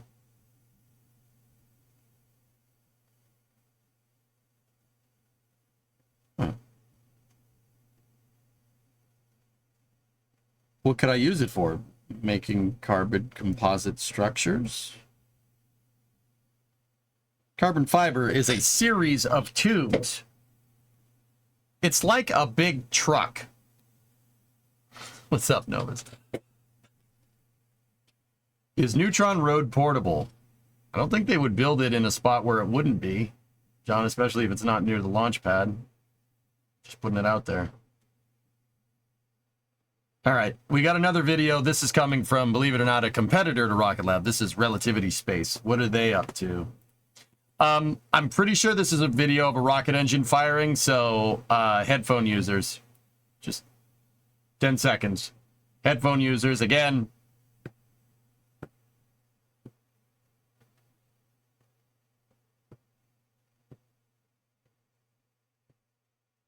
Okay, you've been warned.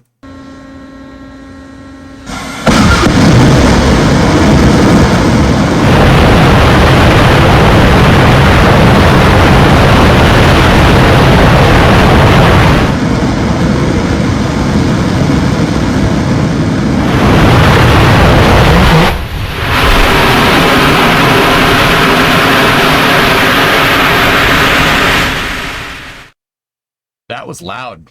Yeah, that was loud. It also farted. This is a turbine machinery. That's not a rocket engine. It's the turbine machinery. This is a power pack test, I'm pretty sure. Yo, your concrete's on fire, yo. Why do the flames appear so far from the nozzle? Because, once again, this thing is not designed to create combustion. There's no nozzle. Yeah. This is a power pack test, I'm pretty sure. Stennis E2 test cell, ANR gas generator. Yep. Yeah, that's a glorified fuel pump test. They're testing the fuel pump to make sure that it works. The reason why you don't see any explosion is because that fuel pump is shooting out atomized mixture. And that atomized mixture is clearly finding... It looks like they have an igniter right there. So they're not just shooting out highly flammable vapors everywhere. You can see your source of ignition basically comes right there. There's an igniter to basically a purge flame, guys. Like that, but over there. Here, let me Let me see. Is there any igniter over here? Could be that. Could be something over here. There's a lot of cameras. But yeah. Dude.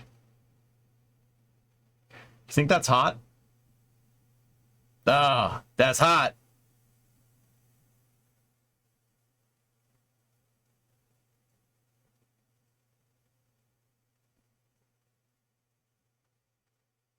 Dude, check that out. So they shut it down, right?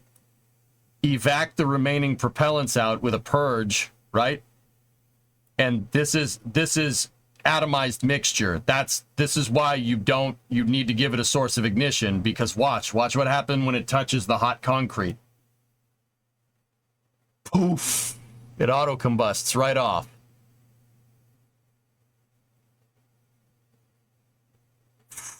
And you see it burned it right out. This white cloud is the remaining propellants that were in the lines, were in the plumbing when they turned the turbine machinery off, when they turned the gas generator off.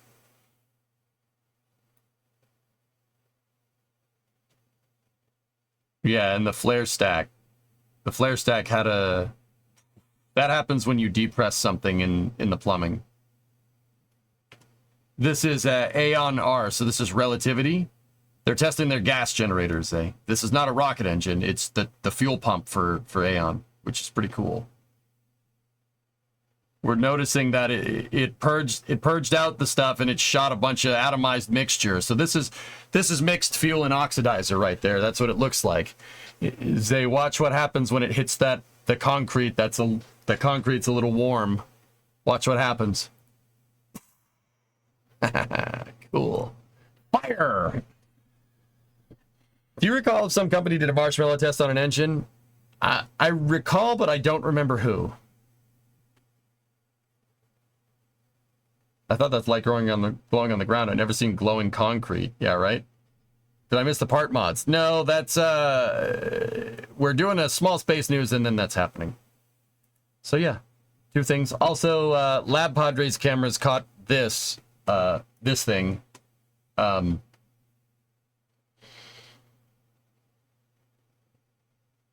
At Starbase today.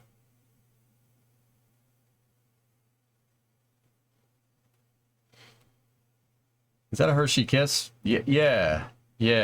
That's...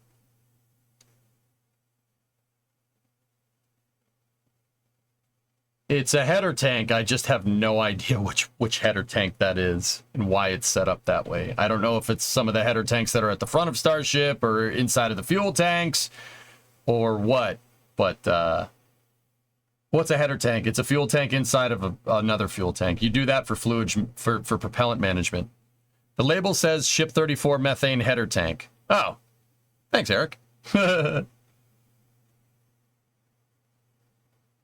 Ship 34 methane header tank. So this would be at the bottom of the CBH on Ship 34.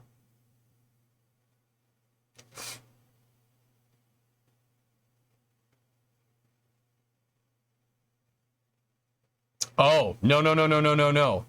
Not, this is the front. This is at the front, excuse me. Sorry. Yeah, it's bent to have the propellant line go around the payload bay. You guys are right. Yeah, so the nose cone of Starship would be like right here. The nose cone, the point of the nose cone would be down there somewhere. Yeah, cool.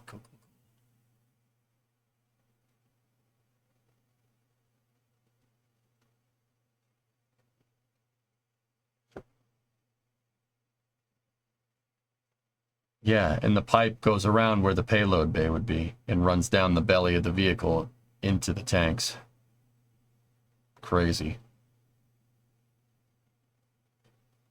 I mean, SpaceX, we know that SpaceX is working on making sure their fluid management systems on Raptor, for instance, on Raptor 3 are derived from the shape of the pipe. The pipe, you know, you make the pipe into a certain shape, you can theoretically, well, not theoretically, you don't need some type of metering valve if the pipe, like, for instance, constricts or something or is tapered or whatever.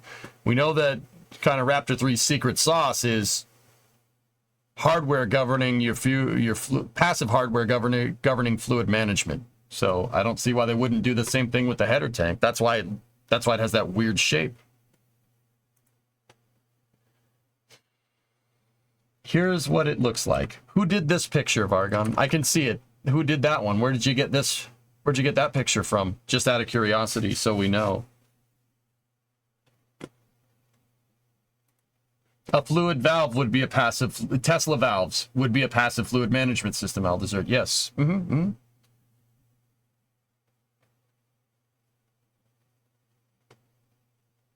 Yep. And see, it's bent so the pipe goes down behind the payload bay. Ring watchers? There you go. Cool, cool. Make sure we give credit where credit is due.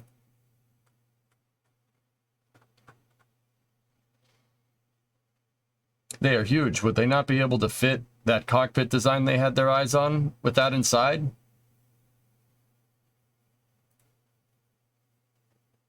Let's just say the design is in flux, Sam. Yeah. Design is in flux. Yeah, we'll call it a day.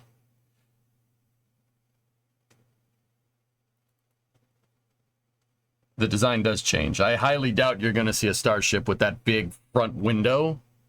And if there is a window, it would be shifted back more. You know what I mean? That shape would also work well with gravity during a belly flop. Yep. You don't want to ingest ullage.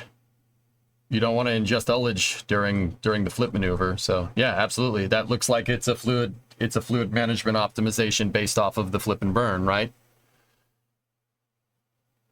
Cool. Good stuff, man. Good stuff. All right, dudes. At the top of the hour, we will, I'm going to switch over to KSP, and we're going to figure out how to make mod parts for it today. Yeah. See if we can get it done. So you're going to see some 3D modeling, some Kerbal playing. We're going to be popping in back and forth. So it's not going to be kind of run-of-the-mill Kerbal gameplay or kind of even the run-of-the-mill content that you see from me. It's very rare that I try to do stuff like this. I'm just curious to see. What I want to do is the equivalent of a trade study today to see how easy it would be to implement parts into Kerbal. Pretty sure it's not too bad. I've done it before. That was like 8 years ago at this point. So we're going to take a little bit of a dive here and learn how to make some parts for Kerbal. I hope you enjoyed the Starliner analysis, and usually we would start Space News now, but because of that press conference, we did Space News in the beginning slot today. So, once again, we'll switch over to Kerbal. We have Kerbal for the next couple of hours, next 2 to 3 hours, and then at around 8 o'clock, we are going to switch over to my summer car for after hours. I know you're more on the engineering side, but have you dabbled in the scripting side of KSP? Yeah, program, I did it once for a little bit. I would really like to get better at it, dude, to be honest. But yeah, my summer car.